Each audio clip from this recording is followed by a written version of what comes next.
Sports Radio 88.9 Brila FM. Yes, we're still right here. In case you missed out on it earlier on, we gave you the starting lineup. Is the coverage of the Nigeria versus Cape Verde. Of course, the FIFA World Cup qualifiers. This is the last one for this group. From here on out, if we are able to win or qualify via a draw, which is not what I want a victory, then we'll go ahead to face the next opponent in the next level. All right, so if we are not able to, because Cape Verde actually needs just a win, while we need just a draw for this encounter. But of course, let's see how things would actually go. Let's remind you about the starting lineup. We told you that it is still the same as how we played against Liberia. Only one change was made, only one single change. And of course, you've got Iheanacho on the bench, starting from the bench, and Odion Judy Hallow starting off the game. Yes, we told you that earlier on. Breezy is in the studio with me, and how you feeling? You seem like you are ready to go. Like, say me, I just add you now, join you for the field. May you should I did go. Actually, yes, what I was on, I let you know say plenty ginger day as we enter inside this game. Mainly because look, now we need this team pass. Oh yeah. Like this, if Nigeria not qualify go this World Cup, or we not go the playoffs to go the World Cup, it go sound bad for Africa. Many African countries they look up to Nigeria to represent, because if there's any country that has a chance, outside the, I don't want to call their names, but I call them the other big boys them, Nigeria. Teams. So we need them. We need a pass pure like this. All right. So again, you've got Okoye starting in jersey number 1, Awaziem in jersey number 20, Collings in jersey number 3, Ekong wearing the armband as the captain in jersey number 5, because we've got Ahmed Musa starting from the bench, Balogun in jersey number 6, and Dede in jersey number 4, Rebo in jersey number 10, and of course Iwobi is in jersey number 18 starting this game for Nigeria, Simon Moses in jersey number 15, and of course going with jersey number 8 is Odion Judy Hallow starting this game for Nigeria, and of course you've got Osime, yes, in jersey number 9. The subs, those who will start from the bench again, you've got Akwe in jersey number 1 on the bench, Noble, you've got Chukwueze, and of course Onyeka, Frank Onyeka, Kelechi Iheanacho, Shehu Zaidu Sanusi, you've got Edrike, Ahmed Musa, Akpoguma, Omeruo, and of course Onuachu. These are the players that are on the bench. We'll be connecting very soon with Chinka Oyedele, who is right there at the Teslim Balogun Stadium. He's the one who is going to be keeping us informed as to everything going on out there. Yes, as Nigeria is set to start off the game. Yes, they're set to start off the game any moment from now. A couple of minutes away. Yes, Nigeria will start off the game. But of course, we have to connect with our man who's been on ground. Yes, right there at the Teslim Balogun Stadium. And we want to just talk with him right now. Yes, Yinka, how are you and how is the stadium looking? What's the energy like? Thank you very much. I'm yes, fine. sir. It's indeed a lovely atmosphere once again right here. Good to be back where action will go down. And to those listening to us, finally right here, of course, set once again to bring activities, updates, and on things happening. Let me let you know that the national anthem of Cape Verde has been rendered, done already. And as we speak, indeed, it is the national anthem of Nigeria that is being observed. But then, while we wait for that, let me quickly take the fans and those out there listening to the sound of my voice through what the opposition team look like. Yes, I know we talked about Spiders of Nigeria. Odion Gallo is the only change that was made to the starting lineup last weekend. Iheanacho finds himself on the bench. But then, yes, you're listening, you hear that rousing applause. That is great to applause the Super Eagles of Nigeria. Amazing. National anthem also done and dusted with. Look at what the opposition team look like. They have 35 years old Eya Limassol of Cyprus, goalkeeper, of course, in goal. Bozina is his name. They have at right back Skopura starts for them in this particular encounter. Plays the ball in Hungary for Mol Perheva. Roberto Lopez in jersey number 3 plays for Shamrock Rovers. Stephen Fox in jersey number 4 plays for in Belgium with Tavio Stende. They have Patrick Andrade who plays for Karabakh in Azerbaijan. There's Montero Jamil, who plays for Philadelphia Union in the USA. Is running jersey number 10. Morera Jao Paulo in jersey number 15. He's 23 years old. Rocha Santos plays for KV Ostende as well. They have two of their players who pledged their trade in Belgium for KV Ostende, Stephen Fort and Rocha Santos in this particular game. Of course, an attack, it's a three-man attack for the team Cape Verde, a 4-3-3 formation. The attacking lineup has Julio Tavares, jersey number 19, who plays football for Al Fasli in the Saudi Arabian Professional League. He's 32 years old. At 20 years, of course, we have Ryan Mendes in jersey number 20, who is 31, plays club football. Then, of course, for Al Nasser as well in the Saudi Arabian top flight, we have Geoffrey Fort. Geoffrey Fort plays club football in the Esther division. There, of course, in Holland, he's 32 years as well. So they have 32, 31, and 32 years old. Over 30 years old players, of course, in the three-men attacking lineup. The goalkeeper is 35, arguably the oldest player. You can simply see on the field of play of them in this particular encounter. So it's a 4-3-3 formation set up by the team Cape Verde, the team that will attempt to see whether or not they are able to edge Nigeria to the tickets to qualify for the next round of the World Cup. Let me let you know that the Nigerian team dressed the traditional white top, and of course the green shirt. The white top has got the green sleeve, green arm, as well as the green shorts, and the away team Cape Verde has got their color. They have the blue top as well as the royal blue shorts in this particular one with the lettering in color yellow for this particular game. Okay, that's wonderful. No problem. And how is it like, the crowd in the stadium? What is the energy like? I'm sure that's a lot of sounds from the supporters club. I can tell you one thing, that the fans are a bit disappointed. You know why? They want to get access, and access is being controlled.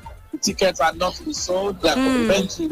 But there were few people who were caught selling the tickets and were apprehended by men of the Nigerian police force. The tickets are not to be sold. They are complimentary tickets. So we have few, certainly, members of the supporters club had well access because they gave them, were recognized. So members of the supporters club dressed in their supporters club color were handed tickets, and of course were able to get access to the stadium. And we have few trenches of fans as well scattered across different parts of the main door right here. They're also well seated. Meanwhile, let me let you know that the game indeed in question has started and the kickoff has been taken. So we have indeed the first in this particular encounter, Nigeria, with the first meaningful incursion into the opposition area, and Nigeria have duly won themselves a chance for the corner kick. So the first corner kick in this game going the way of Nigeria, right, of course, in minute 1. Nigeria with a corner kick situation in this particular one. Okay. Oh, wow. All right. We'll be taking some calls from you also as the game progresses. In case you want to say a thing or two, you already heard it there. The game has started. What's happening? Yinka? All right, okay. Let me let you know that status quo has changed. Victor Osimhen indeed has opened the scoring for Nigeria. Very early goal. It was the corner kick that led to this goal. A long ground effort was taken, and that beat the defense line of Cape Verde. They could not stop that. They expected to become Amazing. When the Nigerians went for a blunder, as soon as the ball was indeed in the waiting leg of Osimhen, he rolled it to pass the onrushing goalkeeper of Cape Verde. Muzia has no answer to it. And Victor Osimhen has opened the scoring. That's how we do. That's the spirit. Up Nigeria! Early run. And yes, they've gotten this to a bright start. Yes, what a bright start. What a way to start. Nigeria is up by a goal thanks to Victor Osimhen. You can call us up. It's an early lead for Nigeria. And of course, that's the way to go. That is the spirit. I hope they sustain the momentum. Let's get it. Call us up. 07 000 889. As we like to say from where I'm from, Onyegu has scored. Yes, Victor Osimhen has actually scored and has put us ahead in this encounter. Let's start off with this call. Hello. Hello, good evening. Yes. Nigeria is leading at the moment. Yinka tells us Nigeria is leading. Osimhen has scored. Two more.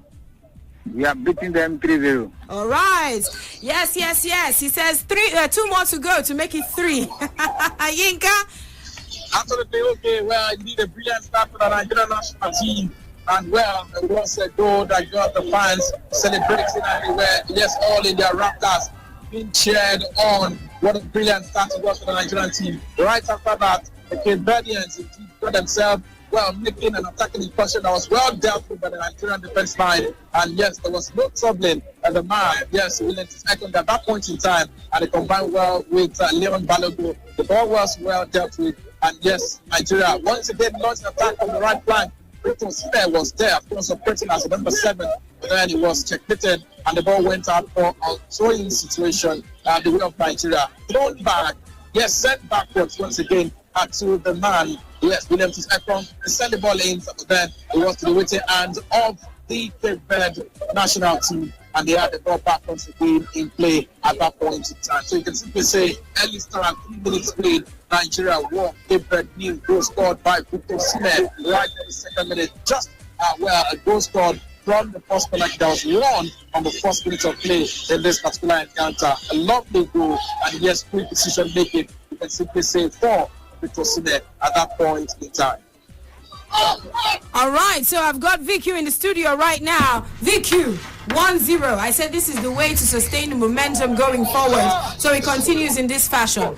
Yeah, an early goal is also good enough for the confidence of the players, and the fact that we have taken an early lead means that there was a plan to this, and it looks like the plan is unfolding before our very eyes, according to probably what the conversations were behind the scene in terms of what they wanted to do. So yes, good one that we have started on the front foot. So whatever happens now, it is open enough for them to want to come at us. If they want it more than we do, they have to come at us, and if they do that, of course, there will be opening spaces for us to get the right passes and connect the dots and probably punish them again. So I actually like the fact that we went on the front foot. I'm not saying that a draw is good enough for us and let's just sit back and soak all the pressure. So yes, good enough that we've drawn first blood as far as this is concerned.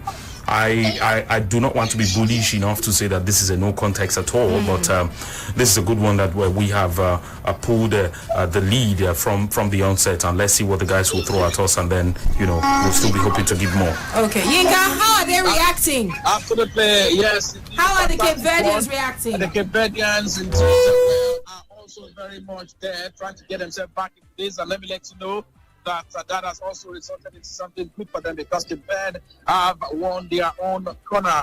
Yes, remember, Nigeria's first goal was scored from the first corner kick in the first minute. So the Cape Verdeans, the Blue Sharks, have also won themselves a corner kick right on the 5th minute. Corner kick to Cape Verde, and they will indeed see if they're able to make something happen out of this particular game. So in the opening 5 minutes, we have already, 2 corner kicks in this particular game. Let me let you know. A goal has been scored. Cape Verde levels. The corner kick converted. Nigeria got our first goal from the corner kick. Cape Verde have gotten themselves a left as well from the corner kick. So the 2 corner kicks produce 2 goals, and we have it back once again. Almost even Stevens, goal line. Yes, 1 goal to Nigeria, 1 goal to Cape Verde. This has been leveled. Jersey number 2 for Cape Verde. Well, let me give you confirmation of this. The man who's put the ball into the back of the net, Stopira, the man who plays top football for Wolfaheva in Hungary, has indeed leveled things up for Cape Verde against Nigeria. Game on. This indeed is back once again, just the way it started, but then with the difference of goals scored here. And well, Nigerian fans not happy with that. Certainly, what was a big rousing shout but gone down a bit. You can understand why. Definitely. It was earlier, but then now very quiet and calm, and the fans certainly not happy with that game. Oh, they have silenced the crowd, guys. They have silenced the crowd, and they have equalized. And Stopira, he has been saying quite a lot. He's been talking tough before the game, saying that they will shock the Super Eagles. And Yinka just informed us, he equalized for Cape Verde. Let's hear from Tony real quick before we get back to Yinka. Well, that escalated very, very quickly. We're still celebrating the goal, and from 2 corner kicks, the first corner kick came to Nigeria. We scored. A mistake from Cape Verde, and I would say poor goalkeeper from Maduka Okoye, and they've drawn level. They have to start all over again. the way it is, still a good scoreline for Nigeria. A draw will do it, but the way Cape Verde have responded after falling behind, it shows that we're really going to. We have our work cut out. We have our work cut out. We have to work harder. We probably might need 2 or 3 goals to win this game. So let's hope that we have the right reaction from the players and even from the bench. Okay, Yinka. Absolutely. Well, Stopira his name is 33. Another man who is over 30 years and gotten indeed himself a goal. But then let me let you know, still troubling and worrying moment it is indeed for Nigeria because they've won themselves a free kick, and that could of course be in a very promising, fairly promising position with a chance to send the ball into the 18-yard box, taken by jersey number 18 man for the Cape Verdean Blue Sharks. But then it came to nothing at the end of the day, could not convert at that point in time. And yes, it was a header connected to, but then over the crossbar, and Nigeria's ball, she saved there right in this particular encounter. 8 minutes of football have been played. It is Cape Verde. Well, they've gotten themselves a goal, and they're getting themselves an attacking move as well. Nigeria won, Cape Verde won. 8 minutes of action played, and yes, everyone is indeed looking very apprehensive. I must tell you why they are the festival stadium. All right, we'll take some more reactions in case you're just tuning in. Nigeria scored first, and then Cape Verde equalized thanks to Stopira, who equalized for Cape Verde. And of course, Victor Osimhen scored 2 minutes into that game. It is almost 9 minutes on the clock, and I'm sure that even Radio Brownie right here, yes, Breezy at some point said, the way these ones are behaving, it's like they will score, and they finally did. Yeah, what's in Radio Anchor Talk, now I go still echo. We have our work cut out for us. Happens we at all times. If you look at the games that we they win, is that we they win one kind or we they win one kind. So for me, when they scored our first goal, I wanted to say then that I hope we do not get carried away because the jubilation, it is sweet for body. Say, we don't quick drop goal, and then these guys are dancing or whatever it is they're doing. So we expect say they go try, to keep going forward, but. Like now, when they don't equalize, it simply means say the thing go tight where like the radio anchor said, although draw good though, but now we need to stay serious to make a statement, not just for this game, but even going into, of course, the AFCON. All right, we have a caller here before we get back to Yinka. Hello. Hello. Yes, welcome to Sports Radio Brila FM. 1-1. This is Wobosi again. Wobosi, are you there? We lost your call. Anyway, it is 1-1 like we told you right now. Yes, Victor Osimhen scored first, and then there was a reaction by Cape Verde, and they scored to equalize the scores. Yes, let's quickly go for the next one before we return to the stadium with Yinka Oyedele. Hello. Hello, okay. Yes. This is on a very, very sad note anyway. The first goal was encouraging. I wasn't surprised because if Nigeria is playing Cote d'Ivoire, in the world of football, who is Cote d'Ivoire? Nigeria is. In the morning they were talking of who is other. They're actually playing Cape Verde, not Cote d'Ivoire. Not Cote d'Ivoire. Okay, Cape Verde. I want to was a slip of tongue anyway. It's okay. Is that we scored very early, which is expected, which is Nigeria. When we talk about football in Africa, maybe in the world, Nigeria has a place. But on what ground does stand where Nigeria is standing?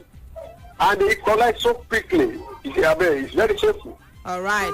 Yes, sorry about that. We need to get back to the stadium. We lost your call, but let's get back to Yinka. Okay, thank you very much. Okay, indeed, it is still very much, a very, very entertaining encounter right here, end-to-end stuff. I must tell you, we've witnessed. We take a look at it very well. 11 minutes of action have been played. Nigeria won, Cape Verde won. Osimhen's goal, of course, on the second minute was cancelled 5 minutes after by Stopira's goal headed on the 7th minute of play. And incidentally, both goals came from the corner kick. However, let me let you know, earlier, of course, on the 10th minute of play, just a minute ago, of course, Alex Iwobi had a long-range shot, not so strong. It was indeed an easy catch, and for Bosnia at that point in time, would have really been something that should have forced the save and he'd been able to hit the ball, more strongly. A follow-up that led to a goal for Nigeria. Then at that point, it was easy catch for Bosnia right on the 10th minute of play in this particular game. Well, let's also let you know Nigeria indeed got themselves another chance from situation. But then, yes, the resulting free kick and fully into the 80-yard box of Verde came to naught. The ball went up at that point in time, and indeed, certainly, Nigeria would once again group and try to see how to do that back and get themselves in front once again. It's getting interesting. You can hear from the background the supporters club indeed are not well aligned the goal to worry them. They're still blasting the trumpet, blasting the drums, playing it and everything. That's still going on strongly for them. But then really very tough one for fans to take. They really have been silent. Right, by the Qualifiers, but then they're still very much in this particular one. Still Brad here from the Testing Balogun Stadium for your frequency of champions. Friday is the name. Even as we continue to serve you more updates from this particular end, I can indeed tell you, well, once again, for whoever is just joining, and let me quickly recap how it all went on the first minute corner, second minute goal by Nigeria. Third minute, Bosnia made an attacking incursion that led to a throw-in at that point in time. In the 5th minute, they won a corner kick for Cape Verde, which of course was the first. At the 7th minute, a goal was scored by Stopera, just number 2. Together plays in Hungary for both the Herba of Hungary. On the 8th minute, the free kick indeed was won and taken by Rocha Santos. And Rocha Santos headed the ball over the crossbar. They easily could have gotten themselves a goal at that point in time, but then it came to naught. And on the 10th minute, that long-range effort by Alex Iwobi indeed was an easy catch for Bosnia. Right after that, on the 11th minute mark, Nigeria had a free kick that was sent into the 18-yard of Cape Verde's push-out. The ball went out for a goal substitution at that point in time. So we are indeed of the opening quarter of an hour play right at this end. 14 minutes of football played. Nigeria won, England won. All right, Yinka, I have to ask you though, how is Odion doing so far? Well, it's been my mark. He's not really gotten any chance. Certainly, you can't blame him in this particular game. The top man up front is not being served. What would have been a chance for him to actually get something? So it's really been a very tough one to pick out anything. It's been making runs, but then it's not gotten anything past so far. And that is where Joe Arido or Alex Iwobi would have to do something to at least free up the man, set him up, and let's see what he can actually offer or deliver on the play like this. Okay, so far so good. No caution yet. No yellow card or anything yet. Well, absolutely. When you look at to clean everyone has behaved themselves. Listen to indeed issue any yellow card in this game so far. Okay. Let me let you know as well. Another free kick to Nigeria on the 14th minute. It was taken, and that almost led to a Nigeria goal. Well, it almost led to a goal. A Nigeria goal, yes. It almost led to a goal by Nigeria. It was defended and the ball rolled out, yes, for a free kick. A corner kick situation, of course, on the 15th minute. It was taken and yes, well dealt with. The resulting attempt was indeed the one that met the Nigeria player, went out for a throw-in to Cape Verde this particular one. So we have 15 minutes of football played. Nigeria won, Cape Verde won. All right. Thank you. We'll take some calls from you. And it is still 1-1. It is 16 minutes on the clock. Nigeria won, Cape Verde won. But I hear some screams from the stadium. From your end, Yinka, what's going on? Well, it was a tackle and the one that Nigerians felt shouldn't have been so serious. So Cape Verde got themselves a free kick, but then not in a promising position. It was a free kick in their own half of the field. And Nigeria, of course, thought we'd gotten that, but then the central referee would not agree with that. And he felt, yes, it was indeed some very bad challenge. So it's a free kick situation to Cape Verde against Nigeria. Nigerian players did have to retract back their own half of the field, while the man is indeed been attended to right on the field of play. So it's a temporary stoppage right at the venue of this game. For the game, Nigeria Cape Verde. One goal apiece. It was a free kick situation. So Cape Verde will have a chance once again to attack. Has any player been cautioned? Let me let you know, yes, the caution has been issued. Nigeria, of course, have picked the yellow card in this particular game, and it is a jersey number 17. Oh, no, it was indeed a yellow card on the 17th minute runner in this particular encounter. So I'll give you confirmation of the man who Okay. actually got a yellow card. So the 17th minute, the first yellow card has been issued. That was the shout ended on. The centre referee would not agree, and it was indeed one that is worthy of the card, and Nigeria have picked up the first yellow card of this particular game. Okay. All right. Thank you. 0700000889. 17 minutes into this encounter. Nigeria 1, Cape Verde 1. And in case you're wondering who scored the goals for the two countries in the first minute, it was Victor Osimhen who put us forward. But then we got, there was an equalizer from Stopira Tavares who actually scored for Cape Verde. So it is 1-1. Hello, next caller. Hello, okay. Yes. Good evening, Busy. Yes, Brizzy is fine. She went to drink water. Go ahead. My name is Vincent. Okay. You see, my problem with Super Eagles is that I don't really know what they are doing. Against Liberia the other day, it's only we have a lot of penalties before we can get to go and win and get the 3 points. Now, the first half of that game, they played very well. The second half, they did nothing. Now in Lagos here, now under 16 minutes, we are getting considered of 2 goals.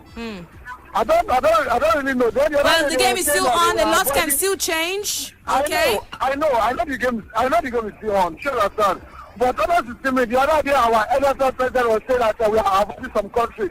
In Europe, I think the most important players play in Europe more than the other African countries.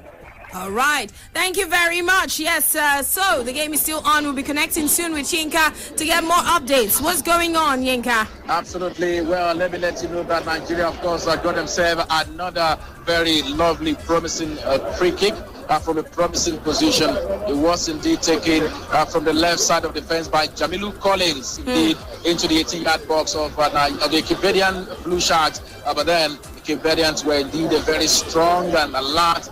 They indeed ensured that came to nothing. It was well read and dealt with, and the ball went out for a throw-in at that point in time. And let me let you know where Nigeria rushed them, and then eventually it was throwing to Nigeria. So it is Nigeria 1, Cape Verde 1, and the attacking move indeed has concentrated, doing an its mark of play so far. Last 4-5 minutes has been Nigeria with all of the attack, but off his line, of the 18-yard box. Well off the 18-yard box is the goalkeeper of Nigeria's senior national team, Maduka Okoye, who's also looking at things happening forward at that point of the field. Should they get a ball and send a lob? I wonder whether we'll be able to actually stop at that point in time. But then, well, let me let you know, they actually had a counter-attack move that had the goalkeeper, Maduka Okoye, running back into his 18-yard box. It was well good chase as well by William Ekong, and Nigeria, of course, ensured that did not trouble the goalkeeper Maduka Okoye at that point in time. Good chase, and William Ekong at that point, the ball was well saved and it went out for a throw right there in Nigeria's 18-yard box at that point in time. So that was how it ended in that particular war. So it is Nigeria 1, Cape Verde 1. Let me let you know that right after that, Nigeria, of course, had to defend a throw-in, and Nigeria won the throw-in, and the ball was sent into the middle of the park. Aribo will be located, the man, Alex Yobi, who also located the man, Audio Igalo. Igalo's pass was indeed well threaded, but then not the true pass at Victor Osimhen, who indeed would have been able to make that run into the 18-yard box to actually beat it. If he had gotten that ahead of the goalkeeper, it would have been an opportunity for him to actually round the goalkeeper, but then it was shot and he could not get it. The ball was well saved by the goalkeeper, who rushed off his line and ensured it was well saved at that point. And it was indeed a rare opportunity for Nigeria to attack. Right after that, the attacking move was made towards the left side of the attack of Cape Verde. Kenny Rocha Santos made the run into the 18-yard box, but then the Verdean player fouled the Nigerian player, and that resulted into a free kick. Medics certainly did on to attend to the Nigerian man who is there right inside the 18-yard box. So game temporarily stopped to indeed attend to the man. And let me also let you know that coach Kenneth Robb is up on his feet and has called on a Nigerian player, jersey number 20 for this particular game, to pass instruction to Chidozie Awazie, who is there receiving instruction, and a couple of other players also on the sidelines getting themselves a few water breaks here and there. So Simon is down and being attended to. Yes. Okay. All right. So it's 1-1 at the moment, and 22 minutes into this encounter, like you've already heard, the both teams are really trying to get ahead of the other, and it's a tough one so far, so good. Interesting one, what did you say, Yinka? Absolutely. Very, very interesting one. Cape Verde really has not been down. They really are fighting. They understand what is at stake. They know that it's achievable. They can do it. And they've really certainly been buoyed by that goal they scored. Yeah, what looked like a setback initially was swiftly turned back into an opportunity for them to believe that they can also do something. So they've been very much involved in play. While Nigeria have had the better ball possession, by virtue of what they played and all the heat map has also reflected how they played. Cape Verde's attack has really been somehow threatening when they break. Nigeria had a better ball possession. A look at what the opening 23 minutes look like. Nigeria had almost 60% of the ball possession in question, and they've had 4 goal attempts. For them, the 4 goal attempts Nigeria recorded, Cape Verde may not have had more of the ball. They've also had 3 goals attempts, 2 shots on goal respectively. Both sides have had block shot, none, free kicks, 4 to Nigeria and 2 to Cape Verde. This certainly gives you a measure of what this game has produced so far and how involved Cape Verde's Blue Sharks have been in this particular encounter. So far, Cape Verde won, Nigeria won, and that is the situation. But then, let me let you know another opportunity from a corner, whether the Eagles will make this happen right on the 23rd minute mark. It was a well-threaded long ball. The Alex Iwobi running, Iwobi got the ball, attempted to actually beat his marker, but then he was well executed. That ball went out for Nigeria. Corner kick at that point in time. So 24th minute corner, Nigeria has got themselves a chance once again to do something. One man rose the highest to head. Leon Adenemi Balogun is his name, but then his header was wide over. What went out at a goal kick situation indeed for Cape Verde's Blue Sharks. All right.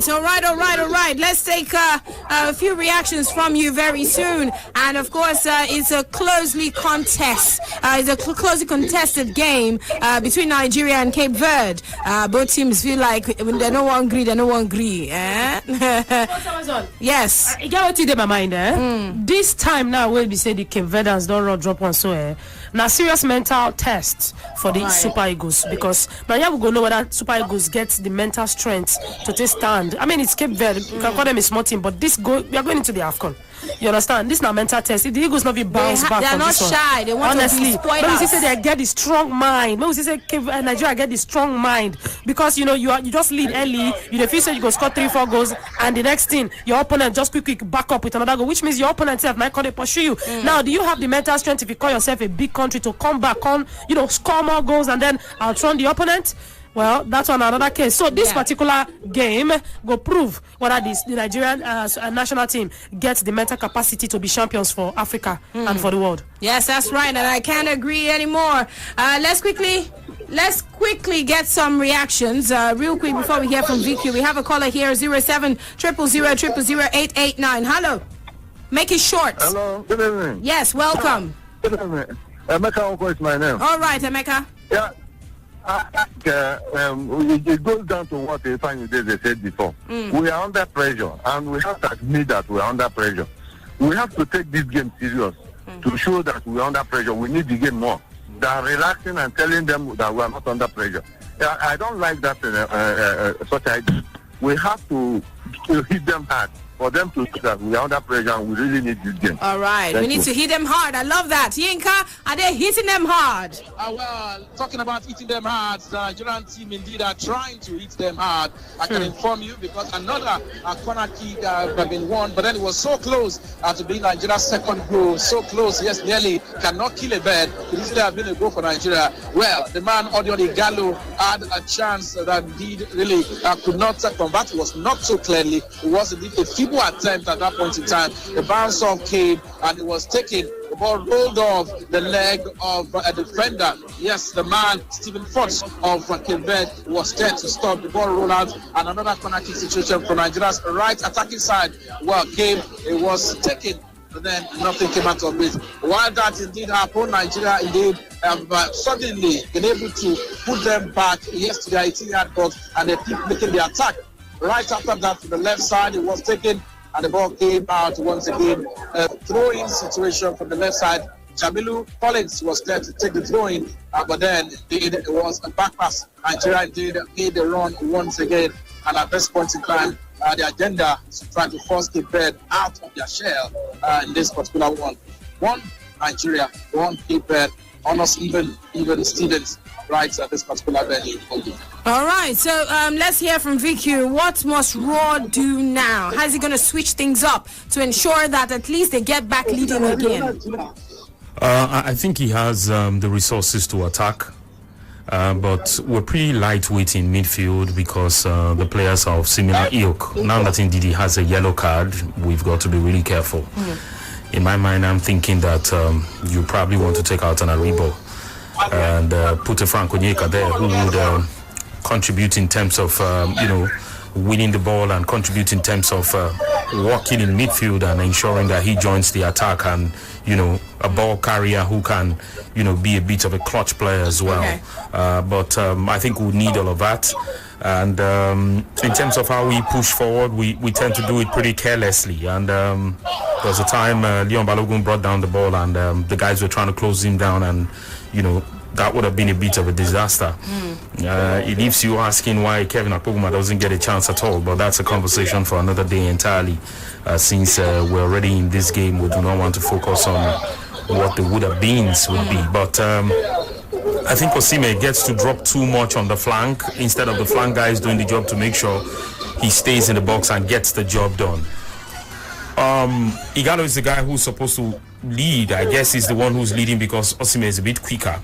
But in terms of the supplies, I don't see the supplies getting there too often. Okay. That would make the strikers keep the defenders busy. So it's a bit of a challenge. Okay, let's hear from Yinka one more time before we go to Anthony. Yes, Yinka, updates. Absolutely. Okay, well, Nigeria on the 28th minute, what would have been a fairly lovely move, but then the man Victor Osimhen was adjudged by the central referee was cut offside. Would have been a chance for him to make an incredible move into the 80-yard box, and that would have given him the opportunity to, with his right bully that we know how good and strong that front of these can be. But then it was indeed a flagged offside, and that was a chance at that point in time for Cape Verde once again to regroup and indeed get things back once again from the rear.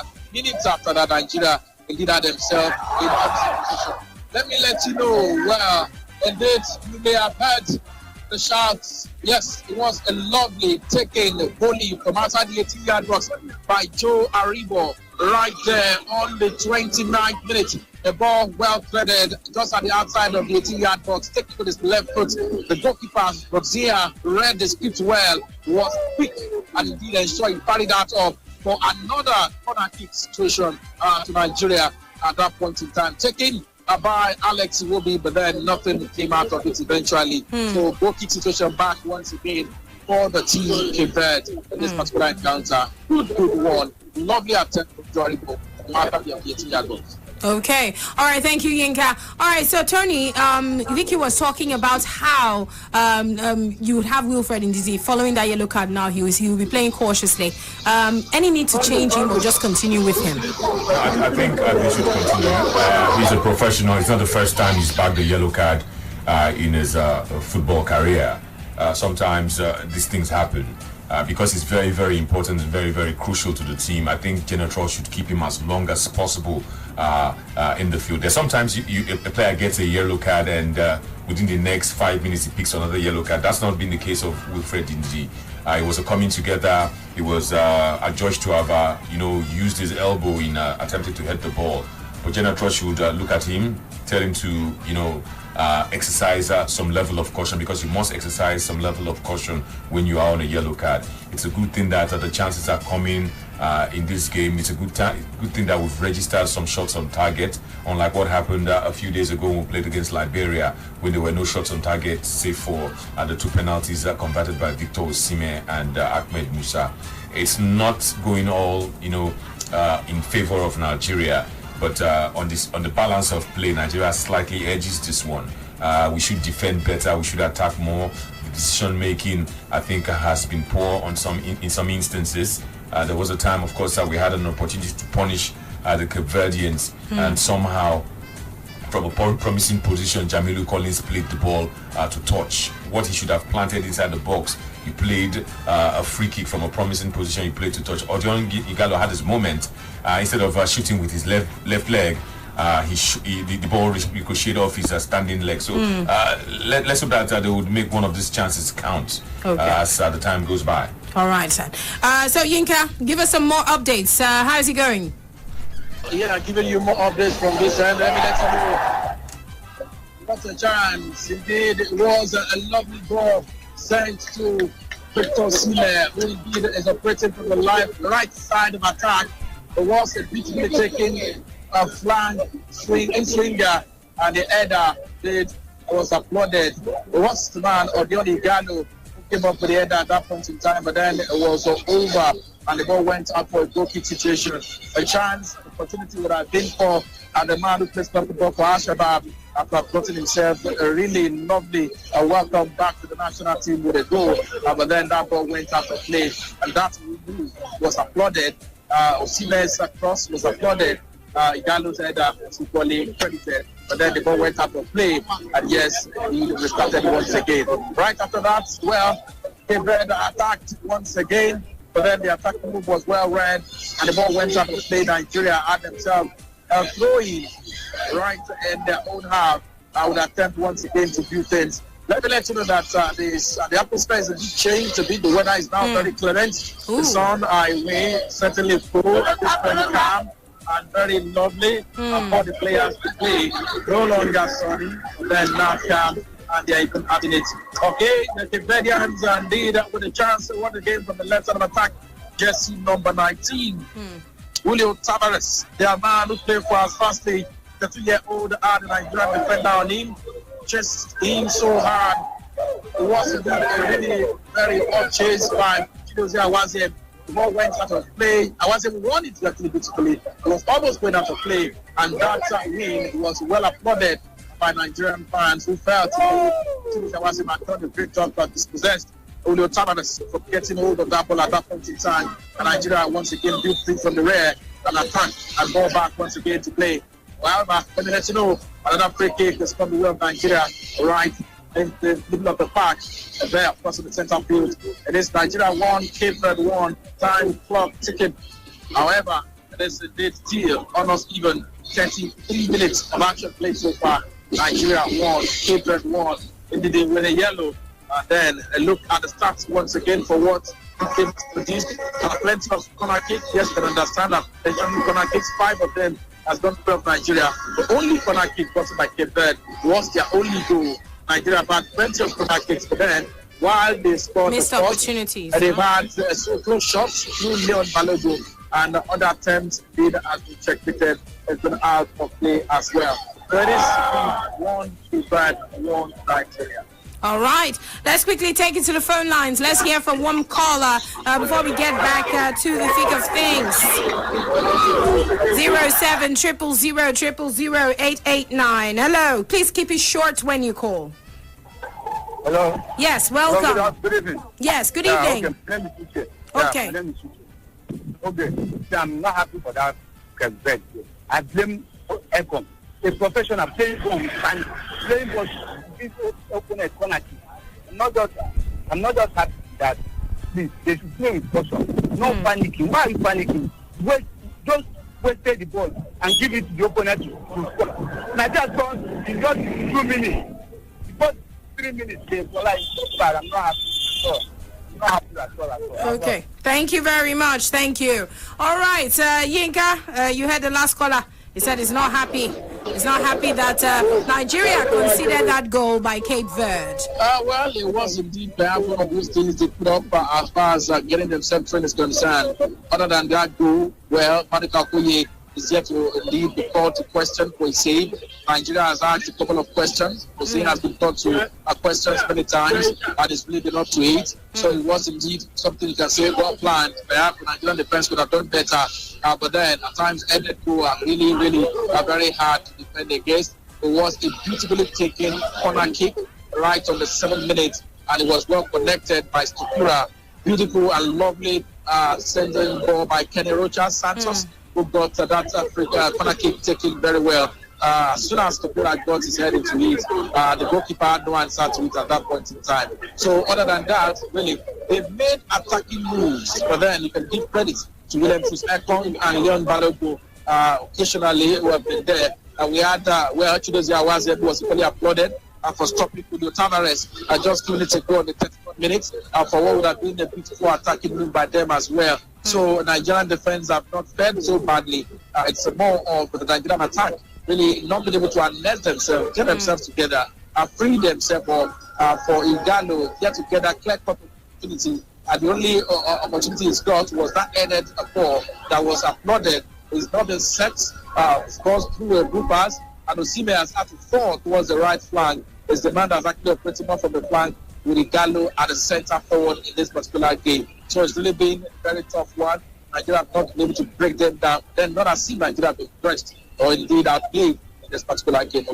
Okay, not the good chances, not well created for the guys up front, like Yinka just stated. We'll take some calls. You can reach us 07 000 889. Yes, I know it is all about Nigeria right now, and your mind is all on Nigeria. But let's quickly let you know that the other games in other World Cup qualifiers, Algeria are leading Burkina Faso by a goal to 0. Liberia actually leading Central African Republic, not like it really matters, but yes, 2-0 in that one. And of course for Nigeria, Cape Verde, if you're just tuning in, it is 1-1. Hello. Hello. Yes. Hello, Robbie. Yes, welcome. I was on, but I don't know what is likely. Your network is really bad. Yeah. Your network is bad. I think you need to call us back. Your network is really bad. It's not so clear. All right. It's not really that clear. All right. So we'll take some more calls. 07 000 889. How do you do? Hello. Welcome to Sports Radio. Hello, God. Welcome to Sports Radio Brila FM. How are you? Good evening. I'm fine, madam. Okay. First time caller. Okay. Nice to speak with you. My name is Kazim from Igora. All right. 38 minutes in Nigeria, 1 Cape Verde, 1. And I want to hear with that. Okay. I want to know this one. All right. Thank you very much. Yeah. So Yinka, anything changed at all? Well, indeed, so close to changing, so close. Moses Simon showing stuff and flashes of his brilliance and ability to come up with long-range efforts. It was a free kick to Nigeria. Something you could liken to Kanako. Oh my word! That was so close. The ball went out, taken by by Moses Simon rather. Moses Simon setting what would have been a free kick that you can liken to Kanako. The ball resulted to a corner kick. The corner kick was taken, and Nigeria was so close with a brilliantly headed ball inside the 18-yard box. Wow. Stop. That was indeed an incredible save because ordinarily, with that connected header, should have been a goal at that point in time. It was lovely taken free kick by Nigeria, corner kick by Nigeria, and the goalkeeper, perhaps I would say, was just fortunate to be there, and his spread was good enough to save. The rushes of Cape Verde at that point in time. Lovely one right there on the 40th minute mark. But then he did not enter. It was just so close, but then it was not a goal. Nigeria yet did add to it. Stalemate, but it's still one goal at this. But then with more attacking moves, really deservedly Nigeria should be ahead at this score. And somehow the ball has just come through. You talked about corners earlier and how we've had more corner kicks and not been able to convert it. And Cape Verde had just one and were able to convert that. Well, complex of corner kicks and 5 of them. And free kicks. I think make it 6 now. You just talked about 1, so that should be 6. Six Oh my! 6th corner was the one that was so close to coming a goal for Nigeria. Taken on the 40th minute, that could easily have been a goal for Nigeria. Connected, a beautifully headed one, but then the goalkeeper was there to save. More like a fortuitous save than what would have been a red attempt there. It was just lucky to have been there. It was not there, but that ball would have beaten it easily because it was well connected. Corner kick by Nigeria at that point in time. Okay. All right, so if you're tuning in, it is Nigeria 1 and Cape Verde 1. So it is 40 minutes on the clock, and that's how far this game has come. Something needs to change for Nigeria, that is for sure, because it's dangerous to remain this way, to remain 1-1. Nigeria has to change it by scoring an additional goal. All right, so let's get some reactions from you. 07 000 000 889. Again, that's 07 000 889. By the way, Burkina Faso equalized Algeria. Yeah, so it is now 1-1. Right there. Hello? Hello. Yes, welcome. What we are experiencing now is unfortunate, but it will turn around as a good rubbish. We will win slightly. We will win or withdraw. We will still qualify. But So it will we'll not qualify to the next round. Yes, we will qualify. But it will teach us a lot of lessons. Law was saying that Cleveland will be under pressure. But it is we that are under pressure. And we can respond very well to the pressure right now. All right. It is teach us lesson to prepare hard. All right. Under pressure, Nigeria, under pressure. Oh, Yinka, who is under pressure? Well, funny enough, it's a pressure game, and stuff. Let me let you know that free kick won by Nigeria, but then not worthy. Perhaps by the central referee's judgment of a yellow card. Team, should have been a yellow card. Joaribo was fouled. He had gotten the hand of the slide and set up the midfield. But then he was not awarded at that point in time. But he did not represent player. And well, let me let you know, right after that, they won it. As far as they won it, they played the kind of attacking discussion. And Leon Adedemi Balogun was adjudged to have also foul. And the crowd had to shout, well, for the referee, something like, don't try it. Don't bring that out. Don't give us our own. Why would you want to give them their own? So eventually, nothing happened at that point in time. And it was a free kick. Nigeria had theirs earlier. Aribu was fouled. Then they also had theirs. Go back once again in midfield play. So it is really an end-to-end stop. The pressure, I can tell you, not just by Nigeria. In a class standing not seated, as seen with the coach of the Fed, but also being right there on his feet in the technical area, walking up and down. But currently, has his hand standing akimbo, just his hands on his waist. He's also looking with better breath, and also we are hoping to see something happen. And that is our best stand in this particular one. Another this particular end, I can tell you, so Nigeria will have a chance with a long free kick to do something on this particular point as it stands. It is Nigeria 1, Israel 1. Free kick has been coming, plenty of them. The next time around, it's a throw-in. The ball went out of play, and Jamilu Collins will attempt a long volley into the 18-yard of the Cape Verdean. Well, maybe Nigeria will be able to connect. Then it was taken, defended, the ball went out of play. No Balogun was sent it back. Jose Simon ran there, sent the ball into the 18-yard box, and there was no one to connect. The ball went out of play, and a goal kick situation once again to Cape Verde's shot.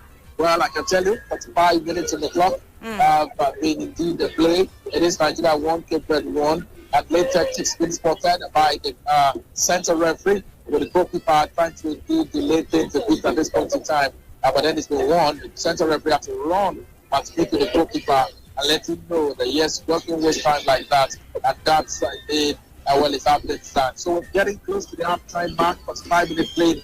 Added gun time, what is going to observe at this end? It is Nigeria 1, Cape Verde 1. The updates right at this particular venue.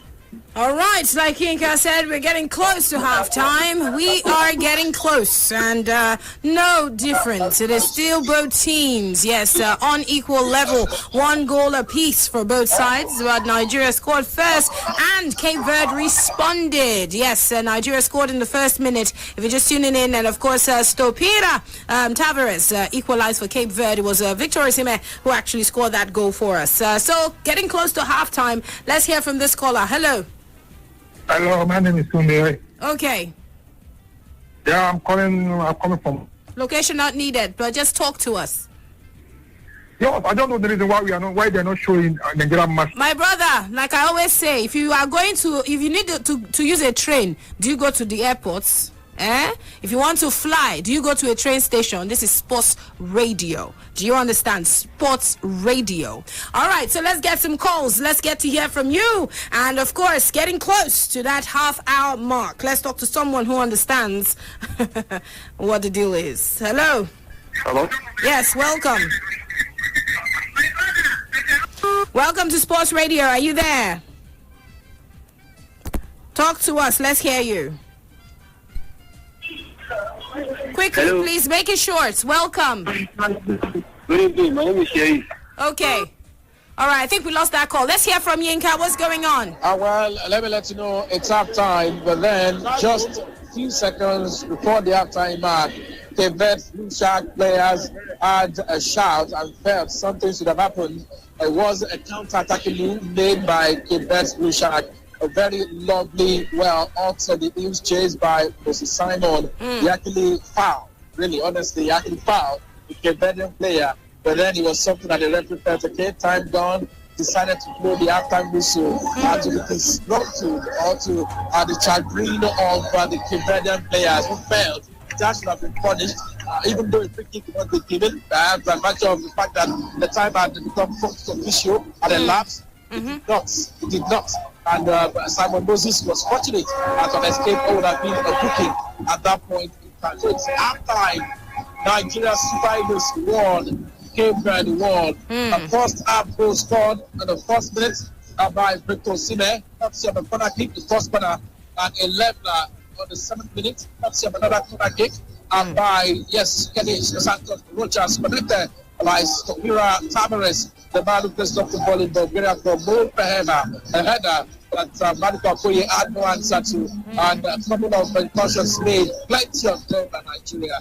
But then nothing came out of that. For the man who returned to the national team, Odoni Gallo had an headed effort that went wide and funded, courtesy of a cross from Victor Sime. But then that was all it rode at that point in time as well. Let me also let you know, plenty of corners, 6 of them in the first half for Nigeria. Nothing came out of it. I can therefore inform you that there were 10 free kicks Nigeria got eventually in this particular encounter. Nothing still came out of it, although Brazil was forced to lovely saves. One of them was a brilliantly taken effort on the 29-minute mark of left volley right from after the 18-yard box by Joe Aribo was indeed well saved as well. Alex Iwobi also had a good one outside of the 10 minutes. It was indeed a long-range shot, but then really not too powerful. And the goalkeeper Bozea had an easy catch at that point in time. And yes, this of course sums up the key moments and the key highlights of the first 45 minutes of football right here from the Testing Balogun Stadium. Matchday 6, 2022 qualifiers, second round fixture. Nigeria, as it stands, still very much in front and will advance if things end this way. And yet the players have made their way into the dressing room. While we did, we would also have sent the pass back to the studio to return for the second 45 minutes. Kairele is the name for your frequency of champions, Sports Radio, Germany.com. All right, thank you, Yinka. And so we told you it's wrapped up for the first half. Nigeria 1, Cape Verde 1. All right, so let's quickly take 2 calls before we take a short break and return. 07 000 000 889. Again, that's 07 000 000 889. Let's talk to 2 callers and then straight up we'll quickly pay the bills and be right back. All right, let's go for this one. Hi. Hello, good evening. Yes, welcome.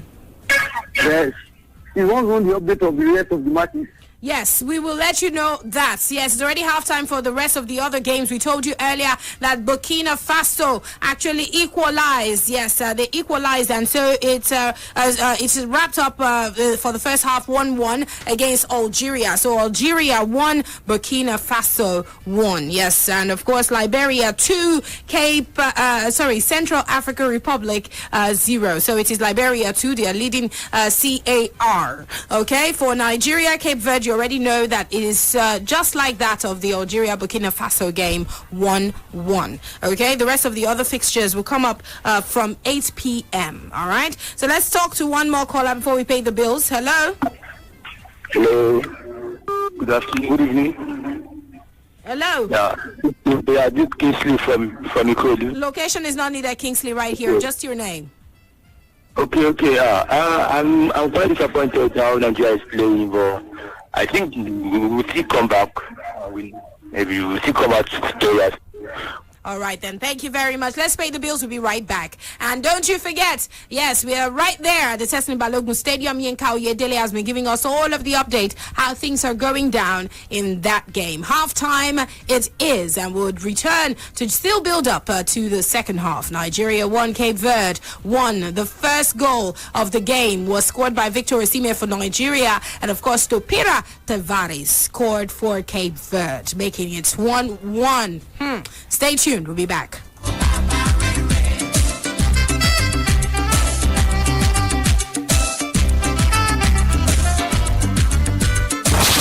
Every day. Identify your station. 88.9 Brila FM. Ethiopian Airlines, the new spirit of Africa, is pleased to announce its new destination, Amman in Jordan, as part of its global expansion. Fly with us to Amman in Jordan for your pilgrimage, vacation, sightseeing, etc., and enjoy great Ethiopian hospitality. Book, pay, and check in online now and enjoy our low fare rates to over 140 destinations. For further inquiries, please visit www.ethiopianairlines.com or contact Ethiopian Airlines offices in Lagos, Abuja, Enugu, and Kano, or your travel agent. Ethiopian Airlines, the new spirit of Africa and a member of Star Alliance. This call is to the bold, to the audacious, to the ones whose fighting spirit is built into their DNA, to the ones who stand ready for new challenges, to the ones who find expression in authenticity. This is a call of duty to your destiny, an invitation to a higher call. This is a call to radicals. Be radical. Bet on yourself. Visit parimatch.ng to sign up today. Parimatch. Fired up to win.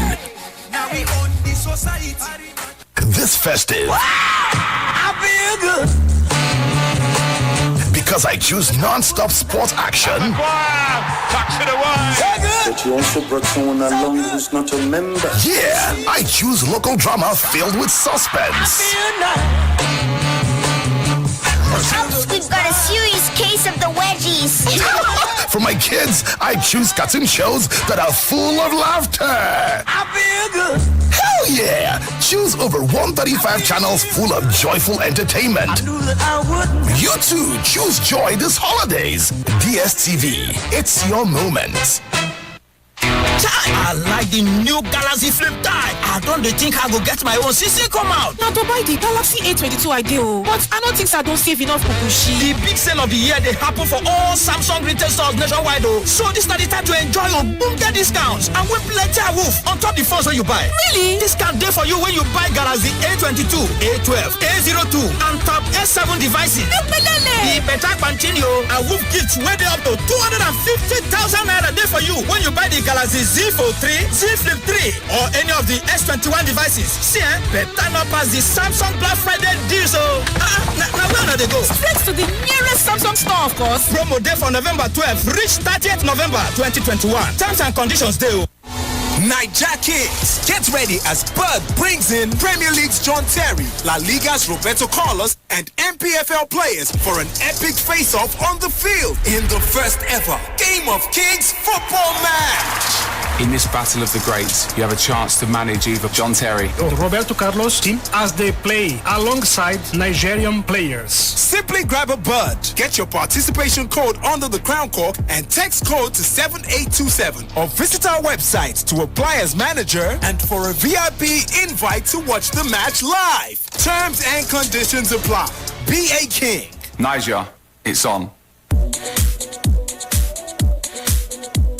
Oh boy, catch your groove where your passion is. Register and own an account with our Bet Today online. It is very simple. Just go to www.ourbetng.com. When you register, you get 200 naira as your welcome bonus. You equally get 200% bonus on your first recharge. Once you have an account with our bet, you enjoy some other better-licious offers. Fastest payout, favorable odds, prompt customer service response. If one game caught your ticket, we go still pay you. Yes! Go! What are you waiting for? Go online now and register to own your own account at www.ourbetng.com. For more details, call or WhatsApp on 080-6173-9254 or 090-7680-6930. Our bet, if it be you.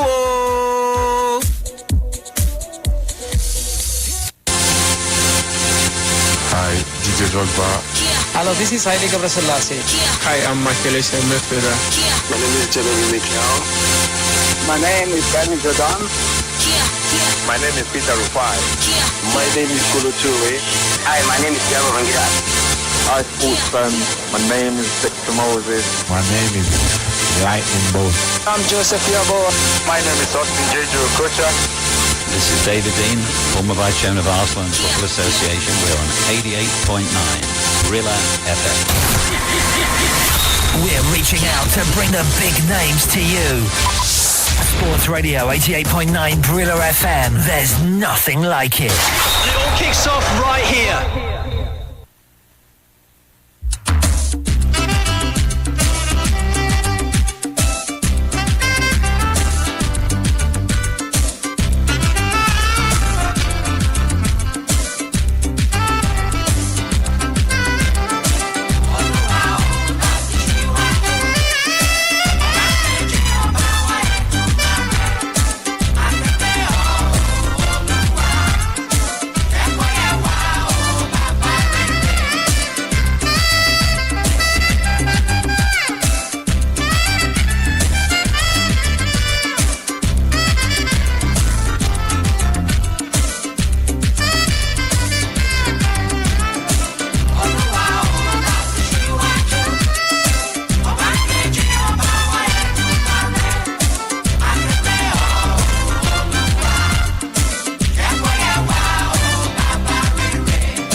Sports Radio 88.9 Brila FM.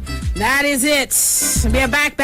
And of course, we are still getting some reactions. Soon we will speak with Tony Becker-Deremo and of course speak with Vic Hugh, and let's find out your views, your thoughts going into the second half now. Of course, it is 1-1 for both teams from the first half.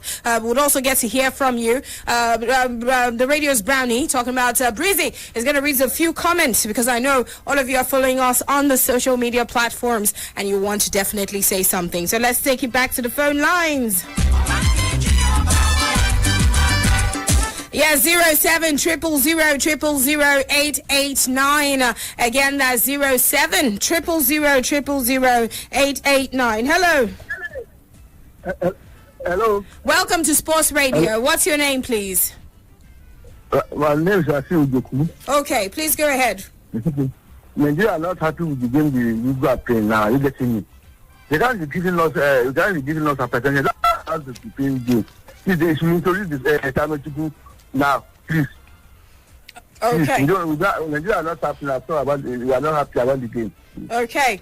All right. Thank you very much. Thank you. We're connecting with Yinka Oyedele so that we can get to hear from him right now on your Champions Dial, and of course so that we can find out how things are going right there for the game between Nigeria and Cape Verde. Second half about to get started.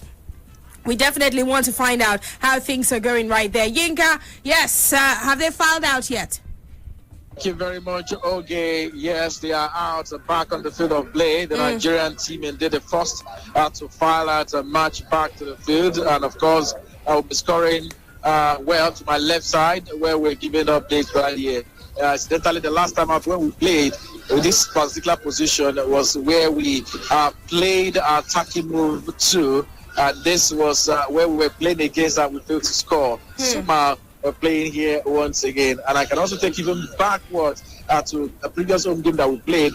We have not been able to make goals count at this side of the post. All of our goals have been coming. Do you believe in superstition? I'm telling you, using the state box as the reference point, going towards the right, we have always scored. That was where Kelechi Iheanacho scored those 2 goals when 1-0. That was where Victor Osimhen scored the opening goal today. We are yet to score towards the left side, using the commentary box as the reference point in the last 2 games played here at home. So this is game number 3 for that.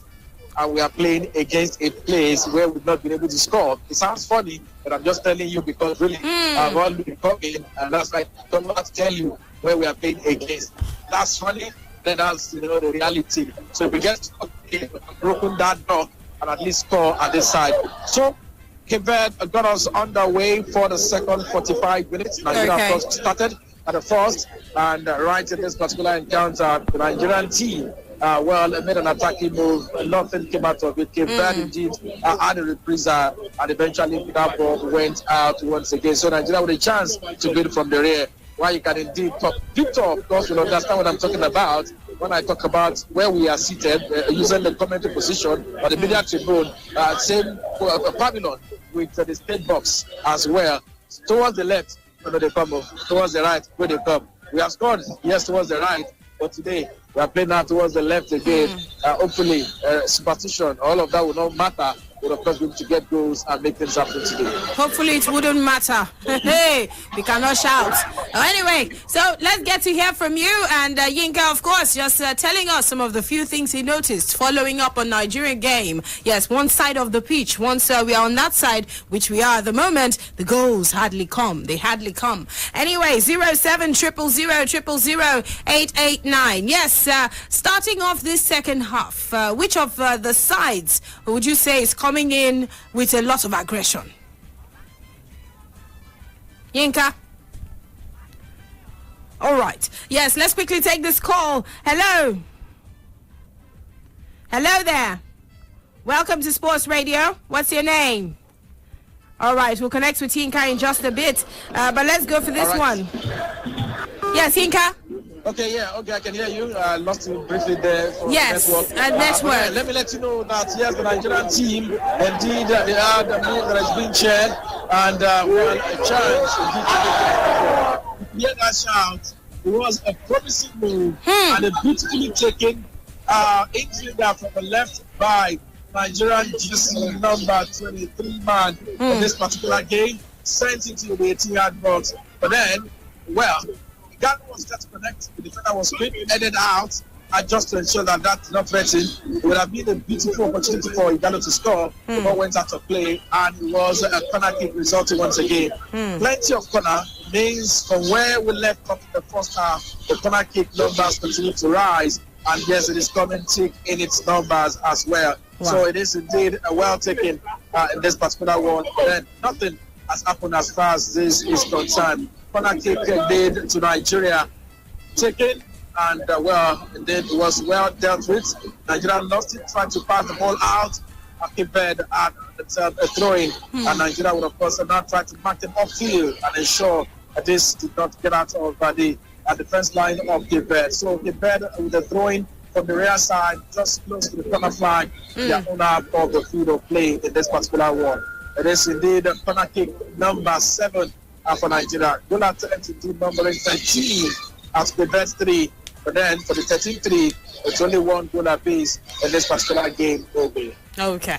All right. Yes, the corner kicks keep piling up, and it's just only one that we've been able to convert and use for ourselves. Let's take some more calls. 0700000889. It is 1-1 still. Both teams are really pressing on and trying to see how things can change. And of course, things can really change in a matter of seconds. Let's see how it actually continues to file out right here. Let's quickly go for this call. Hello. Yes, hello. 48 minutes on the clock. Second half. Hello. Hello. Yes, welcome to Sports Radio. Good evening. Good evening. I'm a first caller. Right, let's hear you. What's your name? Your name is... Listen, when you call us up, you have to be quick with gather your thoughts before you call us. We are in the middle of a game, all right? And we have someone who is feeding us, the kick-by-kick action, so you need to be quick with whatever you want to tell us. So gather your thoughts before you actually have the phone ring and you get through to us, because as they go sharp, you understand? Tiki-taka sense. Hello? Hello, yes, my brother, welcome. My name is Awelewa Rotimi. All right. So what do you have to say? I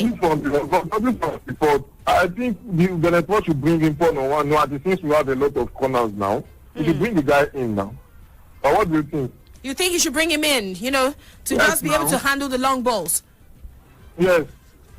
Okay, that wouldn't be a bad one. I mean, early changes, if he needs to bring that in, early changes, by the way. But no change done in this encounter. So far, so good. Both teams are still firing on. No changes made. It is 50 minutes on the clock. Let's get back to Yinka and get to hear from Yinka. What is going on, Yinka?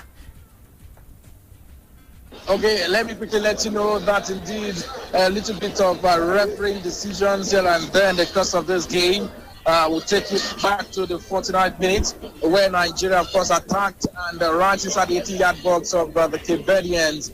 Nigeria had what would have been an opportunity to attack, but then the central referee blew, and of course, Osime was adjudged by the central referee to have pushed the defender of Cape Verde, Roberto Lopez, at that point in time, and that was indeed, one that got the fans angry. Cape Verde took that, and then, launched an attacking move. Nigeria dealt to take the ball roll out for a throw-in. The throw-in was quickly taken by Nigeria. The central referee called back that throw-in to be retaken. It was a quickly taken throw that would have given Nigeria the opportunity to actually break play and penetrate to score. The referee called that back. The fans were very angry. Genetro was even visibly livid with that call back by the referee. And also showed his displeasure. Central referee stopped play, ran towards the touchline to give back to Genetro. Instead warning at that point in time. That happened right on the 50th minute mark of this particular encounter, and the Nigerian team eventually took the throw-in and attacked towards the left side of attack in this particular encounter. But then the defense line of the Red dealt with things critically, and indeed the ball returned once again to midfield play. Seems the pressure is even getting to the coach for him to get a stern warning from the referee. Okay, it's getting tougher, and of course it is 52 minutes on the clock, I guess. Absolutely. 53 minutes, of course, of football played, and right after that, the Nigerian team was adjudged. It was Jamilu Collins who had actually been adjudged to have fouled a defender. He fouled the man, Patrick Andrade, of the team, Cape Verde, in this particular encounter. So it's indeed an opportunity once again to build things up from the rear by Cape Verde, with a free kick won and a goalkeeper, Alcozina, really did be the man to take this. Okay. All right, I hear some screams, Yinka. What's going on? Indeed, taken by the goalkeeper, and Nigeria got hold of that. The ball was sent in, set, of course, upfield for the man Victor Osime to chase. Osime actually had a lovely chase, but then the defender there, Roberto Lopez, was quick off this line to send the ball to the goalkeeper. A further chase by Osime, and the goalkeeper himself sent the ball upfield once again and that would have been the chance. And the goalkeeper used his hand, it would have been what you call a free kick inside the 18-yard box for Nigeria at that point in time. But the goalkeeper was smart enough to quickly get the ball out of danger, and it was indeed taken with the ball back once again in the middle of the park. Okay. All right then. All right. Yes. Seems all the fans are actually on the edge of their seats. Certainly, I can tell you the fans are livid. The referee is making them happy. A beautiful ball by Victor Osimhen. He had a smacker. Osimhen actually turned up towards the left side of the attack, and he was about turning his marker to enter inward, but then the marker fouled. Won the ball. Osimhen wanted to get the ball. His leg actually hits his marker. The center referee felt it was a free kick, though that was soft. The man also made a meal of the contact, and the center referee decided to blow a free kick to the displeasure of the fans who felt Osimhen should not have been fouled. Osimhen himself was not happy with that decision, but the center referee said no. It's a free kick, and yes, it was a chance for Cape Verde to do things once again from the rear. Okay, all right, small call 0700000889. Let's check out a few Facebook comments, yes, so that we can read a few of them. Those who are watching us from all over the world on Facebook fan page. Let's quickly read a few comments right there. Yes, Brizzy, let's go.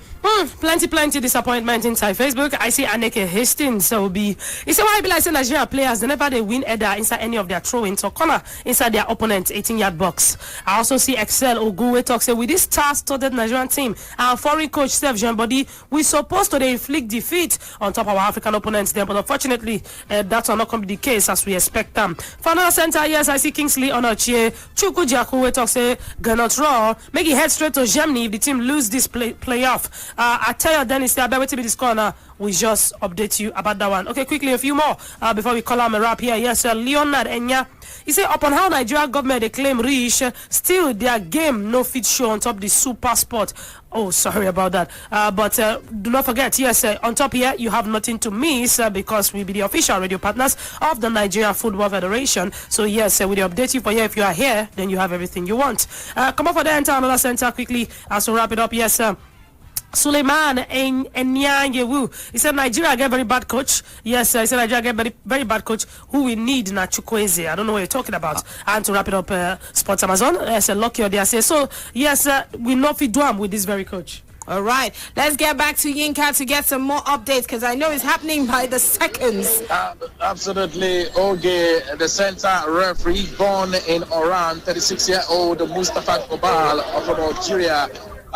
He's turning himself into the Sanojo of all eyes in this second 45 minutes because really it's been the centerpiece of attraction, and it's been plenty of incursions and whistleblowing coming from the center referees. A couple of them soft, and things have really not gone the way of Nigeria. Nigerian fans certainly are not happy with his handling of this game in the opening few minutes, of course, played already in this particular encounter. So already 12 minutes into the second 45 minutes, and the center referee has not done so well by the estimation of the fans, although perhaps some of them had also had the fans simply getting emotional, and the center referee doing his job there. Yes, I agree. There were one or two occasions where the center referee really, especially that throwing, should not have been called back. It was beautifully taken.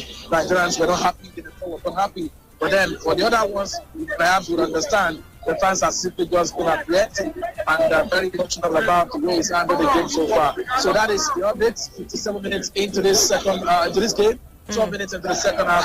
It is Nigeria 1, Cape Verde 1. And let me also let you know, for the game so far, one man indeed has done pretty well with his crosses so far. His name, Jamilu Collins, then has not been able to get this gas connected at this particular point as things start. Nigeria 1, Cape Verde 1. And let me let you know that Jamilu Collins once again would have a chance to connect from the flank, and Nigeria will have a chance as well to build an attack once again and make things happen in this particular game. Right there, each man shows what he played. The final third, Nigeria must watch it. You know why? Yeah. Well, for all of the attacking moves, Nigeria have indeed deleted ball possession.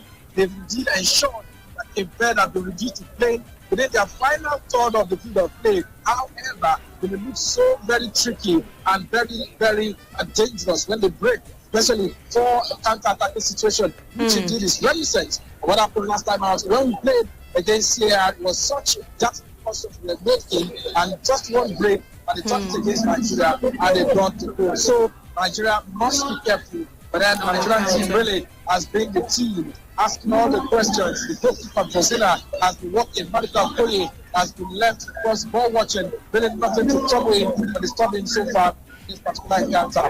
Let me also let you know that the boss and the coach of the Verde has decided to use the substitution at just number 5 and just number 8. Substitutions reflected in this particular game so far. We have 2 players making their way in this particular encounter. So 2 quick changes are made by Cape Verde. Like I did say, the Nigerian team has dominated the ball possession.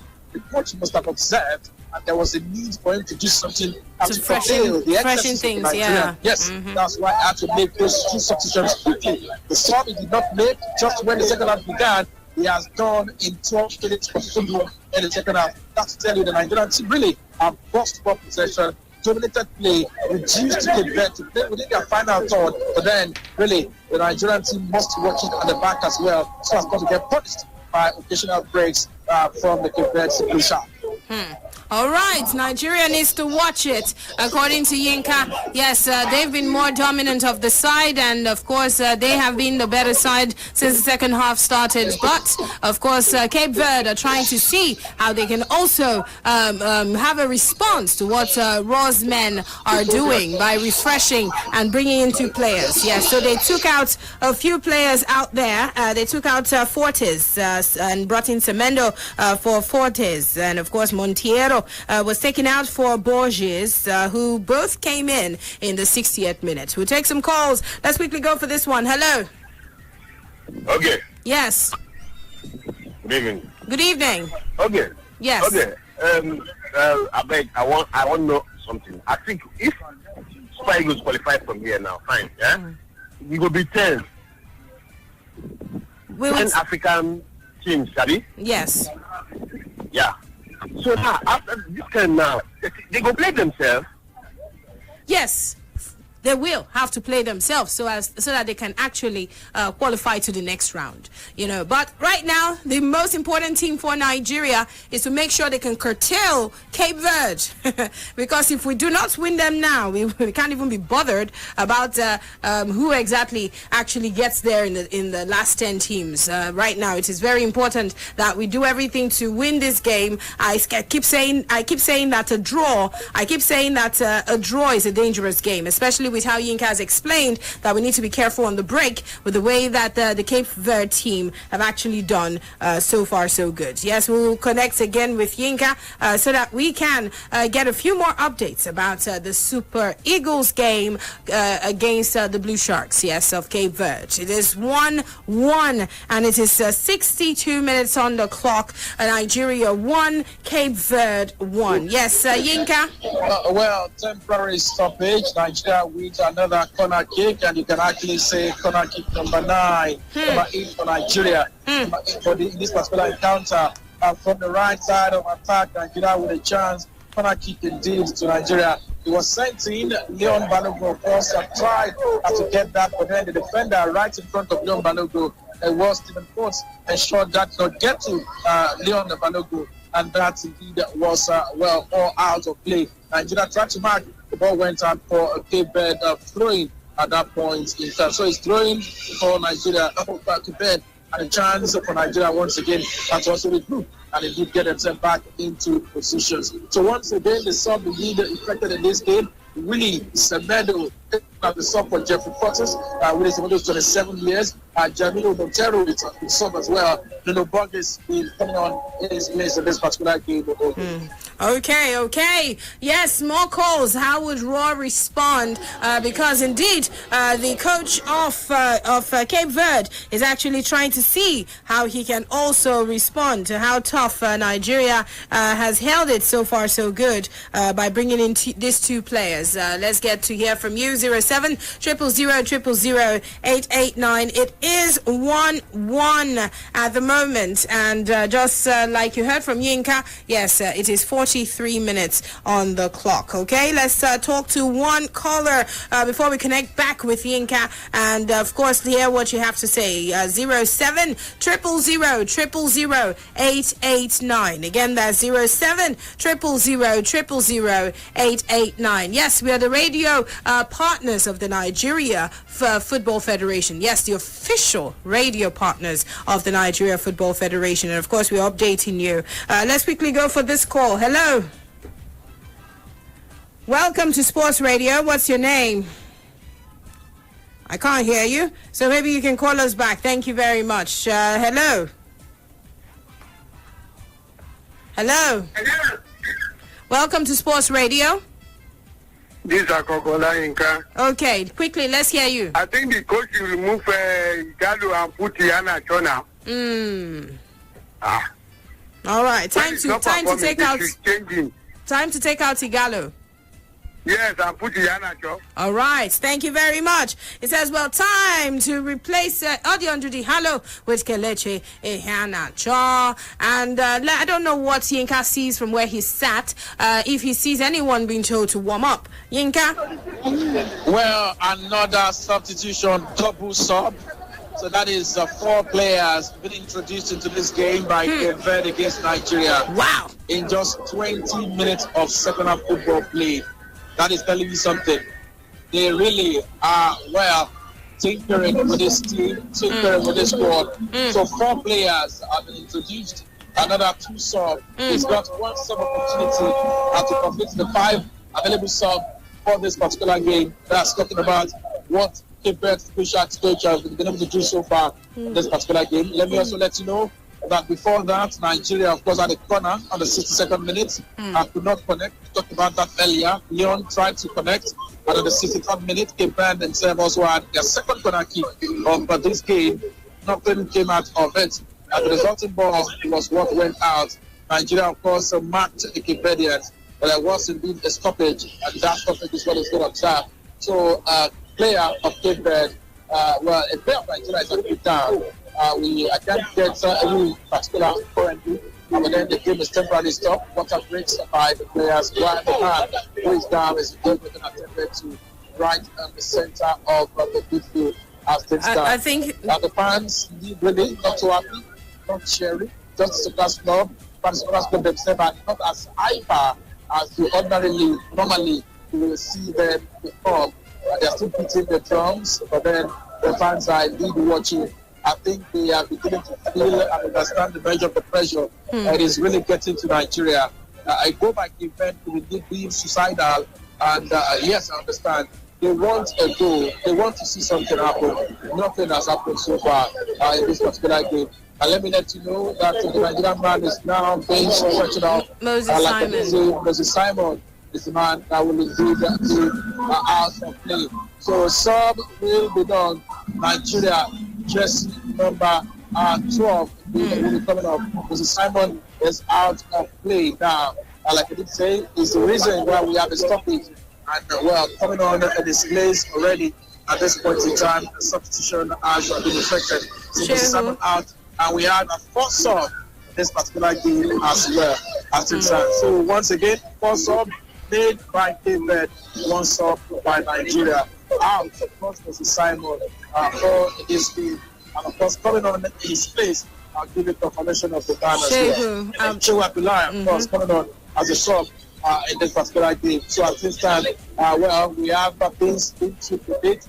Moses Simon was, of course, one man making an attacking move. Now that Chewa Pillai is there, we pushed things up a bit.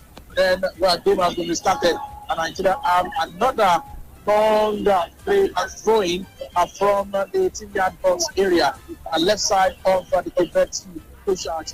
And then let me let you know, the middle Collins once again with another long throwing. But then is throw was dealt with, headed out of play. Nigeria lost the ball. Cape Verde won it back, came back once again, of course, in the middle of the park. Okay. So 69 minutes of football play. Getting gradually to the 70th minute mark. Nigeria won All right, just one substitution made for Nigeria, and that is because Moses Simon was actually stretchered off. Very soon I will speak with Tony Beccadermo, and of course Moses Simon actually stretchered off to be replacing him was Shehu Abdullahi, who has come right into the game. Like Yinka reminded us, we still have 4 substitutions to make in this encounter, but of course Cape Verde, they've sped things up by bringing in 4 players. Yes, a double substitution first off, and then came back with another double substitution so far in the game. And of course, so just so you know, it is still 1-1 at the moment. And yes, you talked about crossing the 69th mark and getting into the 70th mark earlier on before the game started, Tony. And right now we are getting right into the 70th mark. And what do you think is going through Gerrit Rohr's mind at this moment? Because his opposite number is trying to actually just bring in some fresh legs to counter his thoughts. If the reports that Yinka have filed in anything to go by, it shows that Gerrit Rohr is just riding his luck and hoping that maybe 1 or 2 things would happen. If Cape Verde have made 4 substitutions, it means that they want to refreshen the team and perhaps go for broke. Gerrit Rohr would not have made any substitution if not for injury, and it's not as if he's doing like for like. Exactly. Moses Daddy Simon has picked an injury in the game, and in his place you've brought in perhaps a defender. Although he can play in midfield, in the center of midfield, he cannot play, like Moses Daddy Simon. You would have expected that a Chidera Ejuke would have come on. That was exactly who I thought he was going to bring in. Samuel Chukwueze would have come on, but Gerrit Rohr is not reading this game. As it stands, 1-1 looks good enough. But what if they score a late goal? They've shown that they are very resilient in their defending. If a coach is making 4 substitutions, it shows that coach wants to effect a very big change in that game. But rather than, of course, do any of that, Gerrit Rohr, according to Yinka, is having 1 or 2 altercations with the central referee. It is sad. I hope the worst does not happen. If we fail at this stage, I think we should fire Gerrit Rohr. Okay. I honestly think we should fire him. You see the Super Eagles play, or you hear about the Super Eagles play, and then you're not sure of what will happen. It is 1-1 now. I'm sure by the time we get to the 80th minute or the 85th minute, we will be tensed, because anything can happen, and if it happens, it will set us back for another 4 years. We start thinking about the World Cup in 2026. How come Gerrit Rohr does not know? It's a risky game. Get a 2-1 scoreline, or perhaps a 3-1 scoreline, and let everybody be at ease. But he's not doing all of that. He's waiting for mistakes to happen. I don't know. It's annoying. So he's resting on the brilliance of the players to perhaps change the game. Let's get some calls very soon. VQ has something to say. You came in with a long face. Yeah, you came in with a long face. I'm just thinking I've stayed 1 more year too late for my coaching license now.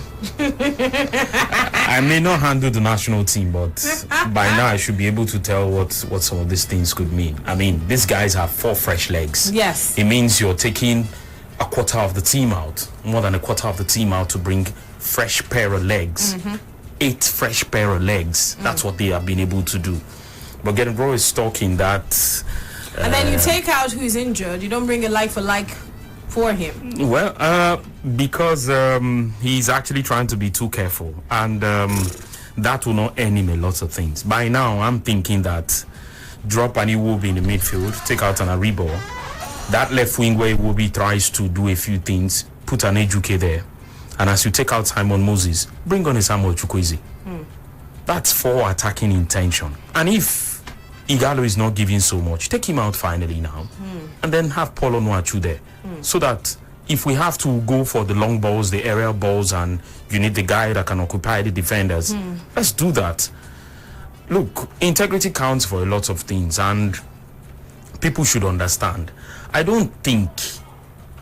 know that for the love of country, people expect a lot of things, but it's not really working. I just think that we should really fix up.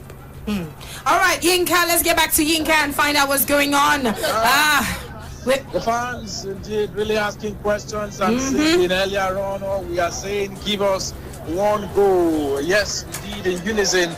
asking questions from the players to do something in this particular game. Honestly, this look like it's going to end like this. Or we simply hope that something come out. Really doesn't look like we have anything planned to score goals, because really I can't see any from what we've done so far. Body language earlier on, while Raw, of course, when we had a corner kick situation, the fans shouted and they were calling on Coach Kenneth Raw to make a substitution, with the hands being rolled and Raw being called and shout being made. A few minutes after that, let me let you know that, Coach, Aloy quickly ran towards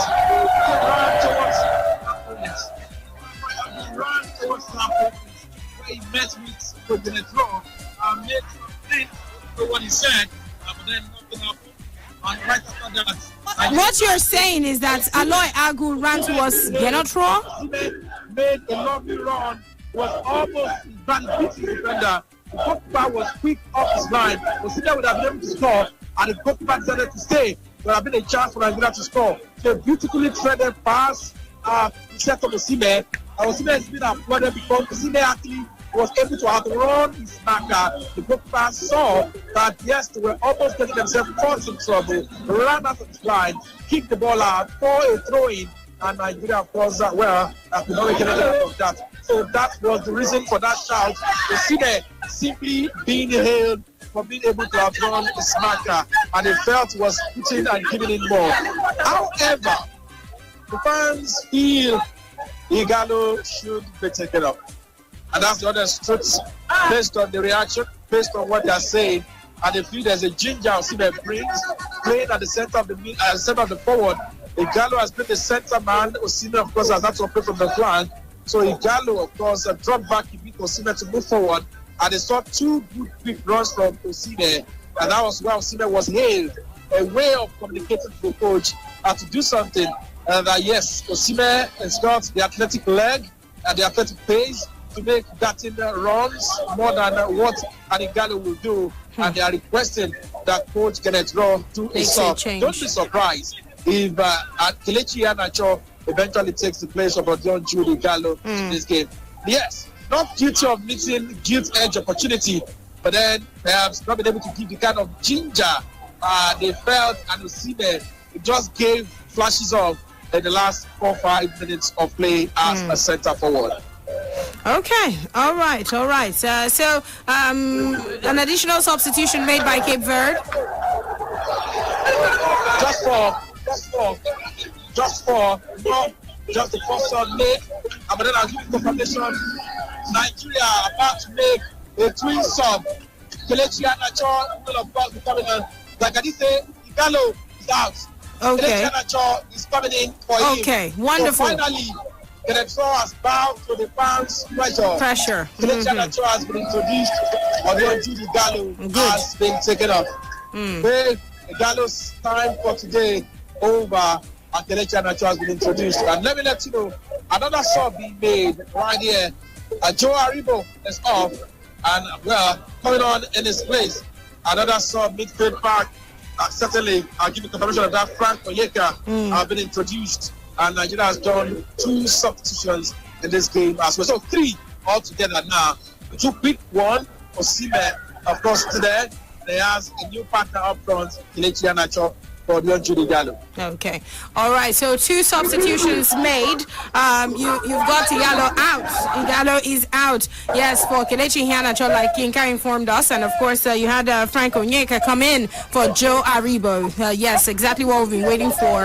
A substitution. And it's been finally done. Let's see a difference. Let's hope a difference happens for Nigeria as the fresher legs have come in. Maybe a change will be seen from the midfield transition to the striking position. We'll take some calls from you. And of course, Yinka Oyedele is live at the Teslin Balogun Stadium for Sports Radio 88.9 Brila FM, and giving us all the in-swingers and giving us all of the update that you need to know. Let's quickly talk to one caller because things are hotting up. We are actually in the 78th minute, and you can imagine how the tension is rising. You can hear the screams of the fans from Yinka's end, and they are all already hoping for something more for Nigeria. Hello.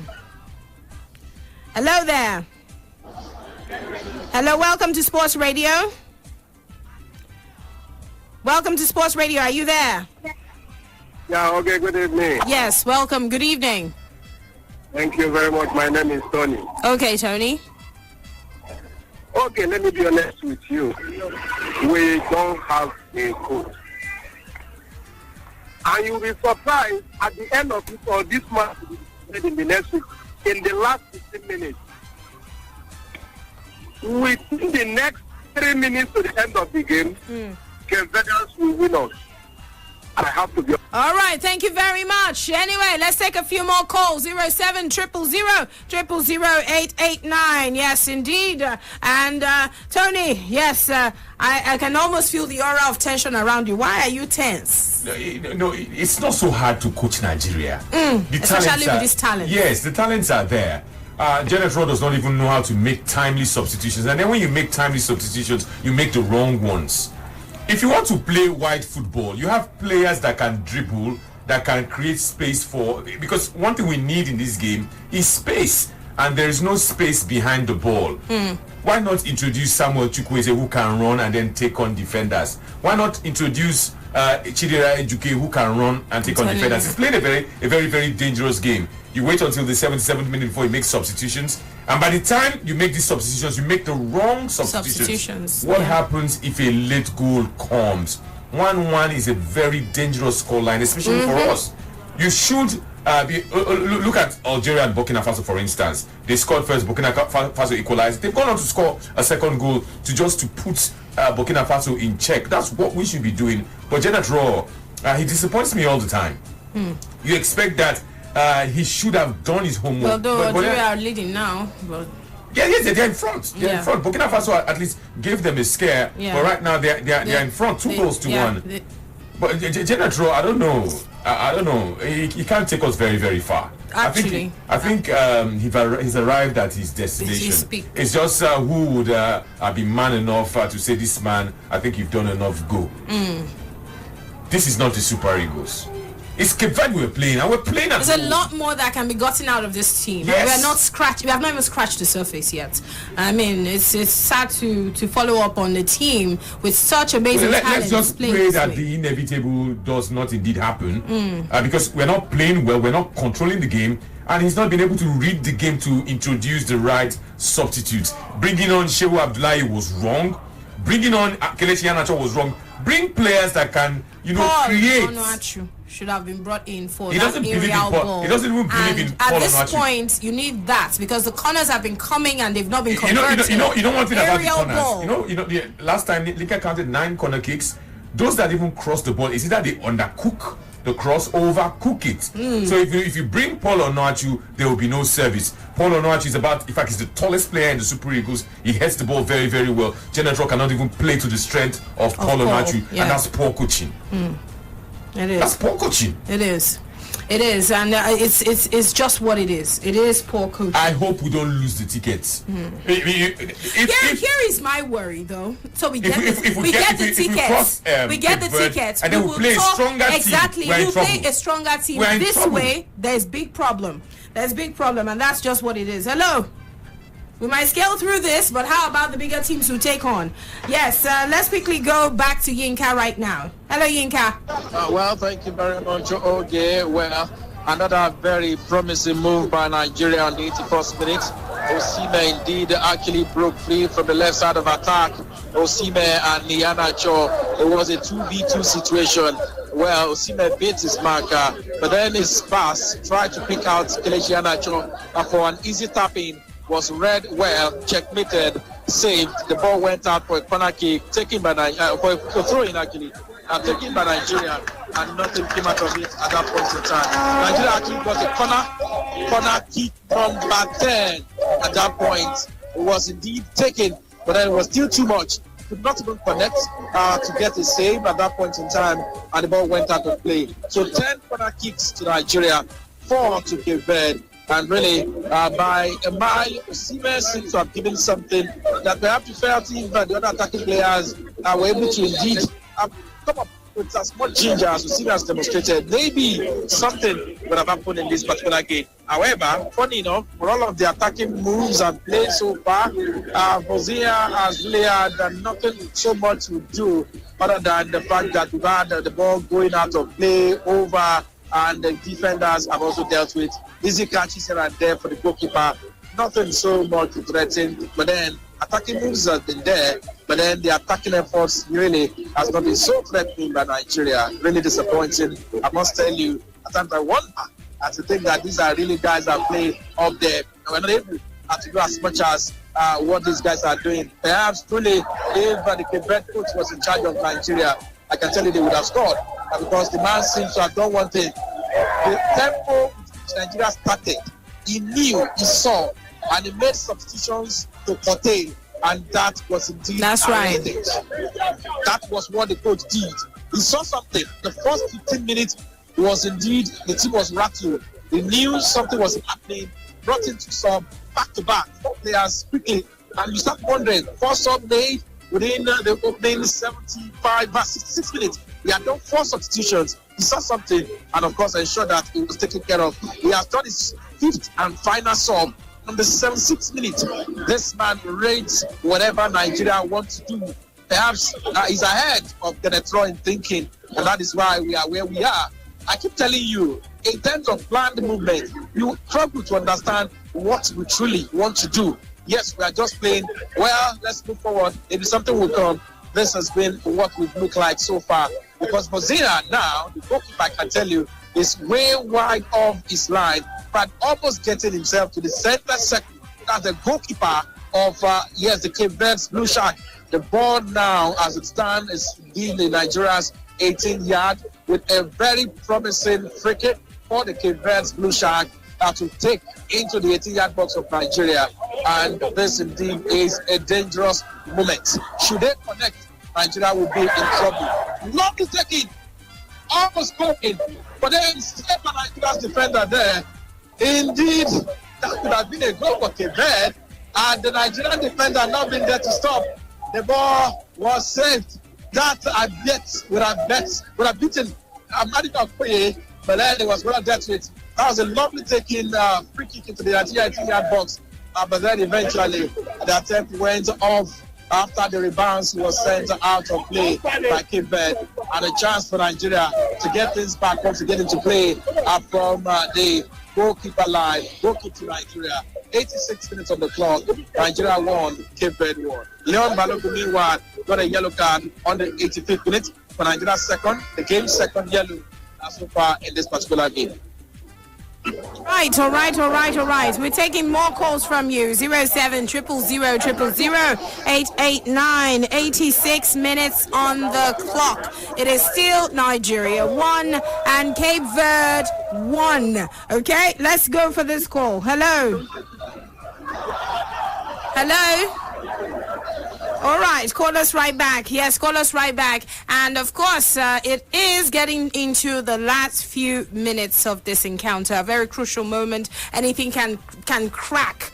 Any of those teams can crack, and that's just the fact. Knowing that they're both tied 1-1, and of course for Cape Verde, they know that if they can just push harder, yes, apply more pressure, they might be able to score a goal and win. For Nigeria, they know that they need to pile up more to actually be in a safe to get a safe landing. All right, so they know they need to push more to be able to score a goal. At least that way, they know they're home and dry. And the last few minutes will just go by before you know it. Yeah, 07 000 889. Again, that's 07 000 889. This game leaves more questions and leaves a lot of question on one's mind about this team going forward. Hello. Hello, good evening. Yes, welcome. This is Richard Ikama. All right, let's quickly hear you. Actually, not a generation. My fine, but if you want to get the Super Eagle, you need something here. Okay. All right. Thank you very much. We'll take a few more calls in just a bit, but we'll connect with Yinka soon. Let him give us updates. What's going on, Yinka? All right, okay, let me let you know that Osimhen has been withdrawn. In his place, Paul Onuachu has been introduced. Really? That is the situation thing. Yes, Victor Osimhen has been introduced, has been subbed off to a wide applause from the fans. But it took a standard ovation of Victor Osimhen. Remember, I talked about how so much involved in he's been involved in play so far. And the fans they loved everything about Osimhen this evening. They put in a shift, no doubt. And perhaps the others were able to come up with what is done so far in attack. Maybe by now would have gotten a second or a third goal. So Paul Onuachu has been introduced. We have Onuachu there, of course, up front in attack alongside Kelechi Iheanacho, and Victor Osimhen has been subbed out.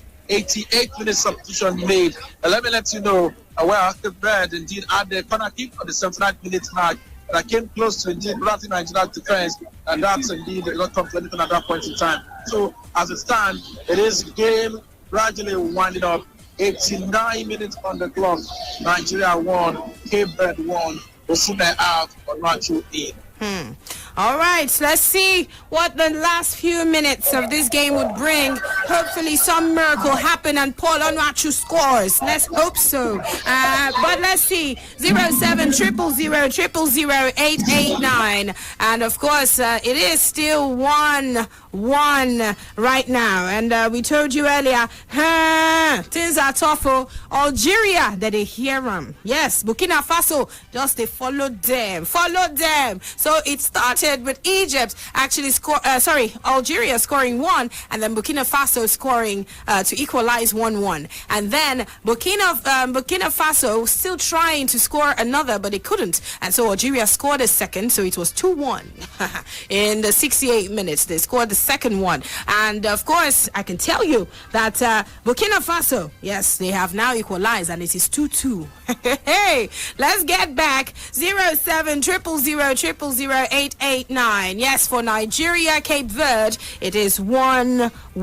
Okay, it is 1-1 at the moment. Final few minutes for this encounter. Let's see how things actually go. If there will be added time, Yinka.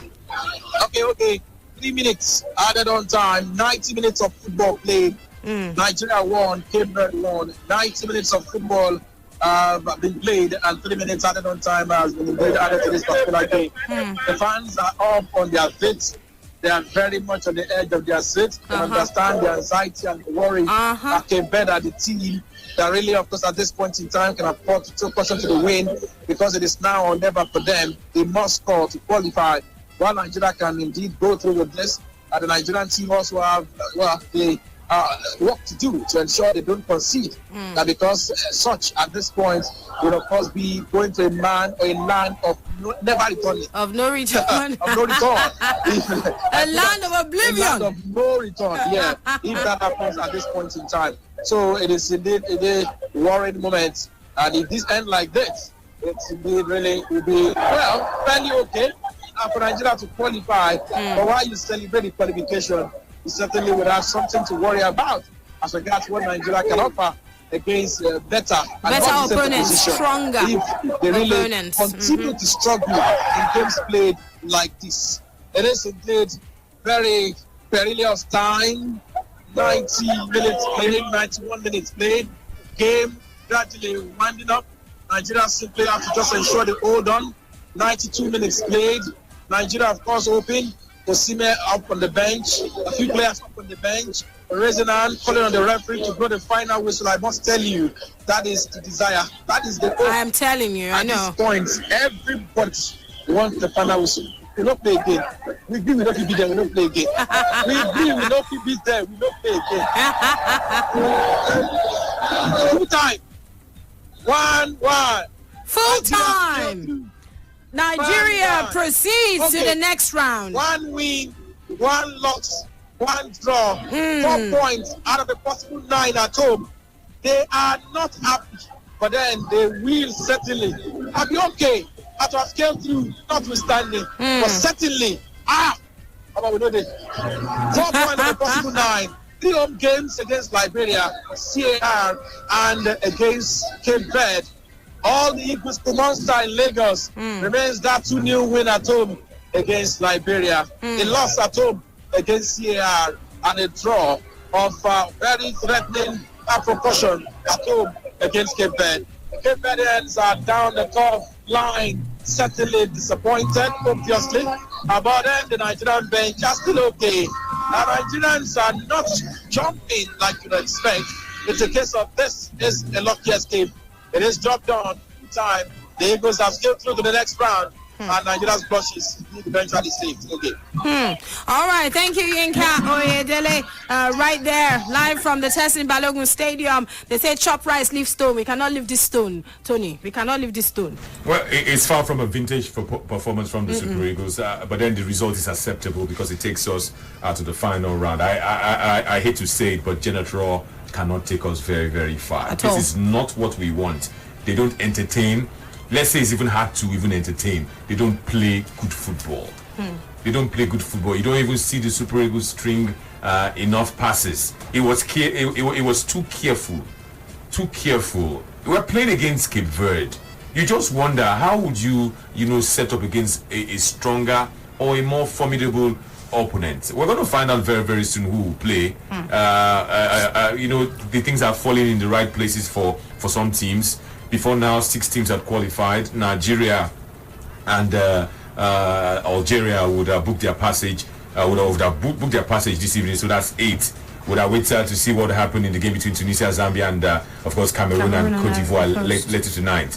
These are potential opponents of Nigeria.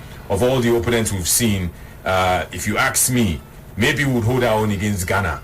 Maybe we would hold our own against Congo DR. But that's a maybe. But that's a maybe. That's a maybe. If Cameroon or Cote d'Ivoire progress, I don't know the kind of test the present-day Cameroon would give to us. I don't know. Somebody needs to wake up, Genetro. He's too. We can't even afford to. Conservative. We can't even. This is not coaching. If this was a club side, a lot of people would call for him to be sacked immediately. But this is the national team of Nigeria. You have materials. Use these materials effectively. We practically had 1 or 2 players play for us today. Maduka Okoye was out of sorts. Maybe Ndidi and Osime. If I'm to pick 2 players, I'll pick Osime first, and then the other maybe Jamilu Collins, because he tried to make things happen by crossing a lot of balls into the opposition territory. But by and large, this was a tepid performance from the Super Eagles. Tepid performance. Maybe their worst game so far this would not be because they didn't lose. Second worst game in the series. Yeah. I'm not. Yeah, well, maybe because they didn't lose. Second, the game we lost to Sierra was the worst one. Yes. I mean, this one too was equally poor. Yes. This is by far for me the worst game we've played in a long time. Like, I can't remember the last time I saw a game this bad for Nigeria, and it's hard to make sense out of it. And to be honest, I've run out of excuses for the coach. I have spoken in his favor before. I know that we've qualified, but the moment you win and get beyond a particular stage, it papers the cracks for how poor your performance were. And looking at this team right now, I know a lot of people would say AFCON is just a few months away. But to be honest with us, to be honest with ourselves, I think the bigger picture of this is that even if we have to work hard to improve things beyond this level in terms of our play, we really need to put in the work in terms of football development. And by extension, we also need to work towards making sure that, we get better at some of these things. And a typical example of what I want us to achieve by doing that is that we need to market our football to be bigger than this, so that we can attract some of the big names, irrespective of the quality of talents we have. I'm not sure it is attractive for some top coaches to want to take the Nigerian job because we will not pay. We will not pay. So yes, the fact that we cannot afford what some of these world-class coaches would demand in terms of what they want to earn, it makes it really difficult for one to keep making excuses for us to say, okay, we can do it like this, we can do it like this, we can do it. I think we are yet to get it right, and we really need to look for ways to sort out some of these problems. I mean, Burkina Faso went to Algeria to push them all the way, and it ended in a 2-2 draw. Yes, you may say that teams are stepping up, but it simply means that we actually stopped, evolving. That's why teams have stepped up now and they've closed us down. We say the same thing with every sense of, condescension when we refer to other teams. Because we dominate the continent in female football or women's football, we tend to say all the time that these ones, before they go catch us, time go. That's the same thing we keep saying about men's football and all the rest. There are talents scattered all over the place. There might be, but there's no process to see them come through that would make us get only the best of the best. And when we have to settle for whatever is available in the name of a coach, these things are actually going to happen the way they do. I know that by now, part of what a lot of people expect is that we should have how we play. Now, the danger of not having how to play is that there are days that the results will not work for you. People should see things and say, okay, the play was good, the result was bad. Results are more important. But what about the day that both the results don't come, the play doesn't come?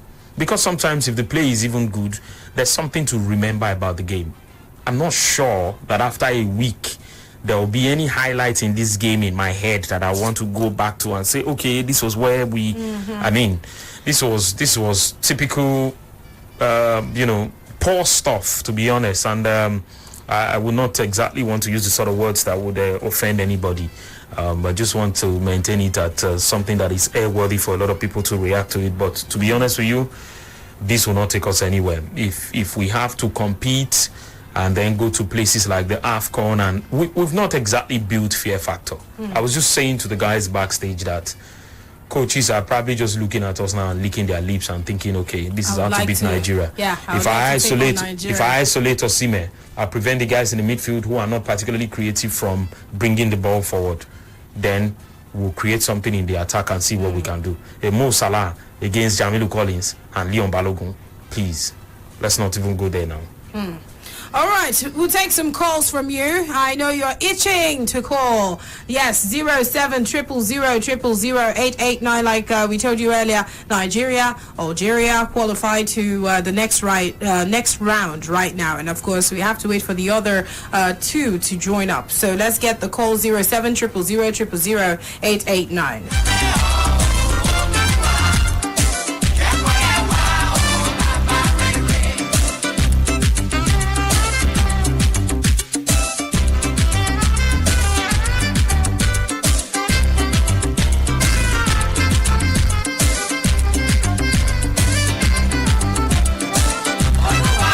All right, let's go for this call. Hello? Hello? Are you there? Welcome. Welcome. How are you? Yeah, good evening. Good evening, everybody. My name is Martins. Martins, let's hear you. Yeah. Oh my God. Is it a great Super Eagles that we will always know is playing such a game? I can't believe watching Super Eagles playing a ball like our secondary school ball, those things. I can remember those days that we used to play whenever we come to the stadium. I watch Super Eagles, I was so glamorous about them. I see them how they play, but today I'm full of tears. A great nation of Nigeria, giant of Africa, look at what we are playing. And we are going to the second phase to play the knockout stage. I wish I would never watch any game concerning this so-called Super Eagles. Please stop calling them Super Eagles. They're chicken. Oh, God, calm down. Calm down. You are angry. You are angry. You are too emotional. Just calm down. What? Calm down, I beg. Calm down. You are angry. We understand. I'm not sure I'm happy myself, but just calm down. Just take it easy. Let's go for more calls. 07000000889. Hello? Hello? Hello, good evening. Yes, good evening to you. Sister, okay, good evening. Yes. Yeah, welcome. I'm here with VQ. My name is VQ. Good evening. Good evening to you. Welcome. Yeah, thank you. Yeah. My name is Abia. Okay. Well, I did not watch the match, but I followed the match through Brila FM as a fan of Brila FM. All right. What I heard for you people against Nigerian football today is not something that I'm happy about it. But the question is that how can we solve the problem on ground? Because the problem on ground is not only players or a coach. What is there that we can see this thing very, very well is that the Nigerian and what did I call them? That they manage the Nigerian football. They have their problem, and a coach have their problem, and Nigerian players whatsoever anywhere they call them, they play in their club that we see them every week, and they perform well. When they call them come to play for Nigeria, they are not performing. All of them have the problem. Let us Nigerians ask questions. How can we solve this problem on ground? Because it's not the question of a coach or a player or a loan. It is general. Let me say it is generally something. Are we going to go to going back to running board? With the running board, are we going to? Is that the coach? Is that the players? Is that Nigerian association? People that manage the Nigerian football? Which one? I'm asking this question, Nigeria, anyone can answer me. Even you people there in the studio. We'll take it as a rhetorical question. Because it's not, nobody has happy. Okay, look at the country that Nigerians that play they cannot win properly. They cannot win convincingly. Make Nigerians to be happy. If they meet Cameroon or any top country, tell me how Nigeria will go to World Cup again. Somebody should talk to me. All right. Thank you very much. Thank you. Emotions are high this evening. Look, and trust. We have guys. We have guys that are running our football, and by now we should have them take a stand. But you know why they will not take a stand? We have not particularly set standards for where we want to be and how we want to get there. So until we do that, yes. We'll take anything, because at the end of the day, you put the story and put these questions in their face, and the first thing that will hit you is, did we qualify for the playoffs? We have qualified for the playoffs, so yes, you will not say that it is bad. So a win or qualification, as it is in this case, papers the cracks of the larger problems, and it's such a hard thing to do. But let's see how it goes. These things are not so easy these days, but this is not exactly inspiring confidence at all. Okay, all right. We'll take more calls. Yes, reach us also on the social media platforms. Right there, we are live from wherever it is in the world you are. Hello. Hello, good evening. Yes, welcome. This is Nonso calling. All right, Nonso.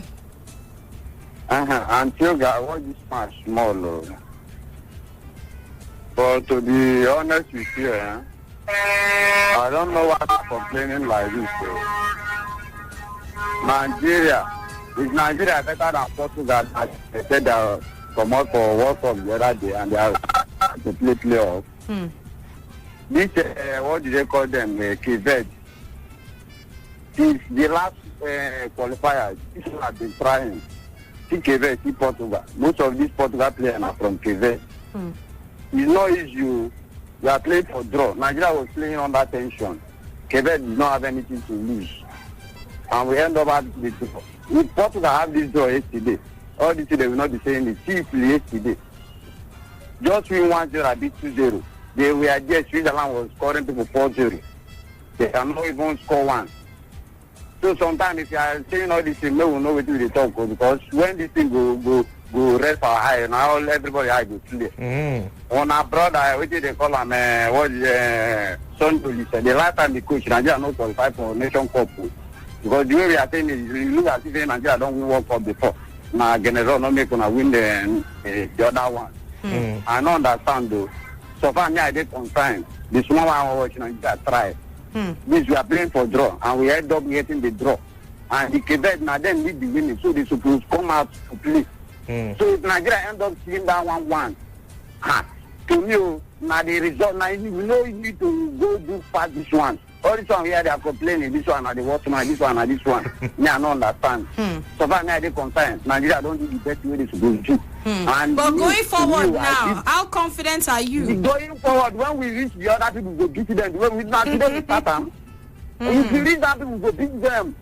All this complaint, I don't understand, because see, if Portugal with all their players, Ronaldo, one best player, with the other people they get, Man, don't even talk of Bruno because they say Bruno knows how to play ball. Now, my fact I did. But what of Robin Diaz?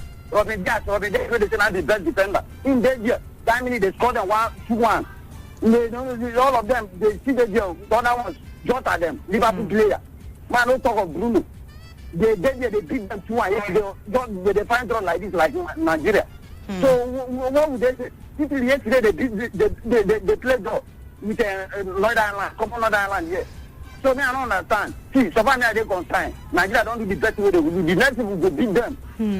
Even me nothing dead yet. Now African football they play. You know they play with Europe.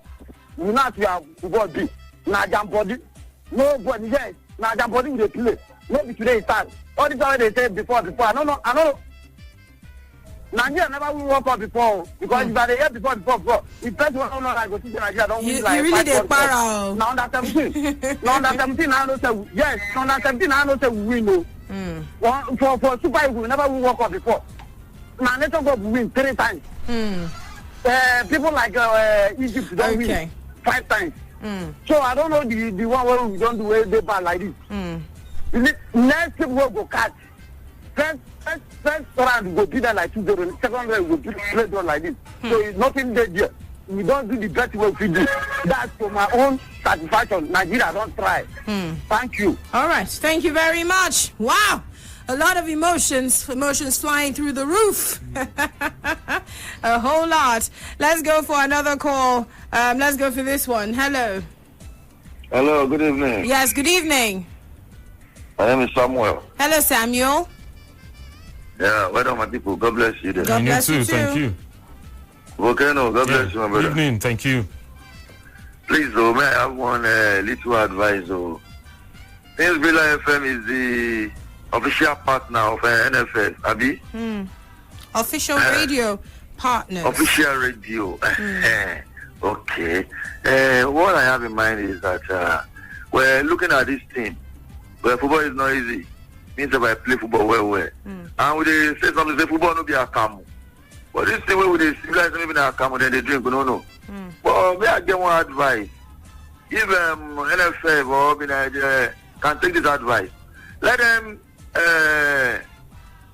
talk to JJ Okocha. Let him produce midfielders like him for as in, I don't understand. Does he have does he have a factory? This thing they pay me. Where he won't produce them Let now? him secure the service of Austin JJ Okocha. Let him produce midfielder. How? Please tell us how he will produce them. Who produced Okocha himself? Which factory? Which factory? God, they pay me now. They pay me. Where shall I Okay. He said produce. I mean, hello. All right, call us back. Let's go for another one. Hello, how are you? Welcome to Sports Radio. Good evening. Hey, good evening. Yes. Good evening. My name is Richard. Hello, Richard. Yeah, I'm fine. It's so sad that the kind of comment I hear from people, I feel most of the people that just gets through to your station are not people that have the understanding of football. Just give us your thoughts. Don't insult anybody. Yes, let me talk. Don't insult anybody. We have a coach that doesn't have the psychology of what we want. What Demetra is playing, that is his philosophy. It will not change. So when we complain from now to the kingdom come, he will still play that style. The only way we can do, we have just 2 options. Keep him or sack him. And since he will not play our own kind of style, we should sack him. But the people at the ends of our fear are comfortable with what Demetra is doing, so they will not sack him. Because we have, like you said, we have a bunch of guys that are so good that he needs to deploy. But he doesn't have the mentality to play a style not fitting. He doesn't have the courage to bring in guys that are schema, that can dribble. He always plays safe. So you understand? So Demetra should go. If not, this is what we will face and continue to drink their camel like they say. Thank you. Okay, thank you very much. Thank you. We're still getting more reactions from you. You can call us up on 0700000889. Hello. Hello. Good evening. Yes, good evening. Good evening. My name is Mosul. I'm calling from Abeokuta. Location not needed, Just sir. your name is fine, please. Yes, I'm calling from Abeokuta. Like I said, your name only is what we need. Okay, my name is Lawal. I'm calling. All right, Lawal, please go ahead. In fact, a year after Dennis Floyd came, I still believe him. Since then, I lost interest in him. The question I want to ask: why did he invited Chidera Ejike? Why did he invite him? Why did he invited Onashu? Why did he invite them like that? He substituted him at the 89 minutes. Why are they still why is Nigeria still keeping General as our coach? I am 54-year-old. I know when Westerhold was coaching Nigeria. Do we have a coach till now? Do we still have a team? Why do we want to play with ordinary Niger Republic and we be developing high blood pressure because of love for our nation? At least they should start this man and let us. It is better for us to allow a Nigerian coach to take this thing rather than to that because we don't have money. This man should go. He should go. Thank you. All right, thank you very much. Well, Nigeria has qualified to the third round, and also qualified is Algeria. And from here on out, these 10 teams, we're still waiting for 2 more anyway. They will join the rest of these other teams. I'm going to give you the name. Okay, Vicky will do that. DR Congo have qualified already. Yes, pulling 11 points in their group, and Benin Republic came second, of course. Morocco have also qualified in their group. They won 5 games out of 5. And they're only going to be involved in a formality game in the next few minutes. Senegal, yes, they have qualified as well. Ghana have qualified, and Egypt have also qualified. Mali have qualified. Cote d'Ivoire and Cameroon, they would play anytime soon. Yes, in the next few minutes. Yes, in about an hour. Yes, by 8 o'clock. They should be playing their game, and this group will determine. This game will determine who goes to the playoffs. Nigeria have also made it to the playoffs. Tunisia, they have a game against Zambia, and they will be looking at putting themselves in a safe place because Equatorial Guinea, they still have a game against Mauritania, and if Equatorial Guinea wins that and Tunisia doesn't win theirs against Zambia, then they know they put themselves in a very difficult position. Algeria, yes, African champions have already qualified as well. So yes, we have Algeria, either Equatorial Guinea or Tunisia. One of them has to emerge, but for those that have qualified already, Algeria, Nigeria, and then Mali, Egypt, Ghana, Senegal, Morocco, and DR Congo. So yes, we're waiting for the other guys to complete the group, and then the playoffs will be seeded into groups for the playoffs, and then a winner has to emerge. All right, hearing all of these countries and knowing that we can come up against any of them. Yes, sir. Algeria, yes, sir. DR Congo, Egypt, Ghana, Mali, Morocco, Senegal. Don't be. Hey, he don't be. Okay, hello. Hello. Hello, good evening. Yes, sir. Welcome. Yeah, this is Mr. Lancy calling, first caller. All right, go ahead. Well, what I'm just going to say, I'm just going to, go straight to the point. I think Genetro is not a coach that can take us anywhere. Yes. So like somebody said, we need a coach from Nigeria, somebody that understands these boys very well, somebody that can do something that can, move us forward. Let's just forget about foreign coach now. So we know what's going on, how, bringing somebody, we don't have the money and everything. So let's just concentrate, look for somebody from Nigeria that can, arrange and organize these guys together. Then we can see what will happen at the World Cup. That's if we eventually qualify. But if we are still keeping Genetro, I doubt maybe we'll be able to qualify, on the final playoff. So that's so my you own expect a change of coach at this very moment? Yes.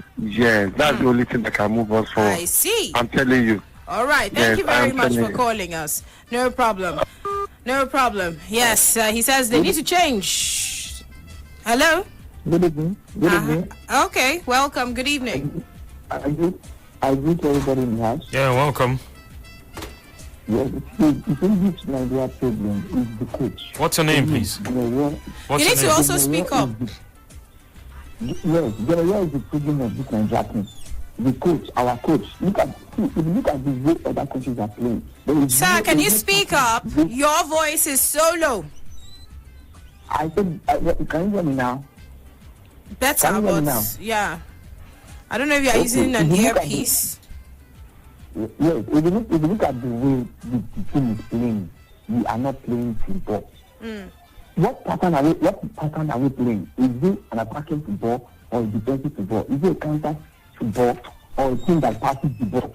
There is no pattern at all.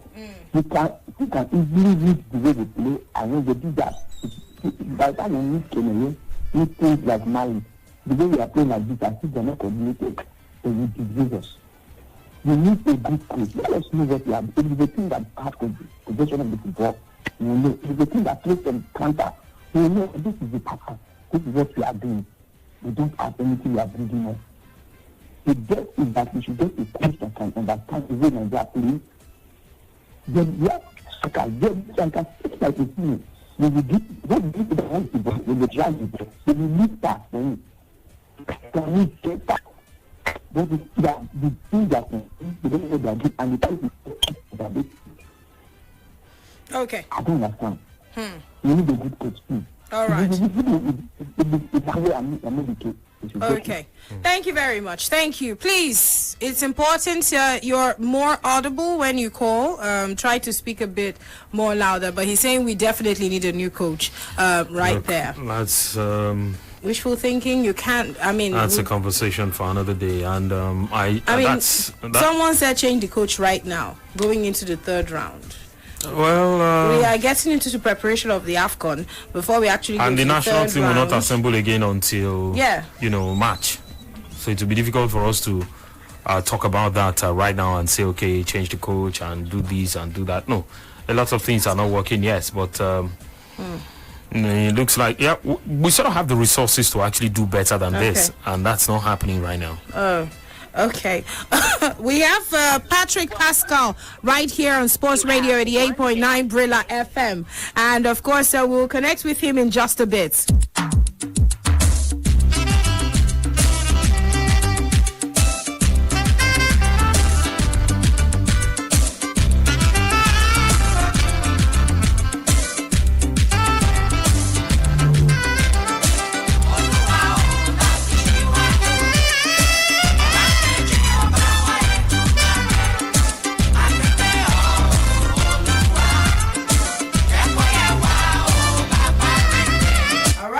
Radio 88.9 Brila FM is still your champion style.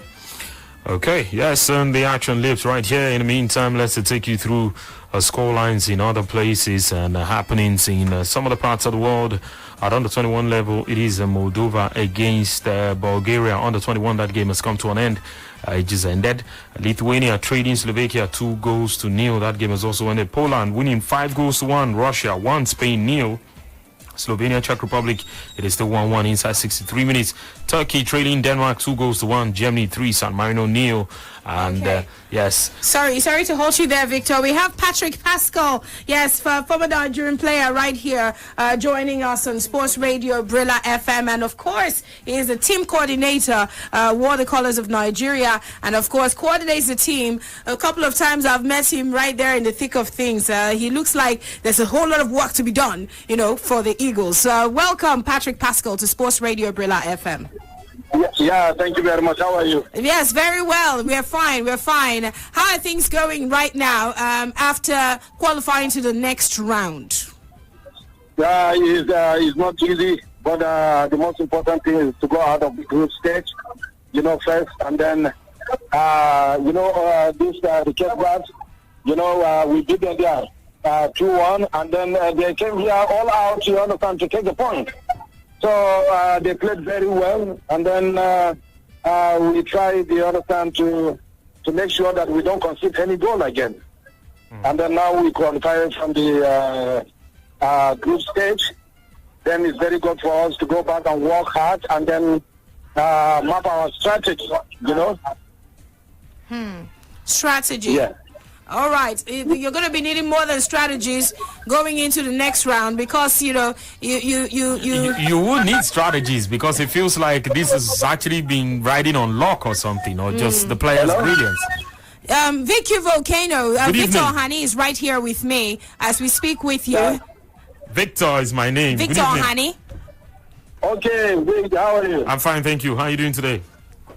Yeah, well done, my guy. I'm sure the mood is good, but we'll probably need more than luck and strategy to get by in the second phase because this is where the quality teams are getting into. What are our chances?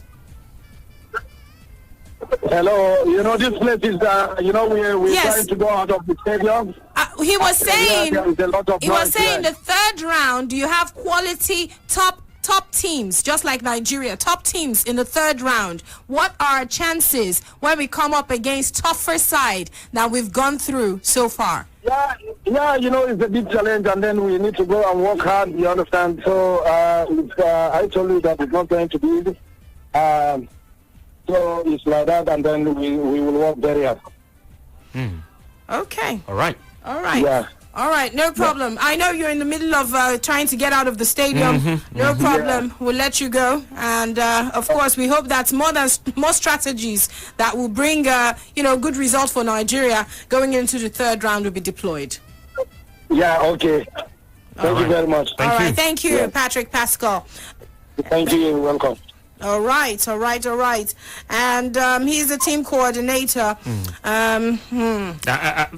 To be fair to him, a lot of the questions can be directed at him right now because he will just give his beat and try to do what he does backstage and make sure that all is well. Yes. More of overseeing and arm of the administrative assignments and not the sort of questions we would have directed at him at the moment. So yes, he may not exactly hit the nail on the head. So I understand that even being in midst of where he cannot exactly expressively say a few things. But let's see how that will happen. But in the meantime, I think there are things we should get right before we go against these people. Now, he made mention of strategy, and I actually had two questions in mind the moment he said that, because in the way we have gone about this competition, we've actually read on luck and individual brilliance more than strategy. And coupled with the fact that we've also been in a group that has not had it so great, you'd want to give credit where it is due to say that it's been a tough one for us to actually think we had strategies for games that has sort of guided us past these people and put us in a very strong position to get by.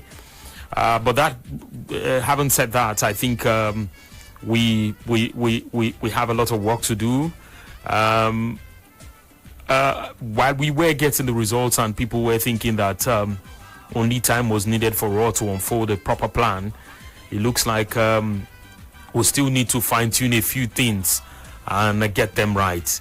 In a typical situation today where we were attacking and the midfield was not exactly creating, they were just absorbing pressure, and sometimes they get outnumbered by the quality of the guys that were pouring forward because they appeared fitter than we were. I wouldn't say our guys were not fit, but maybe they were more hungry than our own guys.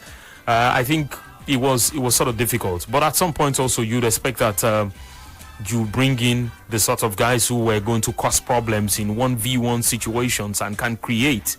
I expected an Ejuke to step in at some point. I also expected that, Samuel Chukwueze should have stepped up at some point, especially when they took out a guy like Moses Simon. You expected situations like that could help us create and then have a four-man prong when we attack Igalo and Osime in the middle and then the two guys who were coming from the flanks. But we also didn't see that as well. So yes, it's difficult to say that this was the plan or this was the strategy, and it is hard to put up a defense for this. But credit to him, in situations where he has said that we've not lost the game away from home. I mean, these are statements of facts. But I think we have to also put ourselves in places where we need to decide these games before it gets to situations like this. Someone was trying to remind us earlier that there were no playoffs, that if we lose this game, there won't be a playoff opportunity for us. You need to at least draw this game to secure a playoff spot. And I just don't think we would need reminders of this kind and in order for us to be able to solve the problems we're trying to solve. I think we should do better than this. In terms of the guys who got invited and didn't get an opportunity to show themselves, I don't know what the feeling will be like now. If these guys will be optimistic about wanting to play again or wanting to be a part of the side. But the opportunities will always be there. One will not say, I will not return to play for Nigeria because I do not think the chance is going to be given to me. A typical example is Chidozie Awaziem, who doesn't get to start. But this time around, because of the plan the coach had in mind, he's a good passer of the ball, not exactly calm under pressure, but I think he's the quicker of the three guys at the back, himself, Ekong, and these other guys. That's why they try to leave him as the last man when they go for corner kick situations, and that's why he's also the first to, put the foot in out and try to play out of the back, and that's why he's also the man who goes to the flank and try to win those balls in situations where the fullback goes forward and then they are struggling to break play from the opponent's attack. So I think Awaziem has done well, and for a guy like that who was coming to the side, he will be optimistic about his chances going into other games. But we really need to start seeing a style unfold, a style that will make it very difficult for us to be predictable. That's what we're asking for. It doesn't have to be possession. It cannot be as perfect as the Guardiola play. But even when we talk about some teams being boring, some teams being hard to break down, they still have a way they set up that makes it difficult for the opponents to break down. And then even when we, drop deep and try to soak up pressure, when we have situations to counter-attack, it doesn't amount to anything. We need to perfect things like this and have better strategies going forward than just talk about what the situation would have been and what we ought to have done in order for us to get the better of our opponents in matches. We'll take some calls before we quickly take a break and pay the bills. Let's talk to two callers and then we'll go for a break. Let's go for this one. Hello? Hello? Hello, are you there? Okay, I think you should call us back. Sorry about that. Yeah, I can hear you. Good evening. Good evening. Welcome. Wonderful. Welcome. Yeah. Please, today's match, I don't even enjoy What's your it name, at please? all. What's your name? At all. This is not match. What's your name, sir? To me, my name is Anointing from Lagos. Okay, Anointing. Yeah. Please, the way they played this ball today, it did not even impress anybody at all. Okay, then look at the aspect of attacking the forward players. I think they should use Samuel Chukwueze in that place, and that place is not really making sense to me. Like Simon Moses is not fitted for that post as at now with what he's playing. I think he's not the right person to fit in that position. And our coach, I don't think he's doing well for now. Maybe they should look for another coach, because what Nigeria is playing now, we can never play this with those big country like that. If we play this kind of team with those big countries, they will beat us more than 6-7-0. Thank you very much. Okay, thank you very much. Thank you. One last call before we quickly pay the bills. One last call, and then we'll take a break to pay the bills right here on your Champions Dial. Not to worry. And of course, let's quickly take one more call real quick. Please. Hello, are you there?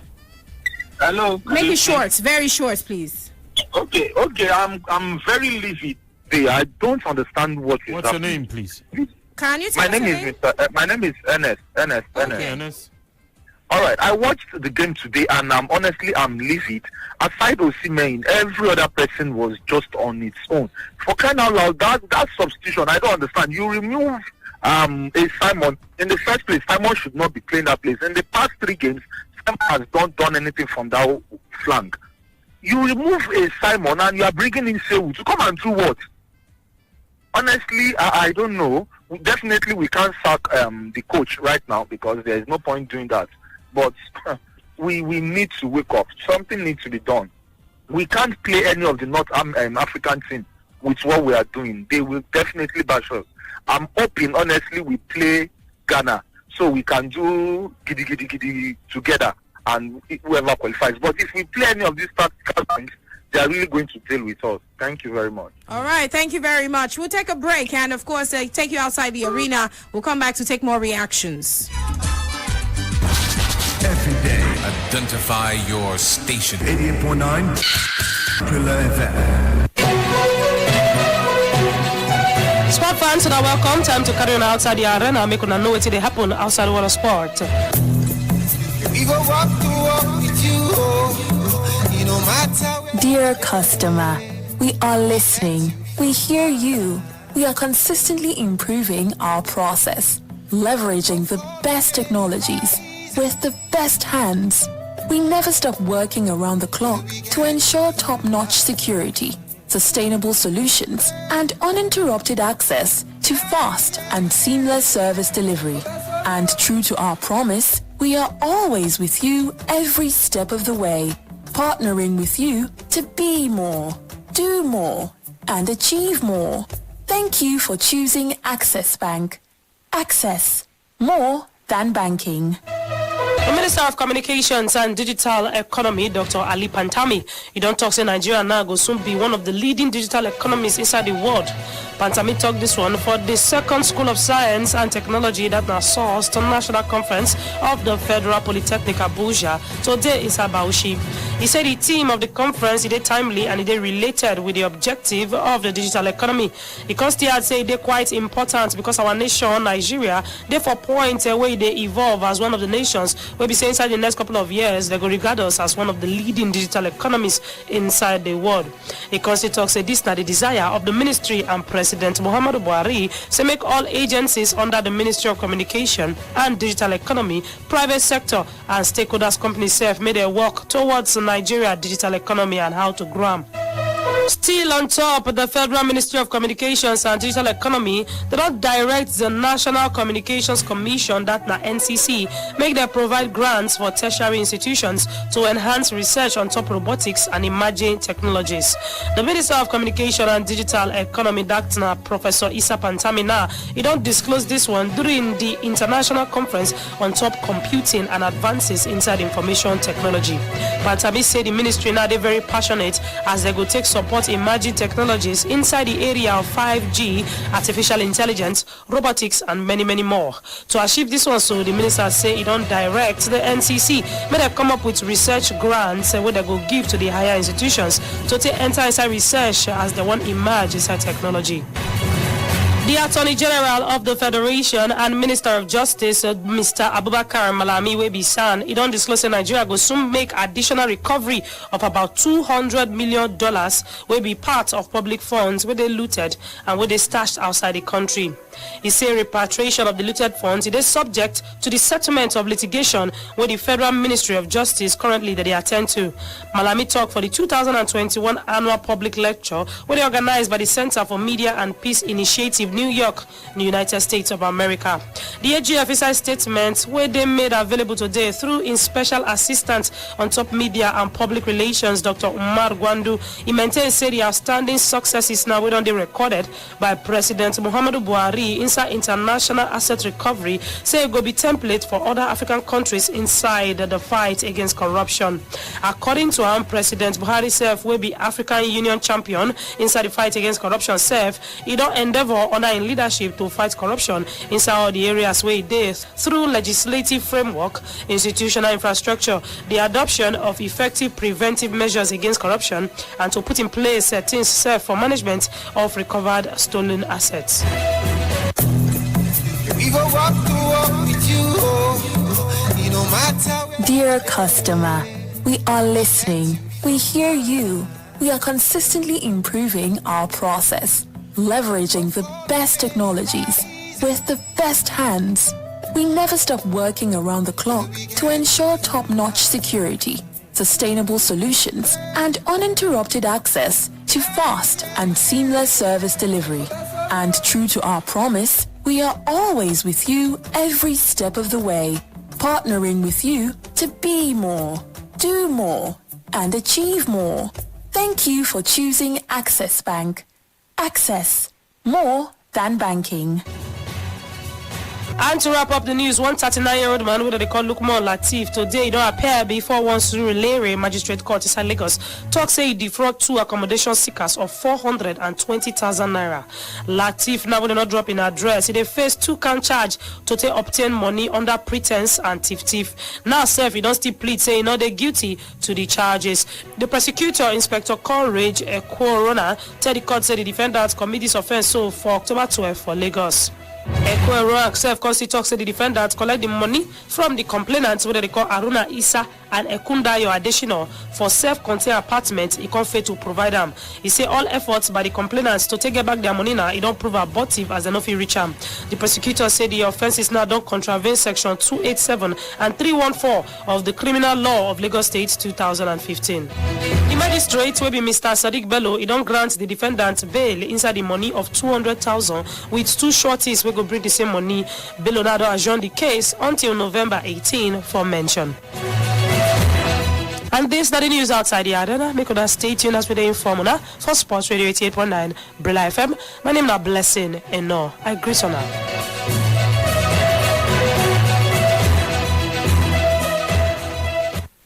Sports Radio 88.9 Brila FM, the official radio partner of the Nigerian Football Federation. Always supporting our national teams. 88.9. Here it comes. The frequency of champions. Niger Kings, get ready as Bud brings in Premier League's John Terry, La Liga's Roberto Carlos, and MPFL players for an epic face-off on the field in the first ever Game of Kings football match. In this battle of the greats, you have a chance to manage either John Terry or Roberto Carlos' team as they play alongside Nigerian players. Simply grab a Bud, get your participation code under the crown cork and text code to 7827 or visit our website to apply as manager and for a VIP invite to watch the match live. Terms and conditions apply. Be a king. Niger, it's on. I like the new Galaxy Flip tie. I don't think I will get my own CC come out. Now to buy the Galaxy A22 I do, but I don't think I don't save enough kukushi. The big sale of the year they happen for all Samsung retail stores nationwide though. So this is the time to enjoy your bunga discounts and win plenty of woof on top the phones when you buy. Really? Discount day for you when you buy Galaxy A22, A12, A02 and Tab S7 devices. The better continue and woof gifts way up to 250,000 naira day for you when you buy the Galaxy Z Fold 3, Z Flip 3 or any of the S21 devices. See, better not pass the Samsung Black Friday deal. So now where do they go? Straight to the nearest Samsung store, of course. Promo day for November 12th, reach 30th November 2021. Terms and conditions deal. Babes, welcome to our new home. Wow, this is beautiful. Oh, this bed has crumbled. Quality is vital. There are several types of mattresses and beds in the market, and they are all calling out for your attention. But if you want durability and guaranteed quality mattress, then Vitafoam is your best choice. Vitafoam mattresses have gone through thorough research and development to assure quality is achieved. Quality is Vitafoam. Hello, honey. Thanks. I love you so much. I got the Vitafoam bed, mattress, pillows, duvet, and bedsheet. Wow, they're good in bed. What? Yes, we're good in bed. Hurry now to any Vitafoam accredited dealer nationwide or visit us online on www.vitafoamng.com to place your order today. Vitafoam, the fine art of living. This one na for the bold people them, for the people wey get mind, for the people wey be say ginger full for their body, for the people wey stand gidigba to face any new hustle, for the people wey dey rock like say leather no be khaki. This one na for you to come face your own action film. Na invitation for bonge something wey be say it fits people wey be radical. Make you dey radical, make you bet on yourself. Visit parimatch.ng, make you sign up today. Parimatch, fired up to win. This festive. Wow, I feel good. Because I choose non-stop sports action. Touch it away. But you also brought someone along who's not a member. Yeah, I choose local drama filled with suspense. We've got a serious case of the wedgies. For my kids, I choose cartoon shows that are full of laughter. I feel good. Hell yeah! Choose over 135 channels full of joyful entertainment. I knew that I wouldn't. You too, choose joy this holidays. DSTV, it's your moment. Sports Radio 88.9 Brila FM. You're a jack of one trade, master of one. Sports Radio 88.9 Brila FM. Jack of one trade.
Radio 88.9 Brila FM, yes sir.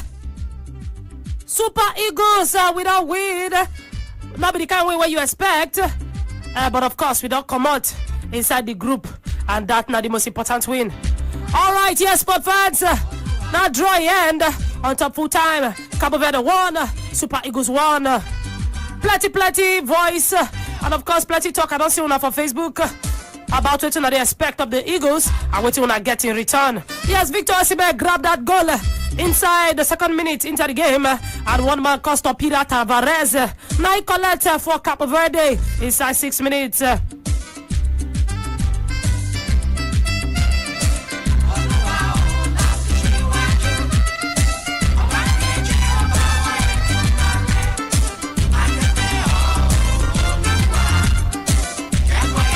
Yes, based on this result, so Nigeria now can finish top of the group, of course, inside round 60. And yes, ladies and gentlemen, now I'm missing Nigeria closed the market with starting points after 6 games played. Cape Verde now stay for second place with 11 points, and Liberia they sit down comfortably for third place with 6 points. And Central African Republic bottom feeders as expected. Alright, much reaction with the take out of the matter. I'm not alone in the studio, ladies and gentlemen, of course. When I don't hear the voices of the amazing team here for Sports Radio 88.9 Brila FM. We don't show now before we see the show now, and we'll continue to the letter now. No, so now we be the official radio partners of the Nigerian Football Federation. Now I mean say every match day we dey make sure say we carry on closer to the action. Yes, our man Yinka Oyedele, that Yinka Sports himself, they call him Spartacus nowadays.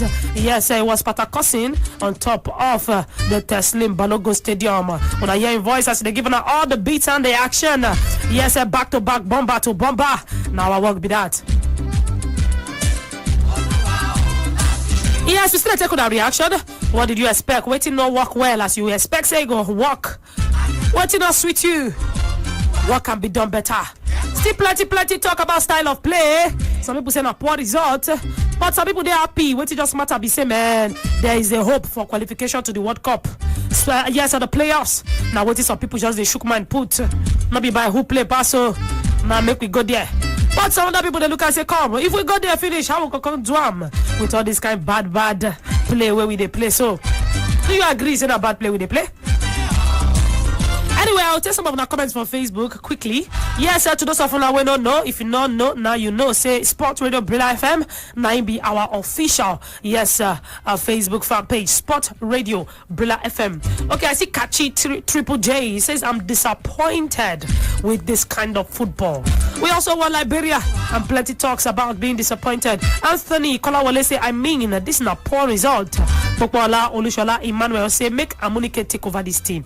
Adebisi KG Abiodun. He said, honestly, it was a very poor game. Now only God, I fear possible for this final round of qualifier. We want it so. He constantly talk said this one. Anthony Kolawole said this not be football at all. He said they wasted his data. Nonsense. Chidiaze Bright said this man, enough be coach. Who shake good David? Yes, sir. I don't know what you're talking about, bruh. We're talking Super Eagles here. Darlington Amadi said, truly speaking, Raw is very poor and he should be relieved of his position quickly.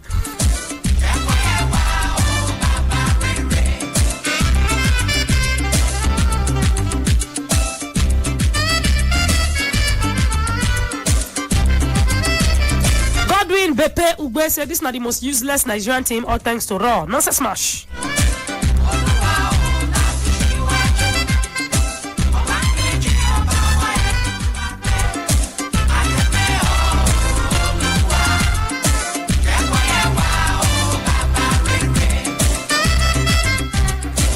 Yes, Emmanuel Akpa Michael said, criticize positively. Second of coaches before World Cup.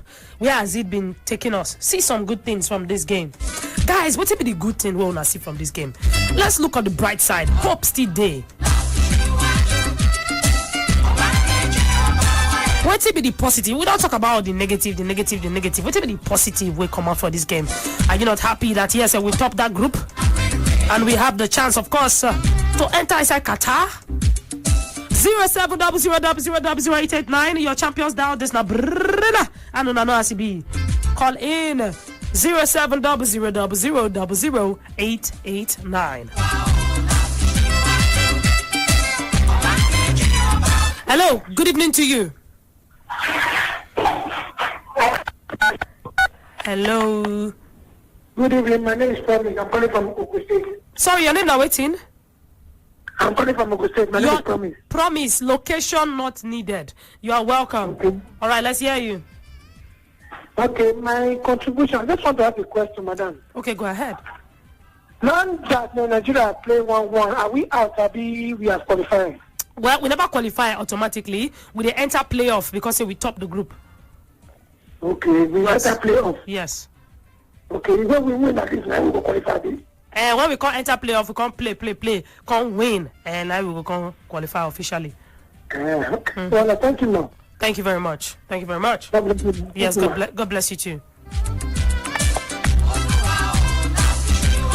Yes, who there? Hello. Yeah, good evening. Good evening to you. What will be your name? My name is Uche. Uche, you are welcome. Oh yeah, now let's hear you. Yeah.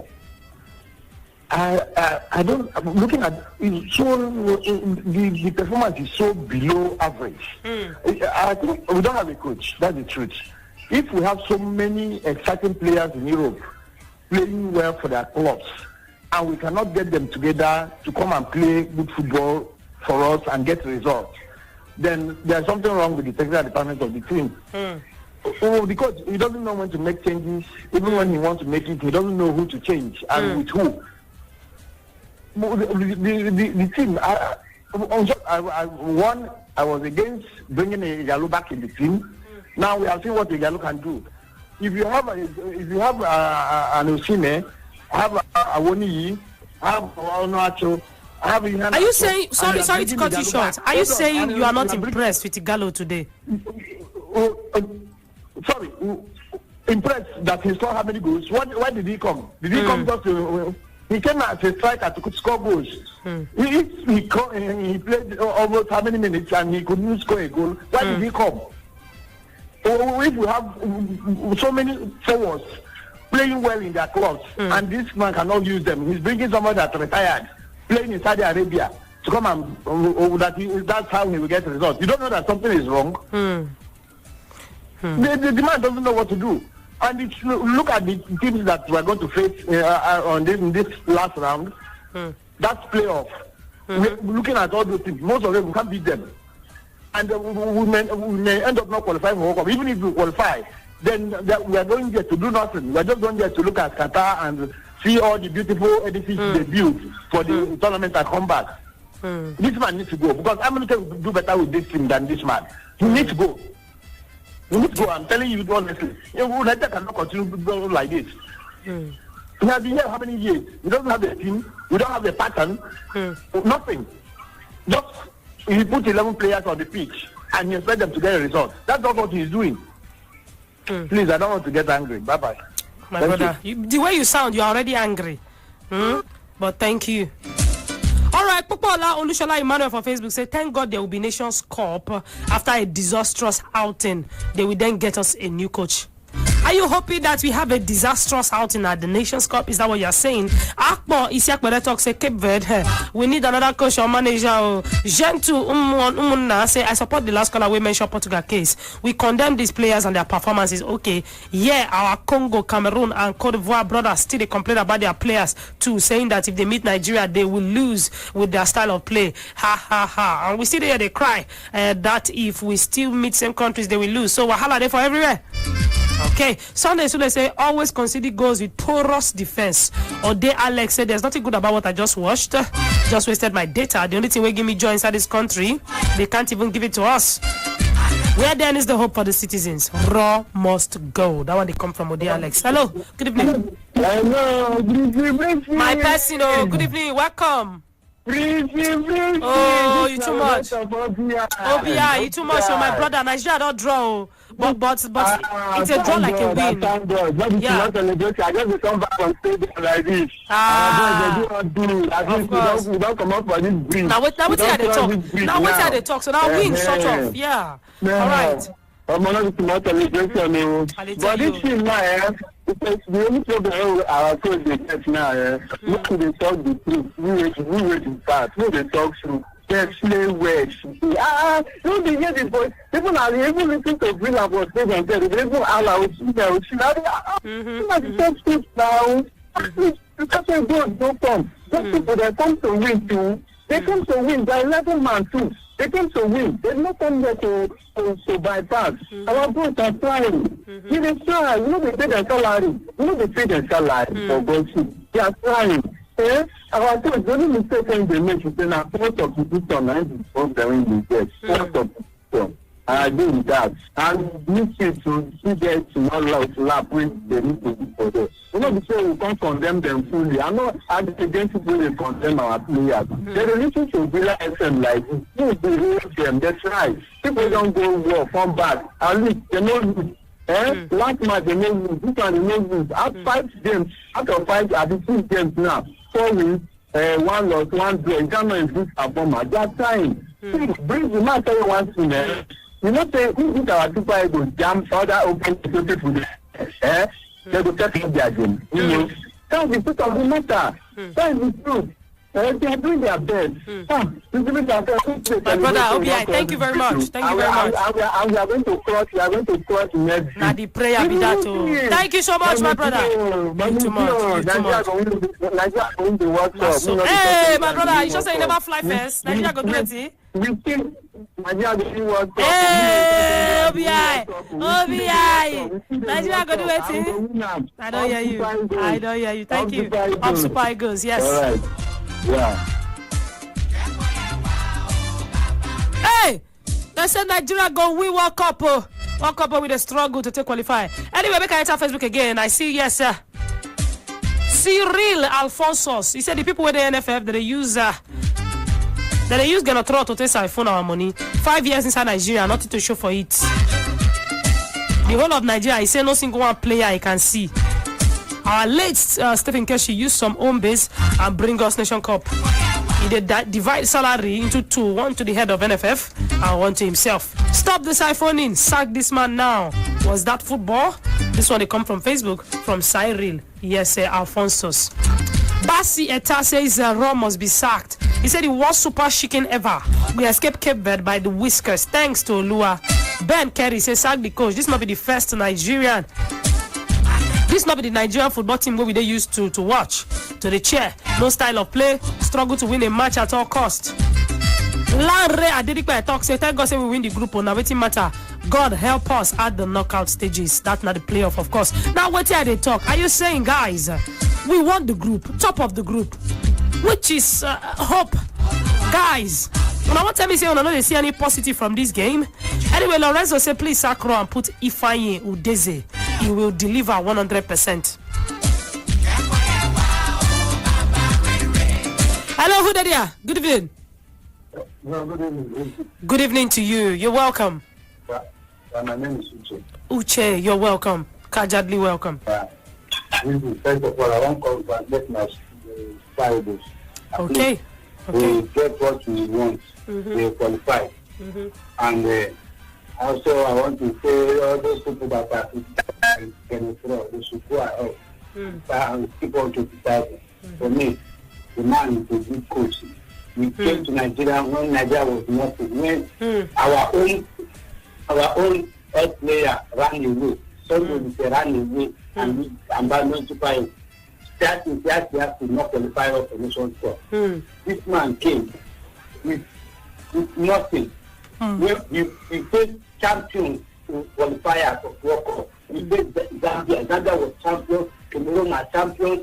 Algeria are champions. This man qualified remaining with a match to play. Sometimes I wonder how Nigerians fans, our Nigerians are. Sometimes I say they are ungrateful people. This man came and qualified when we did not have the team. Today, just that the man is still trying, but people are calling us or calling himself that it's not a good coach. We do not do this one. If they should bring up that Amunike today, they will see the style Amunike. Of course. You see Nigeria, they are not fans. They are fanatic people. They are fanatics. They are not fans. The man has tried for Nigeria. I had a rumor that man they haven't paid him salary. But this man is still working for Nigeria. And some people outside there making noise. Kenneth is not a good coach. Kenneth only they ran away. Somebody they ran away. They start to get somebody became we ran away. That we have to not qualify us to the Nations Cup. Who was in our group that we have to not qualify? Somebody Guinea Conakry was in our group, we did not qualify. Cameroon, we beat Cameroon, home and away in qualification, beat Algeria, went to Cameroon, beat Cameroon again in Nations Cup. Some people are just making noise. They don't know they are on. Nigerians are ungrateful people. They are very ungrateful people. Cameroon is a good coach for me. They have come to Nigeria and they have turned it around. Everybody does not like it. They should not put this. Let go transform man. Now wait till you talk. Thank you very much. Too much. Yes, I talk say wanna be fanatics and not fans. But then of course everyone entitled to their opinion.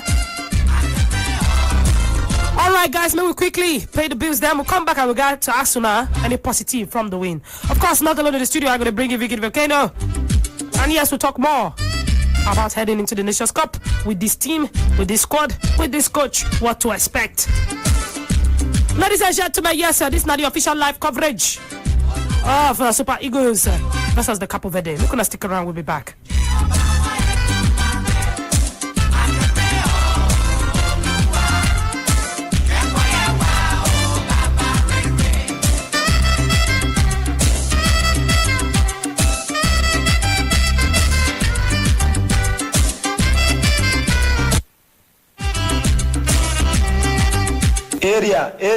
Area. Committed to taking you closer to the action. This is Sports Radio 88.9 Brila FM. Niger Kings, get ready as Bud brings in Premier League's John Terry, La Liga's Roberto Carlos, and MPFL players for an epic face-off on the field in the first ever Game of Kings football match. In this battle of the greats, you have a chance to manage either John Terry or Roberto Carlos' team as they play alongside Nigerian players. Simply grab a Bud, get your participation code under the crown cork, and text code to 7827, or visit our website to apply as manager and for a VIP invite to watch the match live. Terms and conditions apply.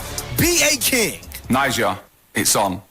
I like the new Galaxy Flip tie. I don't think I go get my own CC come out. Now to buy the Galaxy A22 idea, but I don't think I don't save enough kukushi. The big sale of the year they happen for all Samsung retail stores nationwide though. So this is the time to enjoy your bunker discounts and with plenty of woof on top the phones when you buy. Really? Discount day for you when you buy Galaxy A22, A12, A02 and top S7 devices. The better continue and woof gifts way up to 250,000 naira day for you when you buy the Galaxy Z Fold 3, Z Flip 3, or any of the S21 devices. See, better not pass the Samsung Black Friday deal, so now where do they go? Straight to the nearest Samsung store, of course. Promo day for November 12th, reach 30th November 2021. Terms and conditions deal.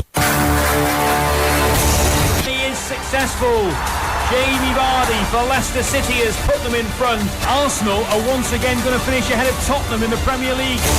This is 88.9 Brila FM, and we give you action in the Premier League as they go in.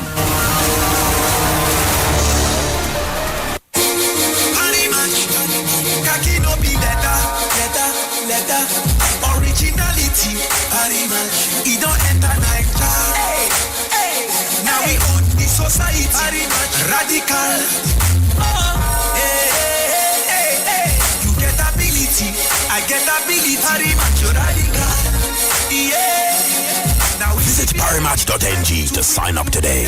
Parimatch, fired up to win.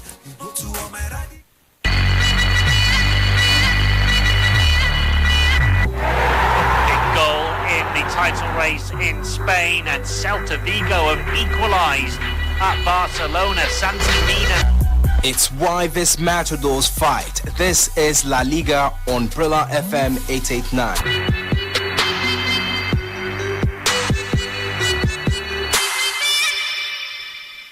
This festive. Wow, I feel good. Because I choose non-stop sports action. Touch it away. But you also brought someone along who's not a member. Yeah, I choose local drama filled with suspense. We've got a serious case of the wedgies. For my kids, I choose cartoon shows that are full of laughter. I feel good. Hell yeah! Choose over 135 channels full of joyful entertainment. I knew that I wouldn't. You too, choose joy this holidays. DSTV, it's your moment. Here comes. Ladies and gentlemen, this is Sports Radio. It's 88.9 Brila FM. Makes the switch to Sports Radio. Area.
Ladies and gentlemen, post-match, of course, of the FIFA 2022 World Cup qualifiers between Nigeria and Cape Verde. Yes, Nigeria won, Cape Verde won. Nigeria, yes, finished toppers. Yes, finished toppers. And we go into the next round of qualification. 0700000889. Yes, as we take on our reactions to the game. In the meantime, quick update, yes, on the games. Yes, I waited for ground even as with the Yana. Cameroon versus Ivory Coast, you don't kick off. Yes, Cameroon at home hosting Ivory Coast now 0-0. On the other side, Mauritania, yes, and Equatorial Guinea also kicked off. Tunisia, yes, at home to Zambia. You don't kick off. Morocco, Guinea, yes, don't kick off as well. Meanwhile, some scores, yes, from the other time. Egypt beat Gabon 2-1. Libya and Angola had a draw 1-1. Mozambique, yes, they beat Malawi 1-1. 1-0, sorry. Algeria, yes, had a draw with Burkina Faso 2-2. Liberia, yes, they beat the Central African Republic 3-1. And of course, Nigeria picked Osimhen 1 goal. Stopira Tavares 1 goal. And full-time draw. Nigeria toppers. Yes, toppers of the group. And we advance to the next stage of qualifications. 0700000889. Still taking your reaction. Hello. Good evening to you. Hello. Good evening. Good evening to you. Lucky the talk. Lucky, you're welcome. I will just thank God. We just thank God. I'm not going to tell you. Super Eagles, then try. So to you, they try. What will be your standout performance? What is standout for you for the Super Eagles today? Osimhen. Should Super Eagles try or Osimhen try? Is it Super Eagles try or Osimhen try? All of them try. They put body today. I don't say they put body. As they put body today, I don't like them put body against Central Africa. They will beat them. They will win them. They try. If they play like this, all these are bad. They play like this. So they put body. Then guess what? So as they put body, they will not qualify them. They try today. You understand? That kind of very approach where they approach. Today is different. If they do some today, I know they will do the people. They will then try. So you take positives. You're positive from this game. We say we try. We played well. To you, we play well now. Okay. We play well from first half. If not the keeper, they will be the 4-1. 4-1. But let me ask you another question. How you feel about the fact that we've been quick score, we can't quick concede? So, the thing where they don't happen like that in football. You understand? They happen like that. You understand? You don't thank God. You don't have to say our boys. Then step up, then keep. Then try. You say them play this kind of match. They play against Nigeria. These people compete us. These people they too much. These people they play ball. They try. These people they play ball. People will try today. I don't go tell you lie. I already talk about failure. You not do it. I talk and supposed to do. They try. You don't thank God. Thank God, sir. Thank God. All right. Thank you very much. Thank you very much.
Still taking your calls, of course. 0700000889. Super Eagles that draw with Cape Verde, and of course option to go to the World Cup. Who there? Good evening. Good evening. Yeah, good evening to you. Yeah, this is Mr. Sam. Mr. Sam, good evening. Welcome. You're welcome. Yeah. Nigeria really tried today. You think? Played a good ball. You think? Yeah, it's not even think. They played a good ball today. I don't know what's wrong with some people condemning General. I don't know. He has no pattern. He has no this. He's not. He has that. He's playing. He's winning. He's bringing out results. Are we to cut off his head? He's playing, and the pitch is not even good as well. The pitch is not good. And if they could play that and could have that result, that means they've really tried. Let's give kudos to him and to General.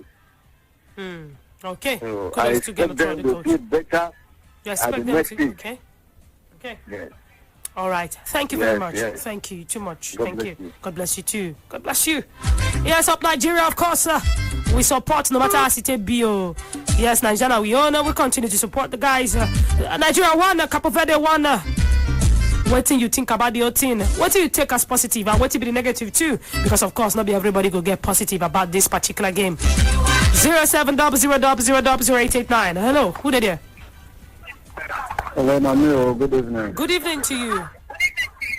Who's Lucky calling you? Lucky, you're welcome. It's a lucky day for the Super Eagles. Lucky, we top the group.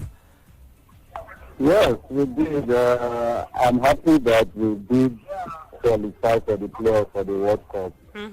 But still, talking of positives and negatives, there's still a whole lot of negatives to take from the game. I think it's just the players' personal determination that actually pulled this through. And then you can see Osimhen running like as if he was on something today. But I think that was his determination, and I think that was the drive that the whole team had. Technically speaking, we still have a whole lot to do, honestly, because if you notice, today make 5 good changes, 5 good substitutes, and Nigeria have not done one for close to how many minutes, placing the team under serious pressure. I don't still know. It's like our technical crew, they are not working together. I don't see the technical crew, the likes of them, able talking to Bennett Raw. If you watch the other coach, you see his other technical, his backing staff talking to him about what and what they feel they should correct and make. You understand? But that's not that. We can't find that in our team. Technically, he's supposed to see some holes in that thing that they should close. Going with the 1-1 is not the best result we could have gotten. Yes, we qualified, we agree. But that was very safe party.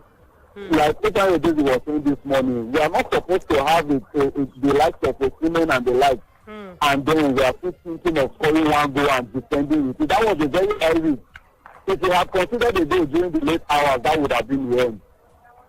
Let's be very fair. Yes, we put up a very good fight, we agree. But there is still a whole lot that the coach needs to do. If the NFF says they still need to keep him, then they need to talk to him about his tactical abilities.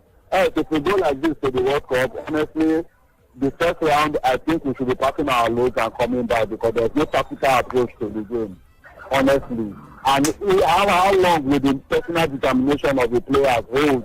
How many games can we run like this and pass himself out? If he does that this match and the next match, definitely the third match he will be worried out. Yes, and so then you have a whole lot to say, not just us praising them. Yes, they've done well. I appreciate it. But we still have a whole lot of work to do. Technically, we are still behind. Tactically, we are still. There's no pattern. There's no Cali that we are forward. How the Cali we dey back? Technically, sporadically, it's poor. It's poor. It's appalling at this stage of football with this crop of players that are taking ages of generation for us to bring together. And then we cannot build up a team. We cannot build up a play. Because if the woman is in the game, we have to take dead balls and use it. Let's assume if Osimhen is not starting, we are having a dialogue. We can't make a dribble from the side. What was Chukwu doing on the bench to the end of the game? What was Amebuka doing to the end of the game? I expected them to come in to overrun these people. So the problem is our technical team, they're not making the right substitutions or placing the players at the right places and times when they're supposed to. Now, yes. Obviously, even if you notice, the whole be done way out for the game. And then there was a whole need to make a whole change. You have 5 subs to do. What are you keeping them for? So for which match? So technically, I don't think maybe the backroom staff are together because I can see the distance from Liverpool to Bennett Raw. He doesn't even talk to him during the game. But if you really notice, check the other coach, see their technical crew talking to themselves. This is what should be done. That game was a make or match game. Either we win or we die. And it was on both sides. It was not just for the Verde side. Yes, we know John would have been John getting for us. But that was a very dangerous tactic to undertake. The same thing happened to Portugal and they shocked them during the end of the close of the matches. And Ronaldo cried because he's going for another playoff. Let's just assume they qualify. but that was a big risk to take. That risk was too much to hold.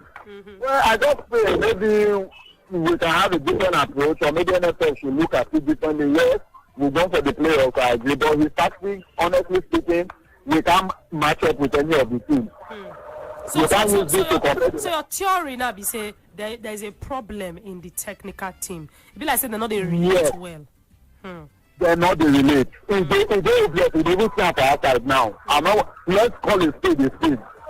If the labor will be in that team as a technical backroom staff, and the man saying backroom staff is there, and then we can't see them even communicating during the game, then there's a problem. The Senator was just standing in his coach's box on his own, just thinking to talk what he feels he wants to talk. But it's not working. The technical crew are the ones seeing the errors. They are the ones who are supposed to call the coach and say, no, this position is where it is. He played the game till the time I got injured before he changed it. So we have to get to that. Okay, this is the way I'm talking about. Someone is injured. We don't know how serious that his injury will be. You have to protect your players for the next game to come. You have them on the bench. We have a rich bench. So what is the problem? It's not the technical disability. And then I don't know how I was watching the game with my heart in my hand. Where we were, all of us held our heart in our hand because we were all scared. We were not, our minds were not settled. We were just hoping that we were still end the game, which is not supposed to be so. You are supposed to be winning those people comfortably, then you can be playing around with it. But no problem. You are not a Man City side that would not stop against the United side because everything was working in their favor. If everything is working in your favor and you don't stop, no problem. But when we are seeing pressure, we go and check the statistics. During the end of the game, we are considering corners, free kicks, like at least nothing. It was just the conversion we were just lucky to have stayed through today. Let's be fair. Yes, the players gave a good account of themselves. The determination, the personal drive. I hail Osimhen for everything. Fantastic outing today. In fact, he was the man of it. You see him tracking back, going to defense, coming out. Imagine he didn't put up that kind of performance. Then what are we talking about? What are we talking about? It will become a nightmare that in our own home ground, it has repeated itself again, and we are not qualifying for another no harbor because of tactical inability. There should be a change to this. Honestly speaking, there should be a change. All right. Thank you so much. Because thank you. You too much, my brother. Thank you. That's all. No good. All right. Up Nigeria, of course. Hey, Vicky the Volcano there, yo. And yes, said my brother, we just finish the talk. Say, look, not be said the technical team not good. Now said that they quarrel. He said they're not in good terms. He said now why you go see say you go sit down for the space we go day before you can see gonna throw out they're supposed near each other. He said during the game he made the notice and he said look, the other coach and the technical team they all be like round ball. I don't believe that. They gather themselves, they talk. Well, Vicky, you can never write out the possibility. No, there's no proof. There's no proof, of course. No. Now hypothetical, yeah. No. What would they do? Be say we they assume. That's how you grow rumors in places where it doesn't exist. You cannot hypothetically point at things like that. Doesn't make sense.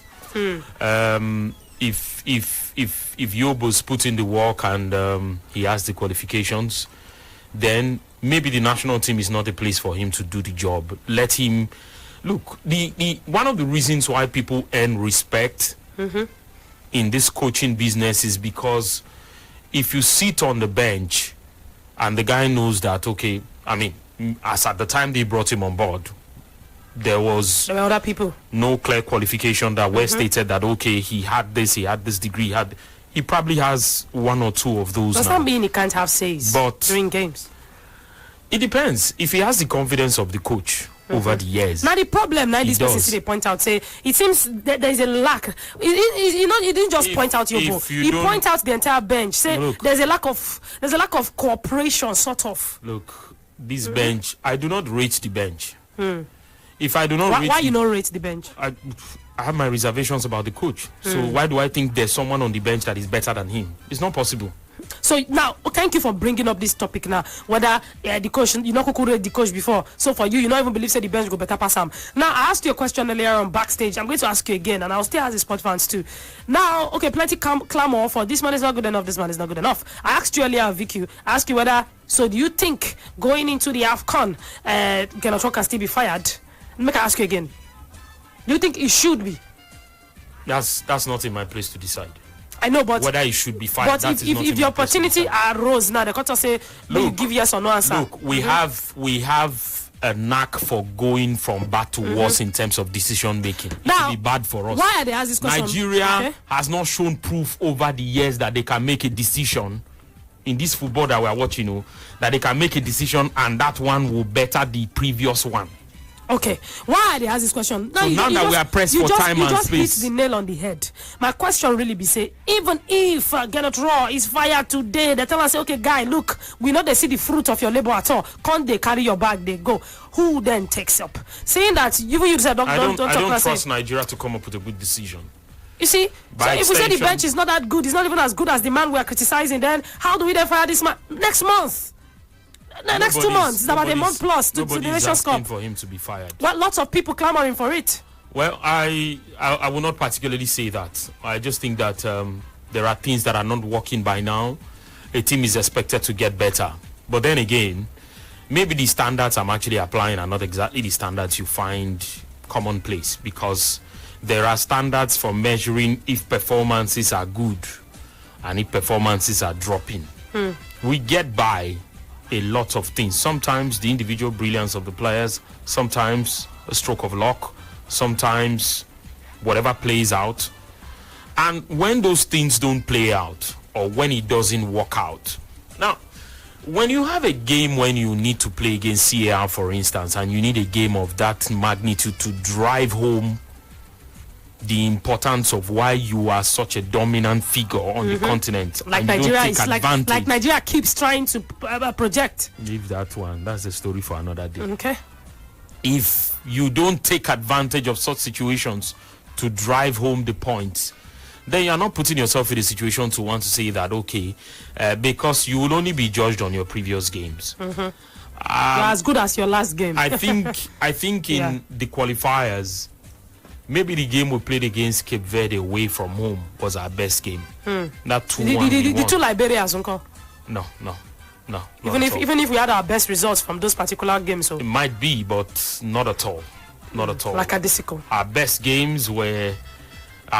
was the one away to Cape Verde. We didn't even have the full complement of the players. Like 8 of them had gone to club, and the coach had to sort of wriggle the way out. Well, yes, those are situations where you expect that. Oh yes, we were not expecting to do too well, but we did. But when it got to a point where we should have taken on CAR over 2 legs and just closed the group, we now lost a game, and then we had to come back somehow, winning 2, drawing 1. I think when we box ourselves into situations like this, it is hard for anybody to want to have confidence. But I think over the years, if we meet better organized sides, as it stands, over the years since the guy has been in charge, we've been able to get by a few things. Qualifying now with a game to spare was something that happened during the AFCON. But it has not happened in the qualifiers now. It means if by any stretch of the imagination we were taking it for granted, it is no longer what it used to be. In the meantime, let's let you know that Tunisia, they lead 1-0 against Zambia. Mauritania lead 1-0 against Equatorial Guinea, and Morocco are already 1 goal ahead of Guinea. Yes, in other games that are taking place. And yes, you should keep tabs on this, because our opponents could spring out of any of these places. But Cameroon and Cote d'Ivoire, yes, Cameroon and Ivory Coast, that game is still on. 21 minutes of action seen already. It is a goalless affair. Right there. So yes, Breezy, back to what we were talking about. We have got to, have better performances than this. On the basis of what these guys are doing at club level and what we are seeing them put in, you want to believe that when they become a collective in the national team, the performance should be better. Okay, now this is not the same thing I asked you last week. Do we overhype our players? Victor Osimhen, kudos to the boys. I say they run raga all over the field today. Because he said the speed did there, the ginger did there, the tenacity, the capacity, everything. Also, yes, grabbed a quick goal. So, yes, shall we overrate our players? Anyway, yes, update. They be like say Cameroon taking the lead against Ivory Coast for this particular game. Like Vicky talk, yes, our opponents will spring from any one of these. 0700000889. Champions down this now Brila. Now do well to call us Yes, it's true. Cameroon did not take the lead against Ivory Coast. This is not probably the Classico of African football. We're not going to lie now. Yes, Cameroon 1, Ivory Coast 0. 0700000889. Yes, Carla Tokwe Kambi. Yes, and the man will get him. Yes, a Lyon player, 29 years of age. Now the man will get the goal for Cameroon. 0700000889. Who did that? Hello. Yeah, good evening to you. Good evening. Yeah, good evening. On the line. Sorry, your name? Damilari on the line. Damilari, you're welcome. Let me let you know that Vicky the Volcano is there. Okay. Good evening to Vicky. Yeah, good evening. See, this our coach, He knows nothing. He knows nothing. And also, the next round we are moving into, if Nigeria is not too well fed, only God knows. Nigeria is moving nowhere. With the trash we played with, what's it called today? That at our backyard, the beating mercilessly. Anybody will miss the next round. Get a draw. Saying nothing. Bye. All right, thank you very much. Thank you. All right, quickly inside Facebook, I see Ude Kingsley. He said good one to the Super Eagles, even though they needed to win. Ikechuku Basi will say we're lucky to survive this group. If we continue like this one, so we're not going to qualify. The only team where we feel playing now Ghana, other teams go beat these Super Eagles. This Eagle, you know, Sabi fly. Michael James said, please take it easy on our players and coaches. Before this man came, we couldn't qualify for the Nations Cup. I believe say Nigeria go raise in game when we meet topper opponents. If you can't raise your game when you are preparing, is it when you meet the opponent you then raise your game? No, football is not. Well, it happens, I know, but still, come on. They say if you fail to prepare, you prepare to do it, to fail. Shagu Alabi say opinions differ. This team is poor, I beg, and you can't confuse me. Mind you, this is going to be the last time where I go talk like this concerning Super Eagles. Chris Omeru said nothing exciting about watching the Super Eagles play. Football where they bring me joy, where to the masses. As you panic now, don't bring in politics and corruption. If not for corruption, what is our business with that clueless coach? Look at how these talented players, then they make them look like below average players. Matthew Gillo said, make we not deceive ourselves. These Super Eagles are not fit fly for the World Cup with this kind of playing style. Which World Cup? Bro, have we even qualified? Why Why you even talk of World Cup? It's too far. Let's talk about the Nations Cup first. It's Jacob G. He says, please don't let Raw go, but make sure you strike him by force by. I don't know what that means. I don't know. He said, make sure you strike him by force by. I don't know what that means. Anyway, nobody will hurt him. Nobody's going to hurt him, please. Coaches win, coaches fail to win. It's the standard everywhere in the world. Everywhere, even the best, even Pep Guardiola. Anyway, yes, Casey Blaise Kevin says, this man is not tactical. The game not get direction. Super Eagles is not a team. Everybody where they play normal, everybody they play normal individual game, not as a team. That coach not a tactical at all. Coach should not be calling. That's it. But why? Yeah. Look, let's leave it, Sha. Let's leave it. Okay. I keep asking the question. If we let Genotra go, who takes over? Vicky the Volcano said the bench self not even Risham. So which bench? That our bench. Exactly. So who then? That's the point. Nations Cup is 1 month plus from now. Just a month and a few days. I beg. Let's leave that one. So where do we start from to start bringing in a new coach? Anyway, 0700000889. Who did ya? Good evening. Yeah, good evening to you. Vicky, good evening. I thank God to pass this thing to. What's your name? What's your name? My name is Linus. All right, okay, Linus. Go ahead. Yeah. I thank God to pass this stage now, but going forward, I think something needs to be done. Okay. Very, very serious, because with this kind of play, I'm not sure we can hold even DR Congo.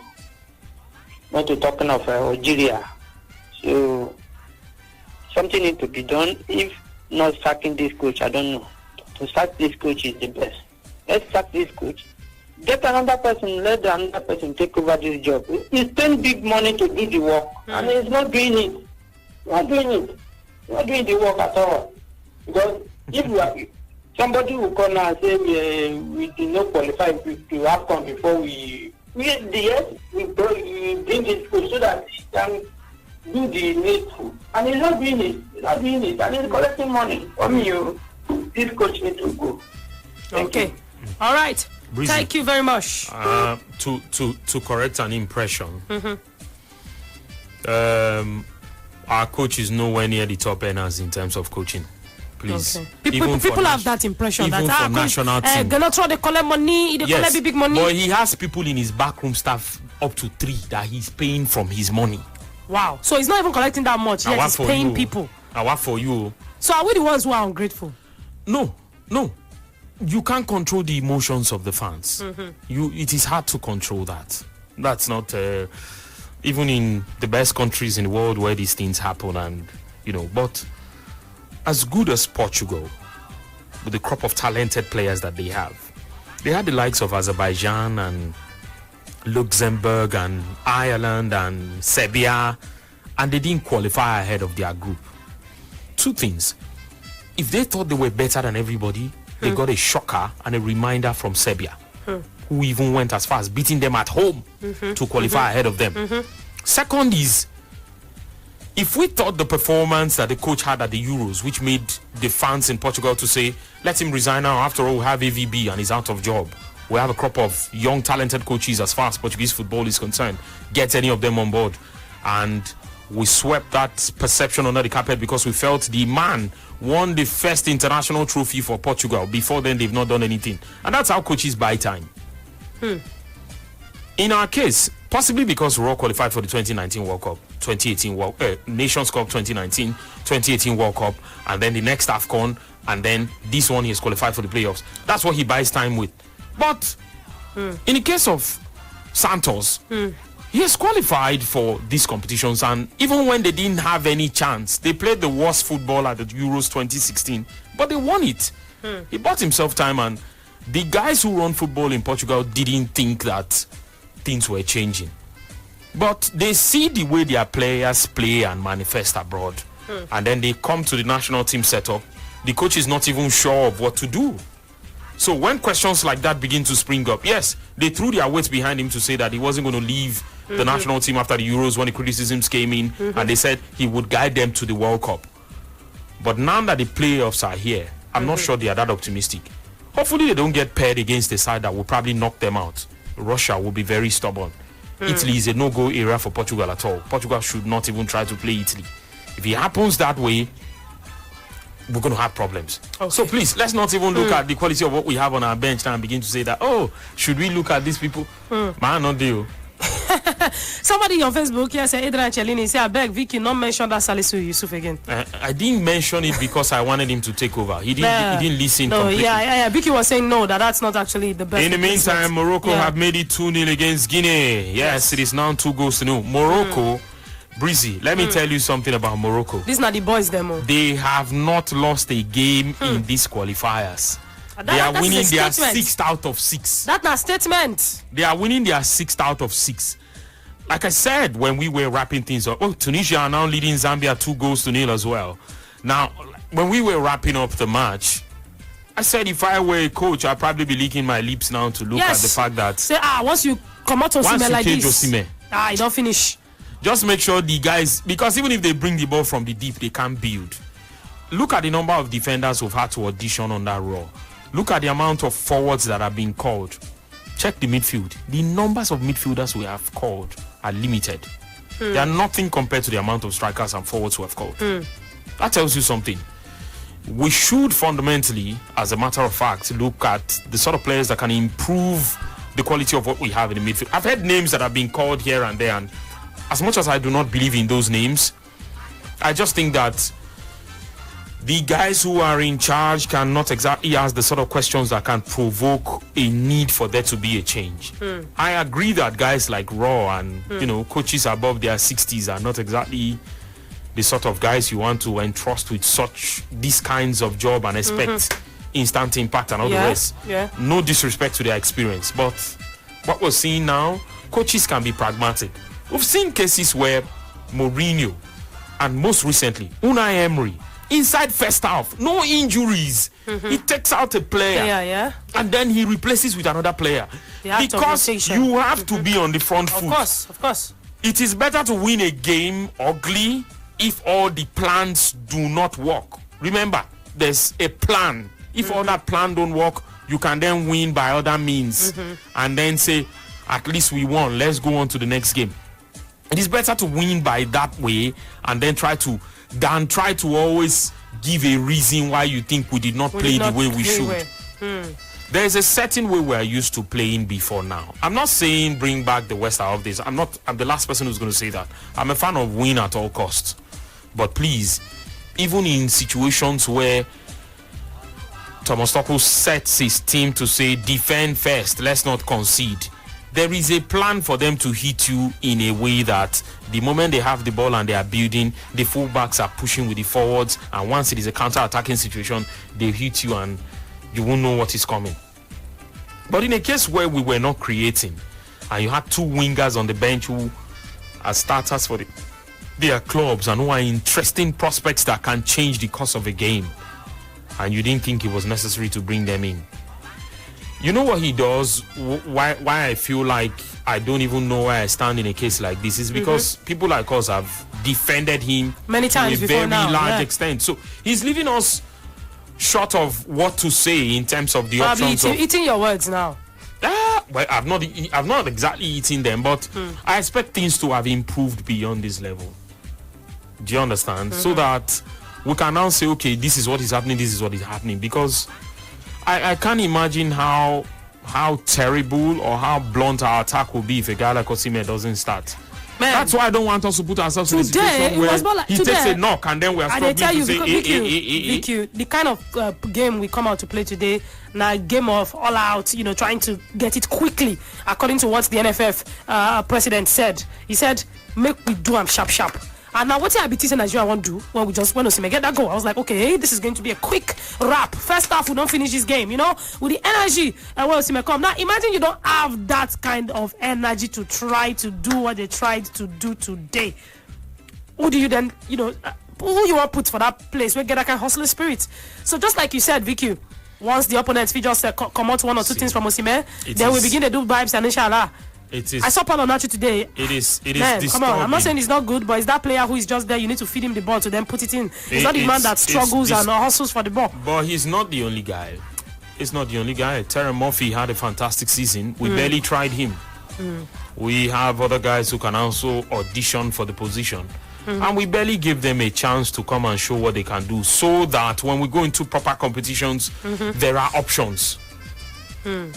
But in this case, Osimhen was the guy who was also dropping to the flank to come get the ball. Because probably the information was the moment we don't have the ball, Simon Moses, you have no business being in front. Push backwards.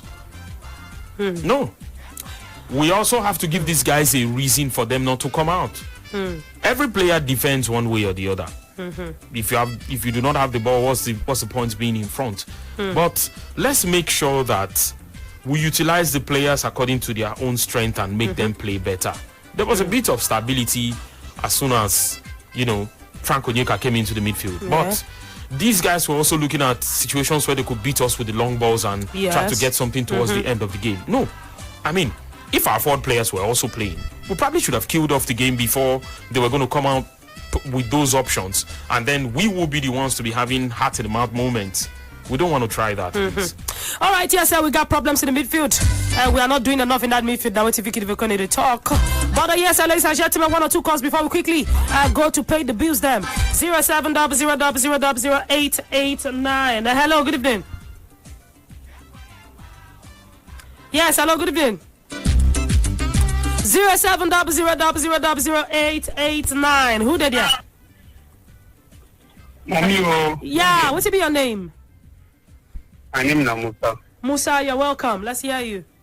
Oh, yes. I have not watched the match, but based on your own analysis that you analyze the matches, it seems like Nigeria. In short, let me tell you, if we want our football to grow, let's start from carrying people from street and start playing our football, because they will be hustling to score from street to national team. Who did we pick from the streets to national team? If we continue calling all these international players they will come and play for us. Why do we get Bull, the Daniel Amokachi? Why do we get them? JJ Okocha? Why did we get the Major Lawal? And so on. They started from the house here before they can even go outside to play football. Why can't we start from here? If we said we'll continue calling them to come and play for us, we'll have the ensure that I don't know what to call. We'll have the worst team we have. Based on you people are analyzing this match, you are wasting it too, isn't it? So please, forget about the coach. I know the coach has no focus on our team because he cannot match. He cannot read match. All right. If it is a coach that can read match, isn't it? He knows when to remove and bring forward. All right, thank you very much. Thank you. Thank you. Thank you. All right. Yeah, good evening. Who there? Good evening. My name is Jakes Okpa. Sorry?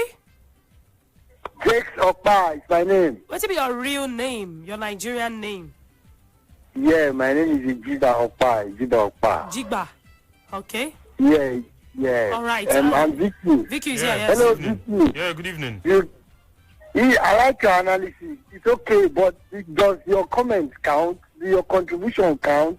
No. Can you have a say? I'm not. I made it clear that I'm not in charge of. I'm not one of those who run football in the country. But to be honest, the right thing should be done. As good as you are, we should have opportunities to contribute. I mean, your talents and every other person who is supposed to be, advising, we should have results.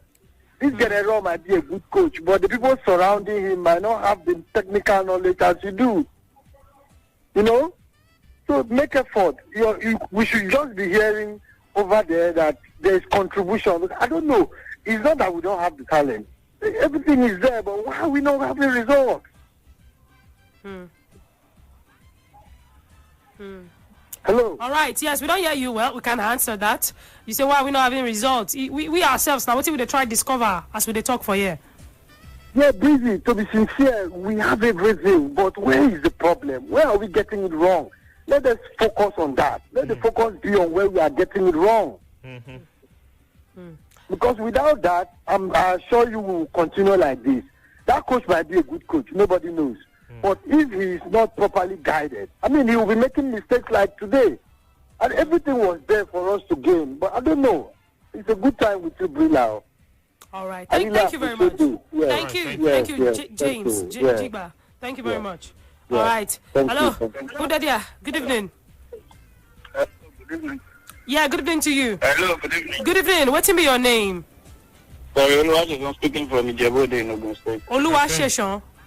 Oluwasesan speaking from Ijebode. Okay, location not needed. Let's hear you. Oh, wow. You're welcome. Let's get the bell for you. The bell of champions. Yeah. All right.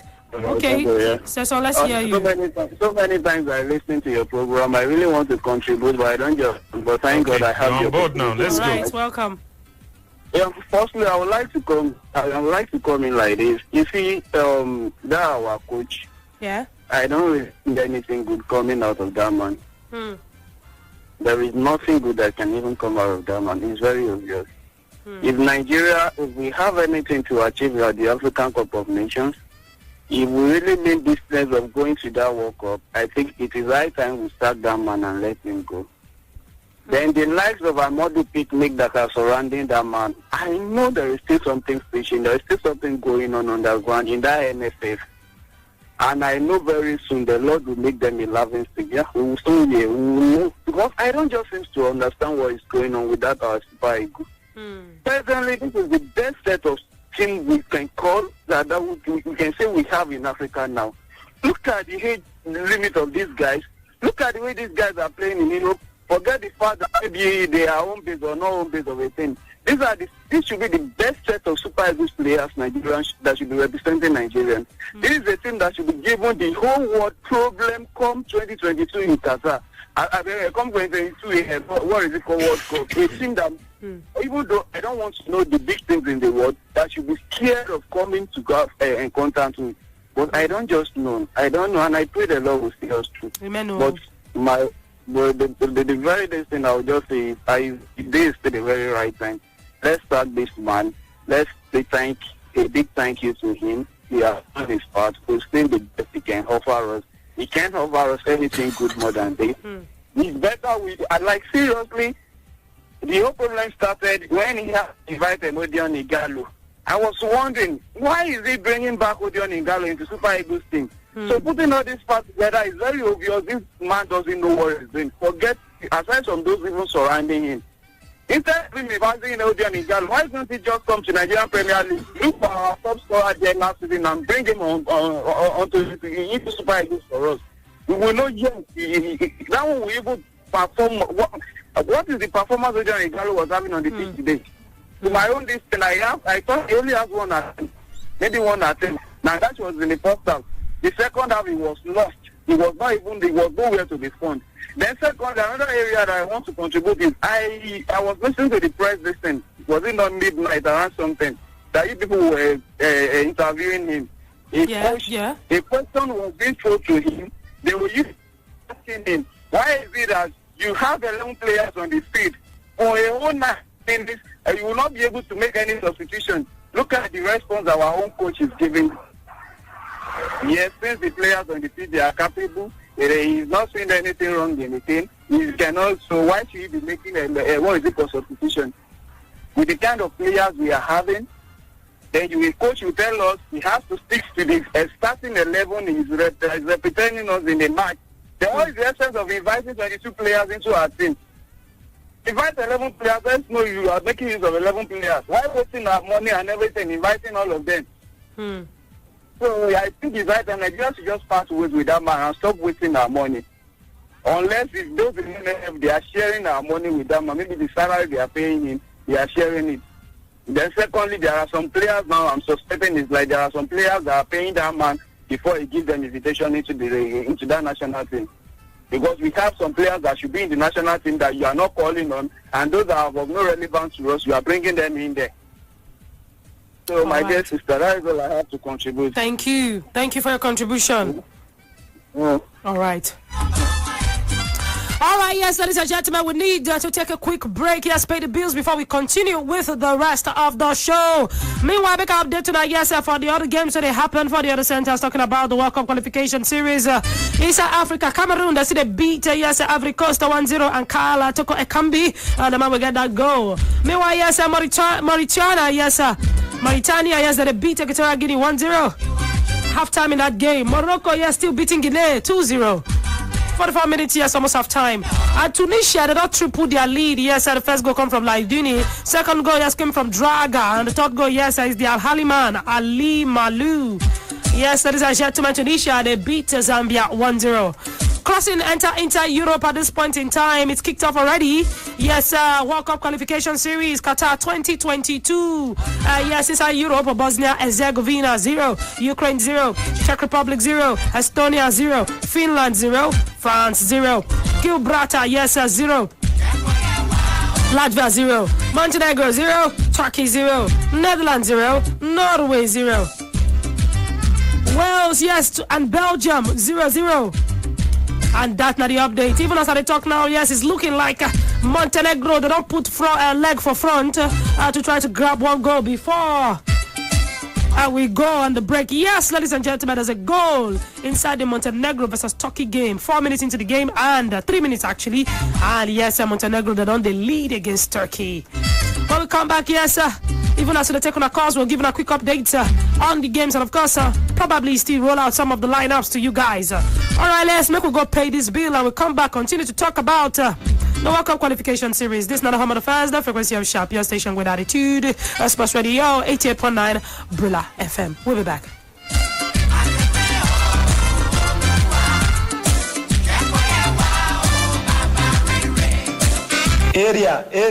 Area.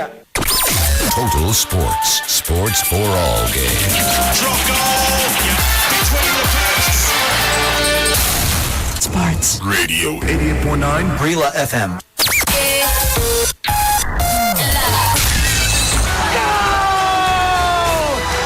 They've scored.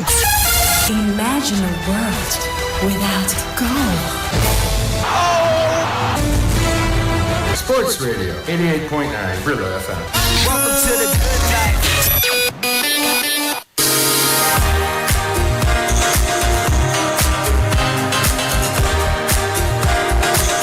Niger Kings, are you ready? Budweiser is bringing something big to Nigerian soil, and when we say big, we mean big. Premier League's John Terry and La Liga's Roberto Carlos are coming to play in Niger and will be facing off in the first ever Budweiser Game of Kings football tournament alongside some of your favorite MPFL players. And you trust Budweiser to always think of Niger Kings. Guess what? You get the chance to be a part of this game, and in the best way possible, as a team manager. Yes, you heard that right. In this battle of the greats, you have a chance to manage either John Terry's team, Kings FC, or Roberto Carlos's team, Smooth FC. Budweiser is creating limited edition Crown Cocks just for this purpose. So to participate, simply drink Budweiser, get your promo code under the Crown Cock and text code to 7827 or enter code on www.budweiser.com.ng/Game of Kings to apply as manager or for VIP ticket to watch the match live. It's one Crown Cock, one entry. Watch out for the bi-weekly draws on the Budweiser sponsored Kings of Football show airing on Super Sports Channel 202 to see if you're one of the 5 lucky participants selected for the next round of the manager contest. Now, the draws will also select about 1,000 people to receive VIP tickets to the live match. If you're selected for the VIP ticket, you will be requested to send a confirmation SMS to a soon-to-be disclosed number to secure your ticket and watch your faves play live in your country. And if you are selected for the manager position, you will be contacted and asked to share a 1-minute elevator video pitch stating why you should be manager of Team Kings FC or Team Smooth FC on social media and tag the Budweiser Nigeria handle. 5 participants per team will be selected from the video entries and invited for a physical interview where third-party judges will select one individual per team to manage Smooth FC and Kings FC. Finally, Budweiser has a special experience for those who made it to the top 10 in the manager audition.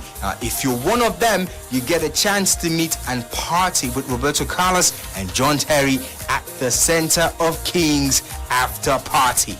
Trust us when we say you don't want to miss this. Remember, to participate, simply drink Budweiser, get your promo code under the Crown Cock and text code to 7827 or enter code on www.budweiser.com.ng/Game of Kings. One word.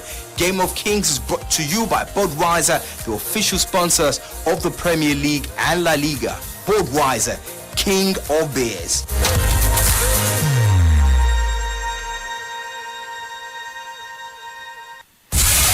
Hey Niger Kings, it's John Terry and Roberto Carlos, and we're almost ready for Budweiser Game of Kings. We just need a manager to lead our teams to victory. Think you can manage a winning team? Let them know there's only one king. Drink Budweiser and get your participation code under the Crown Court. Then text code to 7827 or visit www.budweiser.com.ng/Game of Kings to score a manager experience or an invite to the live match.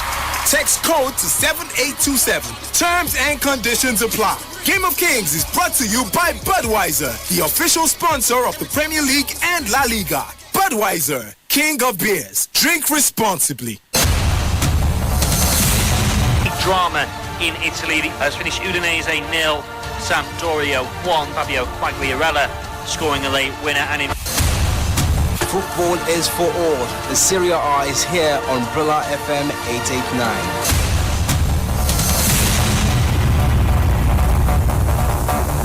Awalabi, are you there? How is the hustle? Keep at it. Keep up the hard work and good character. Day and night, you run things. We see you. And like our people say, he who works hard deserves quality enjoyment. Go back. No better taste of enjoyment. Awalabi, you are doing well. Alright? Good back. Respect. Not suitable for persons under 18 years. Drink responsibly. I like the new Galaxy Flip tie. I don't think I go get my own since it come out. Now to buy the Galaxy A22 ideal, but I don't think I don't save enough Kukushi. The big sale of the year they happen for all Samsung retail stores nationwide though. So this is the time to enjoy your boom discounts and win plenty of woof on top the phones when you buy. Really? Discount day for you when you buy Galaxy A22, A12, A02 and top S7 devices. The better continue and woof gifts way up to 250,000 naira day for you when you buy the Galaxy Z Fold 3, Z Flip 3 or any of the S21 devices. See, better not pass the Samsung Black Friday deal. So now where do they go? Straight to the nearest Samsung store, of course. Promo day for November 12th, reach 30th November 2021. Terms and conditions deal. Hey Niger Kings, it's John Terry. And Roberto Carlos, and we're almost ready for Budweiser Game of Kings. We just need a manager to lead our teams to victory. Think you can manage a winning team? Let them know there's only one king. Drink Budweiser and get your participation code under the crown cork. Then text code to 7827 or visit www.budweiser.com.ng/Game of Kings to score a manager experience or an invite to the live match. Text code to 7827. Terms and conditions apply. Game of Kings is brought to you by Budweiser, the official sponsor of the Premier League and La Liga. Budweiser, king of beers. Drink responsibly. When the fans asked for more, we at Sports Radio 88.9 Brila FM gave them 4 wishes and a magical line. It simply means when you call 0700000889, you're routed through 4 different lines. So when you dial the magical number 0700000889, you get through to us on 4 lines. That means you have 4-in-1 chance of having your voice heard on your favorite radio station. So go ahead and start dialing. It's the 4-in-1 package from a home of a fans. Awalabi, are you there? How is the hustle? Keep at it. Keep up the hard work and good character. Day and night, you run things. We see you. And like our people say, he who works hard deserves quality enjoyment. Go back. No better taste of enjoyment. Awalabi, you are doing well. Alright? Go back. Respect. Not suitable for persons under 18 years. Drink responsibly.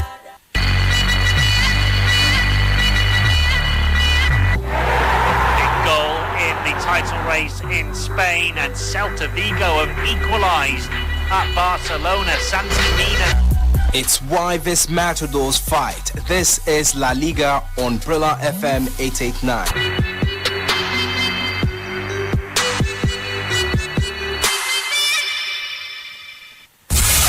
Hey Niger Kings, it's John Terry. And Roberto Carlos, and we're almost ready for Budweiser Game of Kings. We just need a manager to lead our teams to victory. Think you can manage a winning team? Let them know there's only one king. Drink Budweiser and get your participation code under the crown cork. Then text code to 7827 or visit www.budweiser.com.ng/Game of Kings to score a manager experience or an invite to the live match. Text code to 7827. Terms and conditions apply. Game of Kings is brought to you by Budweiser, the official sponsor of the Premier League and La Liga. Budweiser, king of beers. Drink responsibly. This call is to the bold, to the audacious, to the ones whose fighting spirit is built into their DNA, to the ones who stand ready for new challenges, to the ones who find expression in authenticity. This is a call of duty to your destiny, an invitation to a higher call. This is a call to radicals. Be radical. Bet on yourself. Visit parimatch.ng to sign up today. Parimatch. Fired up to win. Awalabi, are you there? How is the hustle?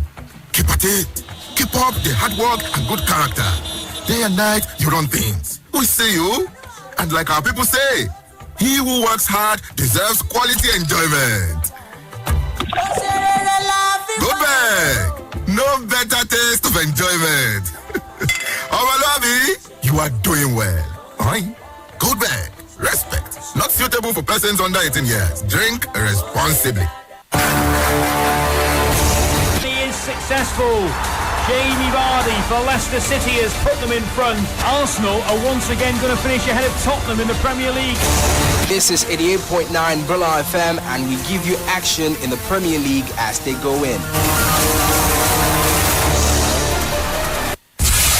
Hey Niger Kings, it's John Terry. And Roberto Carlos, and we're almost ready for Budweiser Game of Kings. We just need a manager to lead our teams to victory. Think you can manage a winning team? Let them know there's only one king. Drink Budweiser and get your participation code under the crown cork. Then text code to 7827 or visit www.budweiser.com.ng/Game of Kings to score a manager experience or an invite to the live match.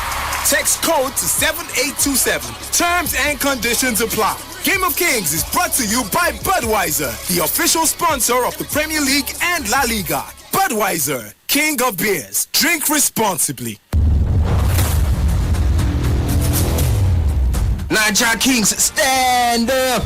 We know the streets are buzzing this football season, and Budweiser, the king of beers, is bringing something truly king-size to Nigerian soul. Premier League's legend John Terry and La Liga's legend Roberto Carlos are coming to face off with your favorite NPFL players on home soil in the first ever Budweiser Game of Kings football tournament, and you stand a chance to be their team manager. Yes, you stand a chance to be a team manager in this battle of the greats. Just for this, Budweiser is creating limited edition crown corks. So to participate, what you need to do, my friends, is simply grab and enjoy a cold Bud from any point of purchase and get your promo code under the crown cork. Then send that code to 7827 or enter the code on www.budweiser.com.ng/Game of Kings to apply as manager or for a chance to win VIP tickets to the live viewing experience. Now, it's one crown cork, one entry. More like one man, one vote, right? Yeah, so watch out for the bi-weekly draws on the Budweiser sponsored Kings of Football show airing on Super Sports Channel 202 to see if you're one of the 5 lucky participants selected for the next round of the manager contest. Now, the draws will also select about 1,000 people to receive VIP tickets to the live match. If you are selected for the VIP ticket, you will be requested to send a confirmation SMS to a soon-to-be-disclosed number to secure your ticket and watch your faves play live in your country. And if you are selected for the manager's position, you will be contacted and asked to share a video, a 1-minute elevator video pitch stating why you should be manager of Team John Terry's Kings FC or Roberto Carlos's Team Smooth FC on social media and tag the Budweiser Nigeria handle. 5 participants per team will be selected from the video entries and invited for a physical interview where third-party judges will select one individual per team to manage Smooth FC and Kings FC. Finally, if you make it to the top 10 in the manager auditions, you have a shot at attending the Budweiser King of Games after party where you will meet with Roberto Carlos and John Terry. We will be picking the top 10, so don't forget to share your progress and tag us on social media. You don't want to miss this one. Remember, to participate, simply drink Budweiser, get your promo code under the crown cork and text code to 7827 or enter code on www.budweiser.com.ng/Game of Kings. Game of Kings is brought to you by Budweiser, the official sponsors of the Premier League and La Liga. Budweiser, king of beers.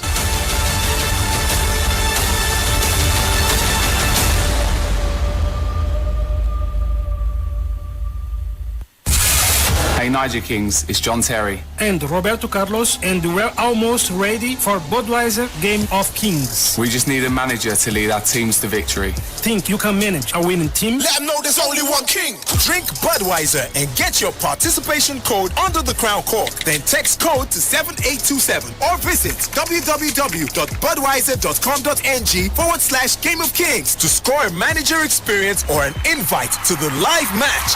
Text code to 7827. Terms and conditions apply. Game of Kings is brought to you by Budweiser, the official sponsor of the Premier League and La Liga. Budweiser, king of beers. Drink responsibly. Brila. A bigger sports experience just for you on several platforms. Sports Radio 88.9. Brila FM. Lagos. Abuja. And Onitsha. Enjoy our services on www.brila.net. Anywhere. Everywhere. And also on our handle at 889 Brila FM on Facebook and Instagram. Subscribe to Brila Sports TV on YouTube. Watch, like, and share our videos. Brila. It's a total sports media experience. Anywhere, everywhere. Awalabi, are you there? How is the hustle? Keep at it. Keep up the hard work and good character. Day and night, you run things. We see you. And like our people say, he who works hard deserves quality enjoyment. Go back. No better taste of enjoyment. Awalabi, you are doing well. Alright? Go back. Respect. Not suitable for persons under 18 years. Drink responsibly.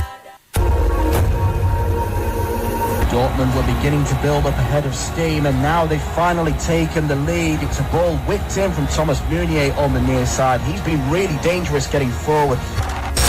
Catch the Bundesliga season from August to May on Sports Radio 88.9 Brila FM.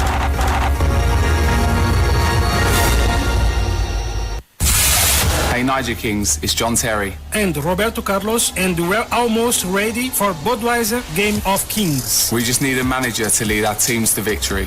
Think you can manage a winning team? Let them know there's only one king. Drink Budweiser and get your participation code under the crown cork. Then text code to 7827 or visit www.budweiser.com.ng/Game of Kings to score a manager experience or an invite to the live match. Text code to 7827. Terms and conditions apply. Game of Kings is brought to you by Budweiser, the official sponsor of the Premier League and La Liga. Budweiser, king of beers. Drink responsibly. Banging goals. That's my name. It's the equalizer. It's Newcastle. Bringing you exciting and sporting moments. That's my objective. My name is 88.9 Brila FM. Area.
Radio 88.9 Brila FM, yes sir.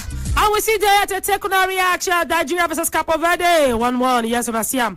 Yes, quickly, somebody's already calling me. Hello, who did there? Hello, good evening. Good evening to you. How your buddy? Fine, thank you. So, how you doing? Jonathan from Agnes. Okay, Jonathan. Let's hear you. Yeah. Happy day. Happy day, my brother. Nigeria top the group. Congratulations to Nigeria in the first. So. All right, let's hear you. You know, we play home, isn't it? You say? We play home. Yes, we play today for Teslim Balogun Stadium. Somebody leaving his country to our country, he came with determination. Of course. I mean? Of course. So, then we thank God. Had it been that they give us that 1-0, what are we going to say? So for repeating it back to them, let's praise to God that we thank God. Secondly, coach can still be keeping those the squad till the next of player game, I mean. Then another thing, the fault is not from the coach. Mainly, we need to talk to the players, either home base or away players. They need to take themselves as one. One. Two, if they know they want to call them themselves and their nation, their country, they have to call themselves together and know what they are going to do and what they are going to play to proud their country, to proud of themselves. I mean, it's just like somebody's house. You want to make your house proud, you have to make an way of doing it. I mean, so we don't have to blame anybody. Football is not easy. There's nothing easy to do. But we still have to give a kudos to those guys. But it's just for them. Anywhere there is force, both coach, technical, the players, they have to arrange themselves before the next round now. I mean, so let's make them proud. Don't let us give them a showdown. Because complaint is from every country. And every. Thank you. Yeah. All right. Nice. Yeah, have a nice evening. Thank you. All right, quick update from the qualification series inside Europe. Quickly, my let you know, say Belgium, they don't take the lead against Wales. Inside 12 minutes, 9 that go come. And yes, Kevin De Bruyne, the star of that particular Belgium side, yes, one of the stars, yes, he does score inside 12 minutes. That game now 26 minutes young as we speak. Okay, quickly make a reel out the starting lineup for Belgium versus Wales. Yes, this Belgian side. Yes, the manager Roberto Martinez, decides to say Ingo go. Yes, with 3-4-3 formation.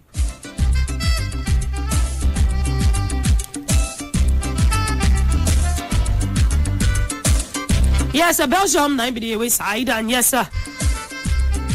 Roberto Martinez, decided to go with 3-4-1-2 if he converts to 3-4-3 formation. Yes, and yes, in the goal. Macon Castells, yes, 9 for goal. Yes, a back three of Timothy Castagne, Dedrick Boyata, and Arthur Tate. Yes, a midfield enough for standing strong. Thomas Munier, Alex Witzel, yes, Han Varaken, and Toganazad. Up front, 3 men, Kevin De Bruyne, where they play behind Charles De Ketelare and Divock Origi. On top of the bench with the Cochin, Thomas Kaminski, Jan Vertonghen, yes, Wild Fairs, Yannick Carrasco, Albert Sambilo Konga, Lande Dondonka, yes, Dondonka, of course, Alexis Salamaika, Christian Benteke, yes, Dries Mertens, Dante Vanzier, and Leandro Trossard. For the other side, talking about the Welsh, yes, manager Robert Page. In for your side, they decide to go with 5-4-1 formation. In goal, Danny Ward. Back 5 of Williams, Davies, Rodon, Mefam, and Roberts. Midfielder Daniel James, Joe Allen, Aaron Ramsey were captain the side, and Joe Morel. Only one man standing up front, of course, to be supported by the guys from the midfield, Nakifa Moore. On top the bench with Robert Page, Adam Davis, Wayne Hedesi, Chris Gonta, Rice Dorothy Davis, James Lawrence, Harry Wilson, Sorba Thomas, Jonathan Williams, Will Vaux, Tyler Roberts, Brennan Johnson, and Ruben Colwill. In another game, yes, France, they're on the lead against Finland. 0-0, I beg your pardon. Yes, France 0, Finland 0, 30 minutes. Yes, this first side up against Marco Caneva side. That's the manager of the Finnish. And yes, in goal for the Finnish side now, Lukas Radecki. Yes, the manager go with 5-3-2 formation, back 5 of Amalan name. Shogozny, Ivanov, Valsanen, and Uranen. For the midfield now, Huro Nisila, Rasmus Schola, and Glenn Kamara. Up front now, Robin Lod and Timu Puki. Yes, Timu Puki. On top of the bench now, yes, Hessi Joronen, Carl Johan Eriksson, Paulos Ajaruhi, Miro Tenho, Juna Toivio, Albin Granlund, Robert Taylor, and Oni Valakari, along with Ilmari Niskanem, Frederick Jensen, Marcus Foss, and Joel Pojampalu. Yes, for the French side, Didier Deschamps, that now the gaffer of that French side, you don't decide to go with 3-4. 3-4-3 formation. It can be formed as a 3-4-1-2 formation, of course. Actually, yeah, 3-4-3 formation. Inside the goal now, Hugo Lloris will be the captain of the side. Back three of Jules Koundé, Kotzuma, and Dayot Upamecano. Yes, for the midfield for Melio, Dubois, Andre Rabiot, Henri Chouameni, and Lucas Digne. Up front, it's Antoine Griezmann with a play behind Moussa Diaby and Kylian. Yes, Oluwarogo Mbappe.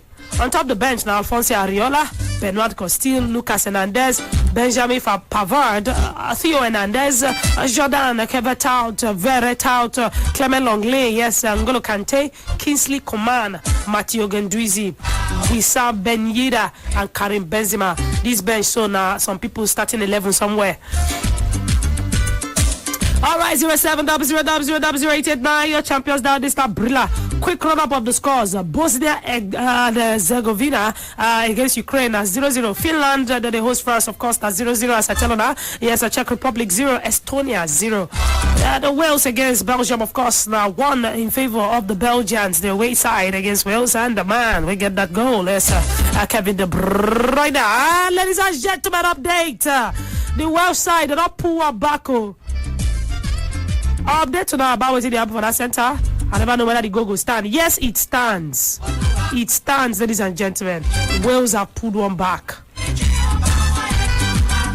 This game just 32 minutes, 31 minutes young already. Yes, this Wales side, they don't score, they don't equalize. They don't equalize against Belgium. So game on, of course.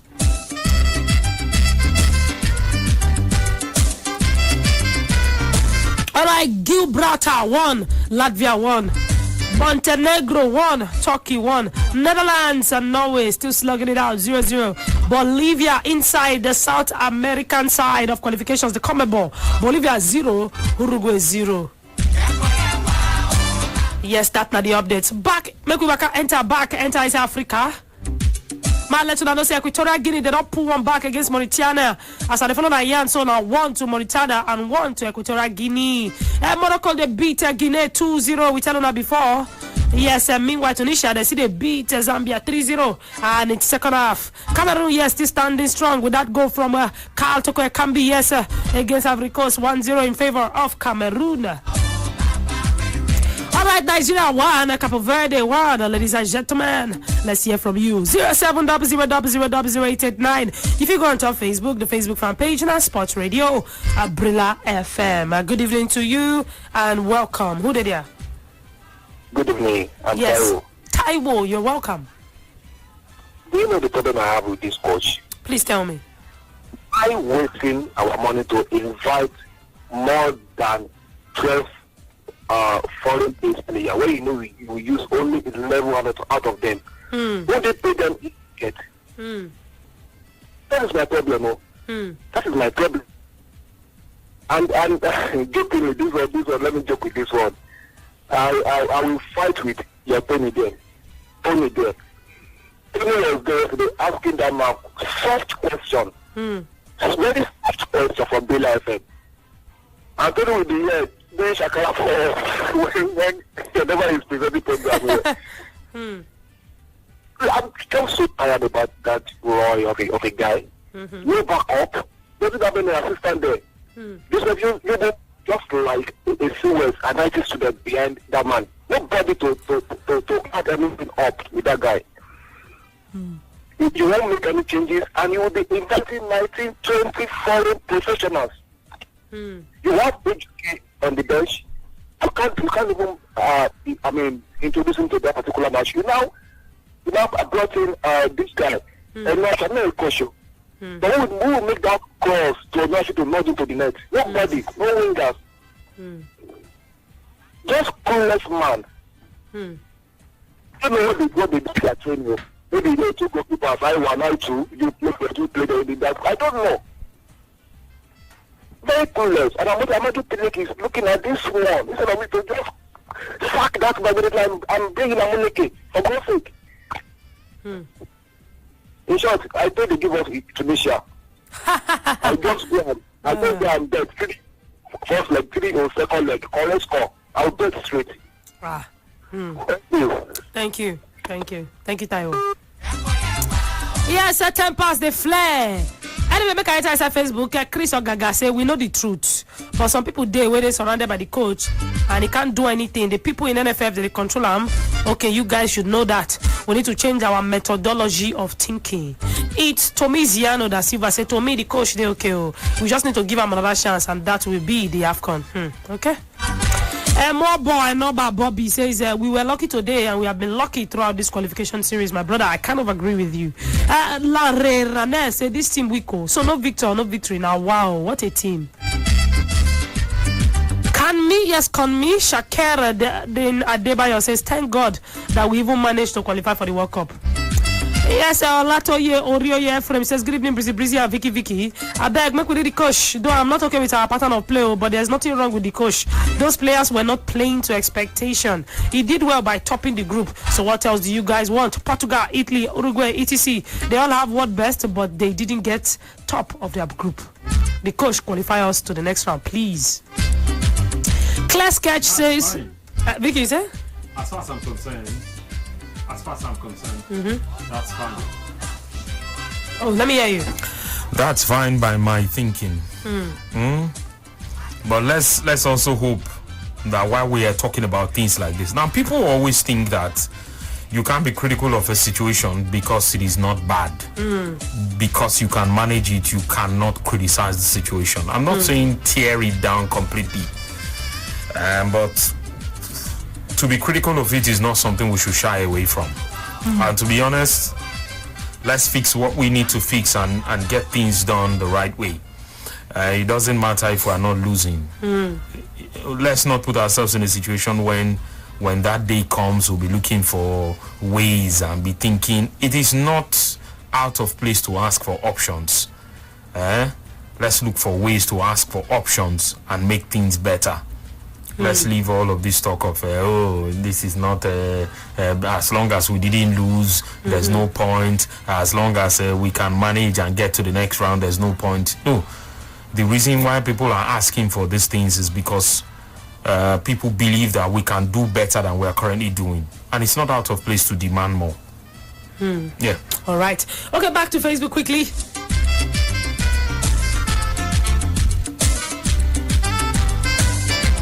Yes, Jean Adegboyega talks. Say, sorry, if you want to see the real Super Eagles, give them better opponent. Now, because that they play Cape Verde, that is why they are looking as if they are not good. Also, I hope so. So maybe it's like saying if you give an adult a child to compete against, he has to lower his strength and mental power so that he go there for the level of the child. I think that's what this person is trying to say. Anyway, let's see. Class Catch says not be who first go call police the win case. Super Eagles might be going like the chameleon, but most important thing we say we they get the results. Congratulations to the Eagles. Edra Chelini, okay, we've read this comment before. Adeyemi on Okpanike said Nigeria never get team. Okay, Ikenna Ononze say one of the Genotro family called erroneously. One of Genotro family caller erroneously said Sunday Olise ran away. But from the last way I checked, Olise resigned because of lack of transparency, ranging from denial of his monthly wages to mention but a few. We can never get it right until we stop deceiving ourselves. Now waiting Ikenna Ononze they talk. Okay. Shouts to Ikenna Ononze. I know him because he comments all the time. Never met him before, but in terms of opinions, people have a right to what they want to say, and that's fine. Okay. 0700000889. Your champions down. This now Brila.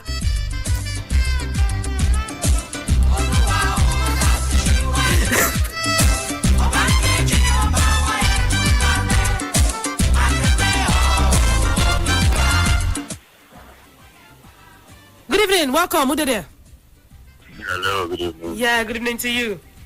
Yeah, I'm alright. Well done. Fine. What's your name? My name is Obande. Obande. Vicky the Volcano is here. Vicky. Yeah, good evening. Good evening. I want to take my opinion. This is my opinion. It doesn't not necessarily be accepted by anybody. Okay. That's my opinion. Nobody knocks that for you. Okay. So when it comes to tactics, there's this kind of tactics that most African teams that use on those that are perceived as superpowers in football. Is what you call negative football. There's little or nothing that the coach can do when it comes to negative football. The best that he can do is to rely on individuality, luck, and then brilliance. These three factors must actually be in a game when you have a team that is packing the bus. Even a coach that is as tactical as Jurgen Klopp could not break down a Chelsea team that was 10 men with one man down. Now, you are playing against a UAR that has 11 men behind the ball, hoping on a loose ball to do a counter. And on a good day, they had the opportunity and they scored. Then you're playing against a team like Liberia. They all sat behind the ball, waiting for a loose opportunity to lash on the ball. I'm not justifying the draw and his tactics. But what I'm saying is that when you have 11 men against the ball, you start having players that are frustrated. No matter how good you are, that kind of tactics can frustrate a very good tactic, a very good lineup. And then that's what you get for Super Eagles that is not disciplined when it comes to positional style of play. In Super Eagles that don't really have cohesion. Somebody said in the comment section that give Super Eagles the big game and you see them play. I tend to agree with that player, that person, because you don't have go and play on the street. And those people that are playing with are playing kick and follow. You don't have a person to play kick and follow with them. Because at the end of the day, you find that the whole tactics will just be scattered. The draw is not doing too badly. He's doing the best that he's doing can carry him. Let's not push the guy to go and do what we want. At the end of the day, he now loses. He now has use. You are not saying, okay, I'm attacking football. I'm playing an attacking football right now. I'm not losing. Let's be patient. Let him do what he has to do and then fail. Then you can sack him. But the point is not winning. You people rush, you start Philip Crusade. You know about somebody that could not qualify to World Cup.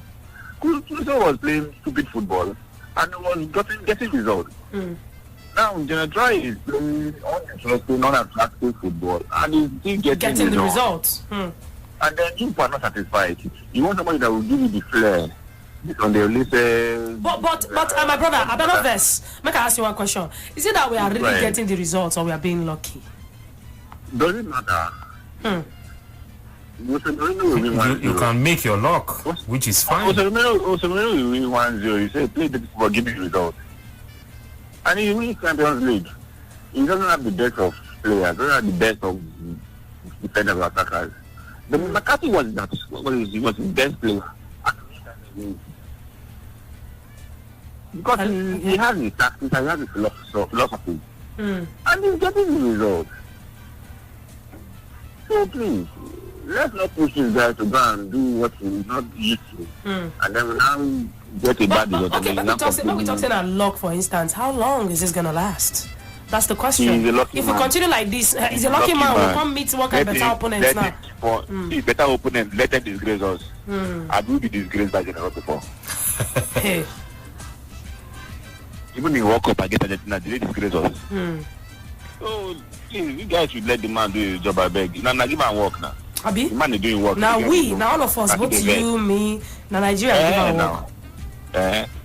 As he failed to deliver, I didn't see his sport card. Amount of football games, amount of wins, amount of draws, amount of losses. When I do come, then when you look at it, they now determine scorecard. I give the guy a break, I beg. All right. Okay. Thank you. All right. All right, update halftime. Finland 0, France 0. Halftime. 0700000889. Your champions down. This now Brila. Yeah, 0700000889. Yes, do the needful. Who did it? Hello. Yeah, good evening. Now Obi, let's hear you.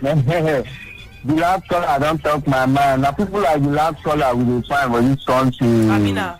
When they do coaching chance, when they do coaching chance, we know they run them down. Next season, church, make sure that's institution. Now after that coach, I never see new coach, maybe like raw. You understand? Move give them more time, I beg. Because people they talk about play, move, need to fire coach now. Who want coach to finish? That's the question. And what's the possibility that Sergio wants to replace them? They deliver for us. Each players, they are playing according to how their opponent brings it to them. This is that style of football. If you go to Morocco, you go play according to Morocco style of football and go play and win. You understand? They will bring results. They play to their opponent. Once they jump bigger opponent, they step up their game. That's what I understand about my Super Eagles. I don't know about you, but my Super Eagles, our Super Eagles, now all of us get them. This coach, before I come coach us, how many outcomes we to qualify? Make people they remember all these things. Make people they remember. I know our strikers don't they play according to the way they play for Europe. But we stand, they'll put that together, which is gradual process. It's gonna gamble, game of luck. They should know that one. Opponent are 11-11. Game of luck. Good night, all right, thank you very much. Thank you. All right, big to the volcano. Yeah, good evening. Good evening, good evening. VQ, that's your guy, OBI. OBI doesn't look. More give Ron more time with VQ. You know, people keep bringing that argument of what were we having? Which time we take go AFCON last prior to Genotro, where Genotro has come and put a few things down. Are these arguments really valid though? Are they valid? And when they talk about the expectation of the quality where we get for players inside our team. Breezy, you have raised an opinion instead of asking a question, so I don't know how to react to it. My brother, this time around, which question person won't really ask? Because we've asked the major ones. The man, is he good enough or not? He's good enough. He's good enough. He's good. He's doing the job. He's good. He's good. Yes, he is. Look my eyeball.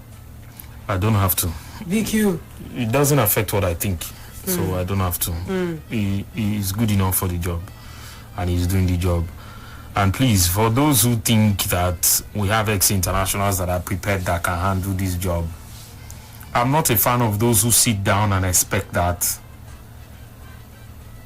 the ex-internationals should just be given the job because they played for Nigeria and they have the qualification. Playing for Nigeria and a qualification? The basis, no, probably they have done their badges somewhere. I mean, some names have been ringing and... The basis for why a coach should have a job is because of what they have done on the basis of the last job they had. If not, if we are moving from raw, let's move to something better.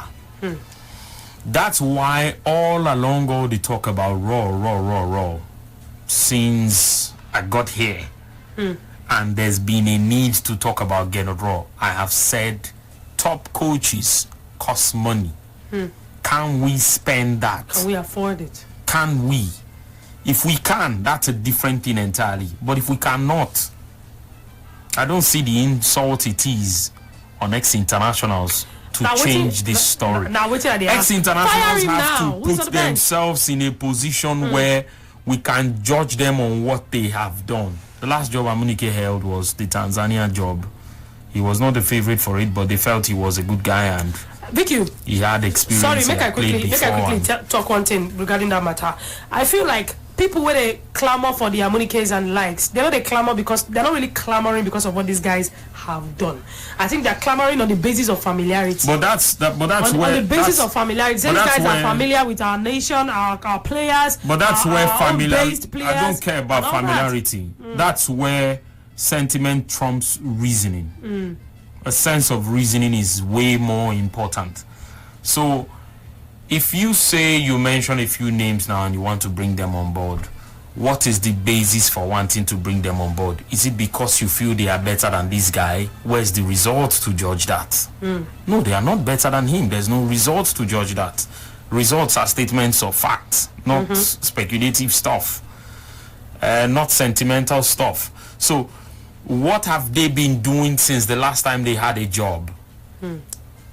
Right? Let's not make it look as if somebody is not working somewhere. The only reason you can be out of job for 2 years and then you still get a national team job, I don't see where that reason is going to come from. So yes, by all means, people who are waiting for national team jobs, do not expect that you have a fan in me. You don't have to have a fan in me to have a job. But the truth is, be in a place where you can be working. If you cannot get a national team, get a club side. We'll talk about Pitso Mosimane and all the other names on the continent. These are club side coaches. Get a club side and be working. Let Nigeria see what they are missing and say, oh, wow. Okay, we should go for this guy. That's it. I am not a fan of call this person out of this place. We believe he's better than this person.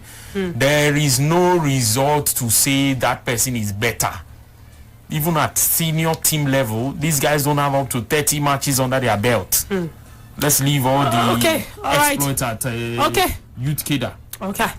All right, we'll go pick the calls, but let's quickly update on our yes, sir.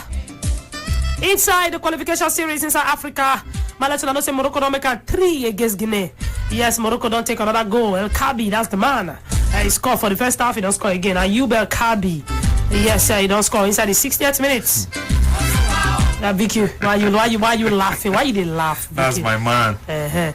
Anyway, he gave an assist in the first half. Sorry, to that other man, Ryan Mahe. That was the guy who at the Chan 2 editions ago, he made Nigeria and other people suffer. And he's a good player. Came from their home league, but of course there is a way you can get into the national team from the home league in places like North African countries. Yes, where the quality of football is different. But that's not the standard here, because even when you're playing on a home league and you're promising, you're only going to be playing in the national team because you need to rub shoulders with the guys who are there and hope that you can learn 1 or 2 things. Not because you are. So what you talk about? Said the national team for countries like Nigeria and some other West African country is more of a developmental place. National team is like a developmental place, and a place where you go fine tune your skill. Because you go to see players where they come from Europe, the Napolis and the gangs. Then you will just be polishing yourself. They just hope that the moment you step into the same camp with them, you should begin to polish. How does that help you? It doesn't help you. It doesn't help you. How does that help you? It only makes you be in a place where, okay, for some people who may not be mentally very strong, it will be oppression for them. Imagine if I have to go into those places with my phone that cannot get some network in some certain places because it is of some certain make, and some guys are already using the latest edition of some certain no snap me with you don't understand. So it's basically going to be oppression for me basically. And that's actually that thing going to reflect on the confidence of that player. It does whether you like it or yes. All right, let's still pick the calls. Yes, ladies and gentlemen, let's know say Zambia. Yes, sir. Zambia don't pull one back. Yes, sir. Against Tunisia. Tunisia 3, Zambia 1, and the man to get the goal. Yes, his name is Fashion Sakala. Yeah, we spoke about this guy. Yes, Fashion. Fantastic player, and he did well the last time they played the game. I think he plays for Rangers. Yeah. Yes, he plays for Rangers with the likes of Leon Balogun and all the rest. But all right. Yeah. Okay, let's still pick the calls before we go pay the bills. 0700000889. Yes, Cameroon City beat Ivory Coast 1-0. Mauritania and Equatorial Guinea they slug them out. 1-1. And Morocco, yes, they beat Guinea 3-0. Meanwhile, Zambia don't pull one back against Tunisia. It's Tunisia 3, Zambia 1. Hello, good evening. Hello, good evening. Good evening to you. Good evening, busy. Yeah, good evening. How is work? Fine, thank you. May we hear from you? Thank you. Yeah, good evening. Good evening, sir. My name is Samuel. Okay. And I want to ask, what trophies has the tour won before taking up a Super Eagles job? I want to know. Oh, you want to know? How many? Yes, whether I have won any trophy in any place before taking Honestly, up nothing major, to be honest. Then why are you saying that somebody who has not been tried cannot be tried? Is either you didn't hear clearly, or you have an agenda, which I will admit if you have an agenda. I did not say somebody who has won a trophy before. Okay. Don't mix up what I said. I said someone who has a job, who's been working. I didn't specifically say it has to be a trophy. Right? I understand. But sometimes when they want to measure achievement, it's by trophy. Mourinho won trophy. That's what they call No. You can't bring club football into this conversation. Because if it reaches that point, you guys can afford some of the top coaches in the world. You can't. That's the truth. You want to collect money from national budget and put it in the national team because football makes everybody happy in Nigeria. That's never going to happen. Okay, that's a good point. But why do we think that none of our own coaches can perform better than this man? Because they have to prove that they can do it, but not to try on the job. I understand. Yes. The support they give to James Raw is given to indigenous coaches. They can even thrive more than him. No, I don't. Look. That is when we reach a point. Is Ghana really getting the support? I don't know what the support that's is. That's another topic. Raw will speak for himself. But I don't want us to mix up. What do you things. mean by support? If you say he doesn't get all the support, I don't know what the support. How do we define support? That's because we've also had times when he will say they've not paid for so length of time. You just mentioned he even pays they will now reduce the money. Yes, he has backroom staff that he's paying from his money. So what kind of support are we talking about here? What does he earn? I think 40, 45. If he has to pay people from his backroom staff by any standard anywhere for national team job, the only man in Africa that I think at the last World Cup, if you use the last World Cup rating, the only coach that was from Africa that Raw was earning more than was Aliou Cisse. And Cisse's contract has been improved upon. I don't know what he currently earns. But he signed an extension and he's still the coach of Senegal. So I cannot judge him on the last salary at the 2018 World Cup. This is 2021. It's been 3 years now. So a lot of things would have changed. But if you want to pay top coaches, if you want to afford top coaches, you must be willing to pay them. I understand that. So that's my good contribution. All right, thank you. Good night. Okay, quickly, we need to go pay bills, ladies and gentlemen. Half time for the qualifications inside Europe. Bosnia and Herzegovina and Ukraine 0-0. Finland 0, France 0, Czech Republic 0, Estonia 0, Wales 1, Belgium 1, Gibraltar 1, Latvia 1, Montenegro 1, Turkey 1, Netherlands 0, Norway 0. For the South American CONMEBOL, Bolivia 1, Uruguay 0. Yes, ladies and gentlemen, your champions now. This is Brila. And yes, we see the cover and of course the update on the Qatar 2022 World Cup qualifications. We'll be right back. Stay tuned.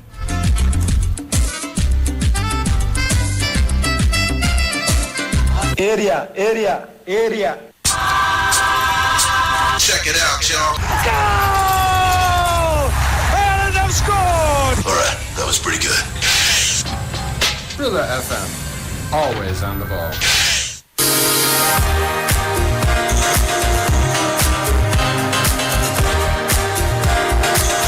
Niger Kings, are you ready? Budweiser is bringing something big to Nigerian soil, and when we say big, we mean big. Premier League's John Terry and La Liga's Roberto Carlos are coming to play in Niger and will be facing off in the first ever Budweiser Game of Kings football tournament alongside some of your favorite MPFL players. And you trust Budweiser to always think of Niger Kings. Guess what? You get the chance to be a part of this game and in the best way possible as a team manager. Yes, you heard that right. In this battle of the greats, you have a chance to manage either John Terry's team, Kings FC or Roberto Carlos's team, Smooth FC. Budweiser is creating limited edition Crown Cocks just for this purpose. So to participate, simply drink Budweiser, get your promo code under the Crown Cock and text code to 7827 or enter code on www.budweiser.com.ng/Game of Kings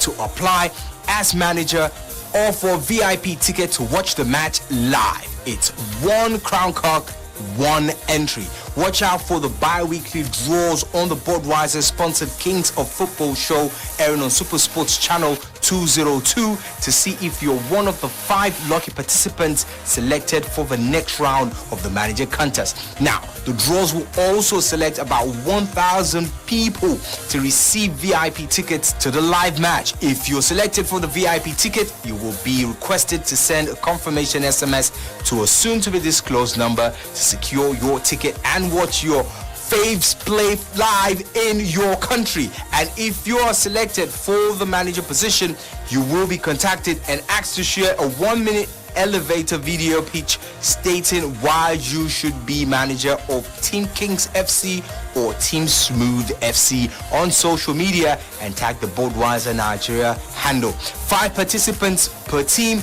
will be selected from the video entries and invited for a physical interview where third-party judges will select one individual per team to manage Smooth FC and Kings FC. Finally, Budweiser has a special experience for those who made it to the top 10 in the manager audition. If you're one of them, you get a chance to meet and party with Roberto Carlos and John Terry at the Center of Kings after party. Trust us when we say you don't want to miss this. Remember, to participate, simply drink Budweiser, get your promo code under the Crown Cock and text code to 7827 or enter code on www.budweiser.com.ng/Game of Kings. One word. Game of Kings is brought to you by Budweiser, the official sponsors of the Premier League and La Liga. Budweiser, King of Beers.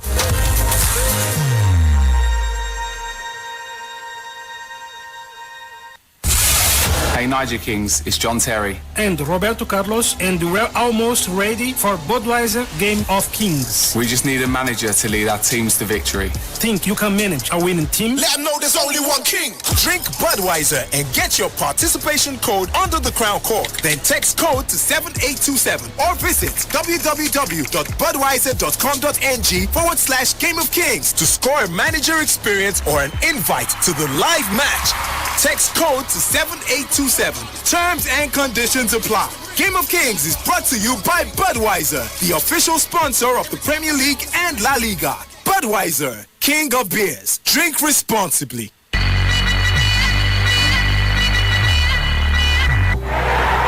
goal in the title race in Spain, and Celta Vigo have equalised at Barcelona. Santimina.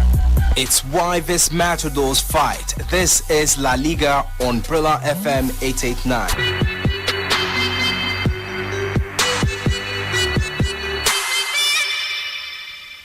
Awalabi, are you there? How is the hustle? Keep at it. Keep up the hard work and good character. Day and night, you run things. We see you. And like our people say, he who works hard deserves quality enjoyment. Go back. No better taste of enjoyment. Awalabi, you are doing well. Alright? Go back. Respect. Not suitable for persons under 18 years. Drink responsibly. He is successful. Jamie Vardy for Leicester City has put them in front. Arsenal are once again going to finish ahead of Tottenham in the Premier League. This is 88.9 Brila FM, and we give you action in the Premier League as they go in. Hey Niger Kings, it's John Terry. And Roberto Carlos, and we're almost ready for Budweiser Game of Kings. We just need a manager to lead our teams to victory. Think you can manage a winning team? Let them know there's only one king. Drink Budweiser and get your participation code under the crown cork. Then text code to 7827 or visit www.budweiser.com.ng/Game of Kings to score a manager experience or an invite to the live match.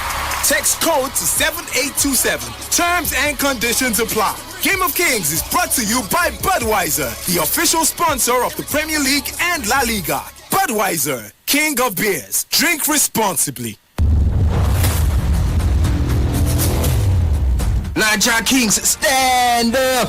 We know the streets are buzzing this football season, and Budweiser, the king of beers, is bringing something truly king-size to Nigerian soul. Premier League's legend John Terry and La Liga's legend Roberto Carlos are coming to face off with your favorite NPFL players on home soil in the first ever Budweiser Game of Kings football tournament, and you stand a chance to be their team manager. Yes, you stand a chance to be a team manager in this battle of the greats. Just for this, Budweiser is creating limited edition Crown Corks. So to participate, what you need to do, my friends, is simply grab and enjoy a cold Bud from any point of purchase and get your promo code under the Crown Cork.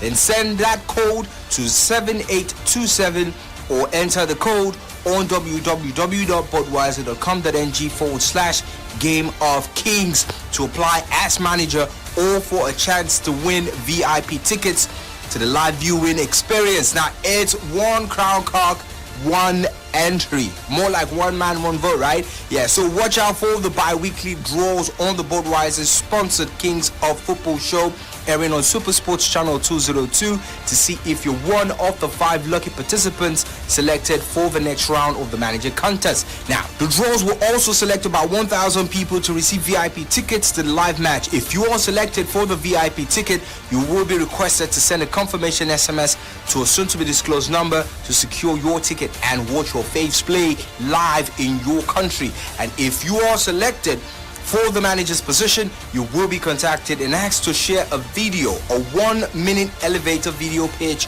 stating why you should be manager of Team John Terry's Kings FC or Roberto Carlos's Team Smooth FC on social media and tag the Budweiser Nigeria handle. 5 participants per team will be selected from the video entries and invited for a physical interview where third-party judges will select one individual per team to manage Smooth FC and Kings FC. Finally, if you make it to the top 10 in the manager auditions, you have a shot at attending the Budweiser King of Games after party where you will meet with Roberto Carlos and John Terry. We will be picking the top 10, so don't forget to share your progress and tag us on social media. You don't want to miss this one. Remember, to participate, simply drink Budweiser, get your promo code under the Crown Cork and text code to 7827 or enter code on www.budweiser.com.ng/Game of Kings. Game of Kings is brought to you by Budweiser, the official sponsors of the Premier League and La Liga. Budweiser, king of beers.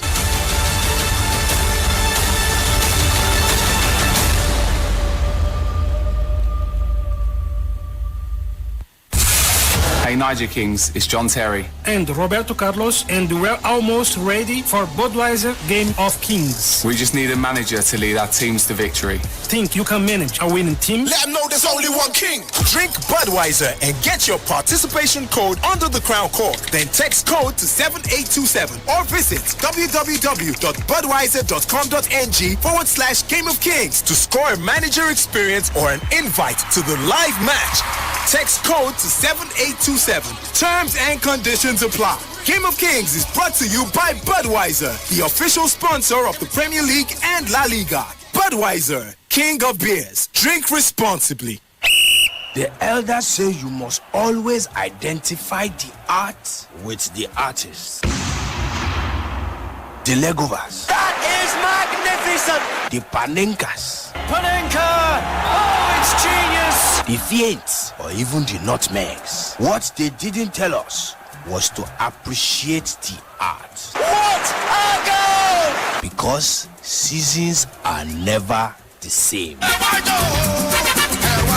Football is art, and you can catch the 2021-2022 football season from August to May 2022 on Sports Radio Brila FM.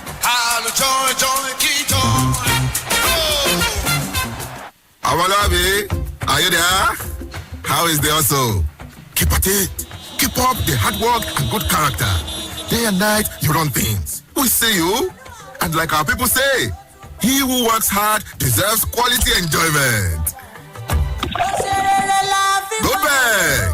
No better taste of enjoyment. Awalabi, you are doing well. Alright? Go back. Respect. Not suitable for persons under 18 years. Drink responsibly. Drama in Italy has finished Udinese 0, Sampdoria 1. Fabio Quagliarella scoring a late winner. And in Football is for all. The Serie A is here on Brila FM 889.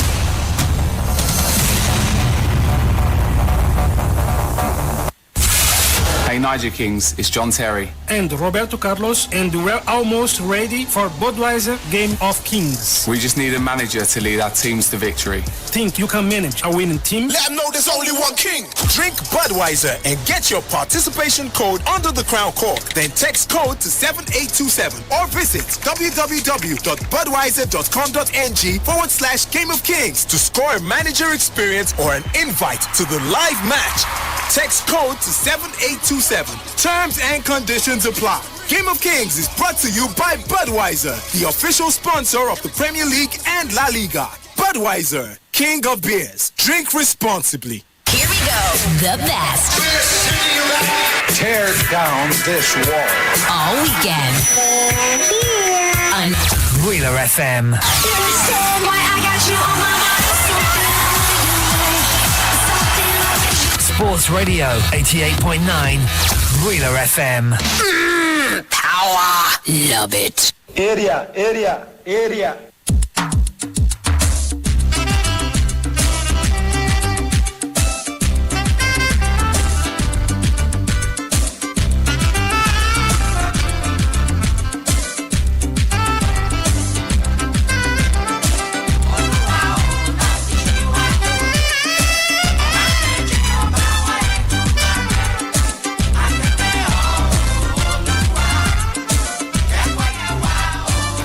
Back in it, ladies and gentlemen. Yes, sir, 2022 World Cup qualifications for Qatar. And yes, saying the man will go forward and those will go enter inside the playoffs. Make I just update on quickly. It's full time. Mauritania 1, Equatorial Guinea 1, Morocco 3, Guinea 0, Tunisia 3, Zambia 1. Yes, ladies and gentlemen, that's now the full time score. And of course, Vicky, we're gonna come and give you guys more details regarding those games. Ivory Coast are losing to Cameroon 1-0 and 90 minutes plus. And yes, second half, no comments inside the European version of the World Cup qualifications. Yes, Bosnia and Herzegovina 0, Ukraine 0, Czech Republic 0, Estonia 0, Finland 0, France 0, Montenegro 1, Turkey 1, Netherlands 0, Norway 0, Wales 1, Belgium 1. Inside the CONMEBOL, yes, the South America Qualification Center, Bolivia 2, Uruguay 0. And ladies and gentlemen, there's an update. Gibraltar and Latvia, yes, the Dawn take the lead. First half ended 1-1 in favor of both sides. But right now, yes, Latvia, they don't decide to take a goal, snatch one in. Yes, away side Latvia, they don't beat Gibraltar 2-1. Yes, the man to get that goal. Yes, Robert Udrikis, midfielder, yes. That's not the update. All right, quickly, let me take your comments on Facebook. Yes, Adrian Cialini says they currently watch Cameroon versus Ivory Coast, and that is how African football should be. You feel see what the coaches they try to do. Not be this one we not they do it all in quality players. Tony Jibo say when the people inside Nigeria are not they happy, how the team go do well? Olumide Omobuwa Matthew says, imagine sweating as if they are playing Egypt. Bros, you don't see your person play ball, not sweat. Oh, well, born Abe. He says, yes, good evening, my brother and sister. It's time for us to sack so-called granite coach. He has spent 5 years, no plans, no formation. His matter just did the same as Manchester United coach Ole Gunnar Solskjaer. He will not take we Nigeria to anywhere, but the time we meet stronger team, bet my words. And more boy and normal Bobby says we were lucky today and I've been lucky throughout this qualification series.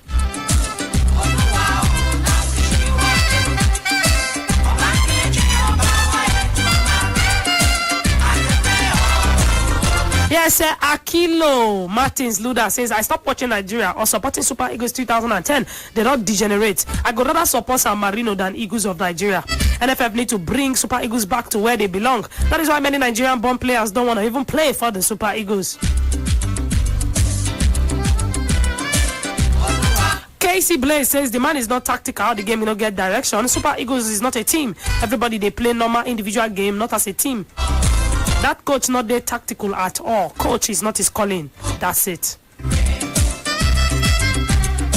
All right, guys, I go live on for here. Yes, now my bus stop it is 10 p.m. We don't wrap up the popular area.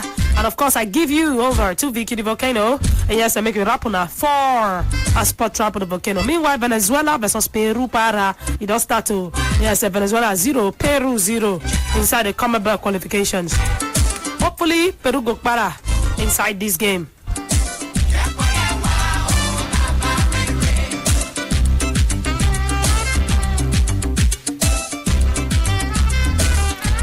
Alright guys, update. Czech Republic, they don't pull one back. Yes, Czech Republic, they don't score against Estonia, Brabek, yes, he got the goal for them. Jacob Brabek, yes, a defender, now he get that goal for them. So Czech Republic, they don't beat Estonia 1-0. Meanwhile, Ukraine also, they don't collect one goal against Bosnia and Herzegovina. Alexandra Zinchenko. Yes, Alexandra Zinchenko. Now he get that goal for Ukraine. Manchester City player, Alexander Zinchenko. Yes, that's the man that got the goal. And that's the much I can take. Thank you so much, guys. Not too much. Super Eagles, of course, we will continue to support them and give them all the support they need. Also, try to cheer them up, even as we head into the AFCON and even to the next stages of the qualifiers. My name is Breezy, your Sports Shake, the radio, premium radio Branny, and the Mommy G.O. of the radio. Don't forget, say we'll be the official radio partners. Yes, Sports Radio 88.9 Brila FM. We'll be the official radio partners of the Nigerian Football Federation. If you're there for Port Harcourt now, 101.1 Sports Radio 101.1 Brila FM. Until tomorrow, ladies and gentlemen, I say my goodbye this evening and God bless you. Stay safe and continue to cheer and support the Super Eagles of Nigeria.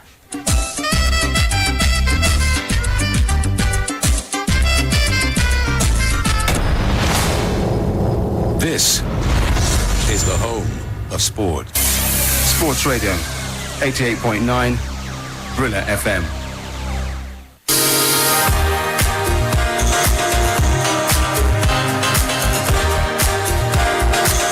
Niger Kings, are you ready? Budweiser is bringing something big to Nigerian soil, and when we say big, we mean big. Premier League's John Terry and La Liga's Roberto Carlos are coming to play in Niger and will be facing off in the first ever Budweiser Game of Kings football tournament alongside some of your favorite MPFL players. And you trust Budweiser to always think of Niger Kings. Guess what? You get the chance to be a part of this game and in the best way possible as a team manager. Yes, you heard that right. In this battle of the greats, you have a chance to manage either John Terry's team, Kings FC, or Roberto Carlos's team, Smooth FC. Budweiser is creating limited edition crown cocks just for this purpose. So to participate, simply drink Budweiser, get your promo code under the crown cock and text code to 7827 or enter code on www.budweiser.com.ng/Game of Kings to apply as manager or for VIP ticket to watch the match live. It's one crown cock, one entry. Watch out for the bi-weekly draws on the Budweiser sponsored Kings of Football show airing on Super Sports Channel 202 to see if you're one of the 5 lucky participants selected for the next round of the manager contest. Now, the draws will also select about 1,000 people to receive VIP tickets to the live match. If you're selected for the VIP ticket, you will be requested to send a confirmation SMS to a soon-to-be-disclosed number to secure your ticket and watch your faves play live in your country. And if you are selected for the manager position, you will be contacted and asked to share a 1-minute elevator video pitch stating why you should be manager of Team Kings FC or Team Smooth FC on social media and tag the Budweiser Nigeria handle. 5 participants per team will be selected from the video entries and invited for a physical interview where third-party judges will select 1 individual per team to manage Smooth FC and Kings FC. Finally, Budweiser has a special experience for those who made it to the top 10 in the manager audition. If you're one of them, you get a chance to meet and party with Roberto Carlos and John Terry at the Center of Kings after party. Trust us when we say you don't want to miss this. Remember, to participate, simply drink Budweiser, get your promo code under the crown cock and text code to 7827 or enter code on www.budweiser.com.ng/Game of Kings. One word. Game of Kings is brought to you by Budweiser, the official sponsors of the Premier League and La Liga. Budweiser, King of Beers.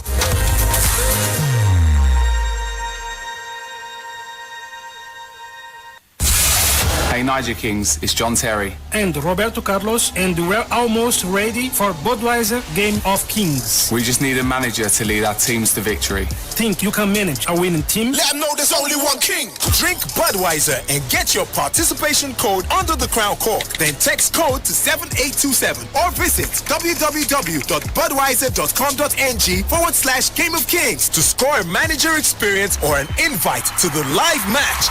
Text code to 7827. Terms and conditions apply. Game of Kings is brought to you by Budweiser, the official sponsor of the Premier League and La Liga. Budweiser, King of Beers. Drink responsibly.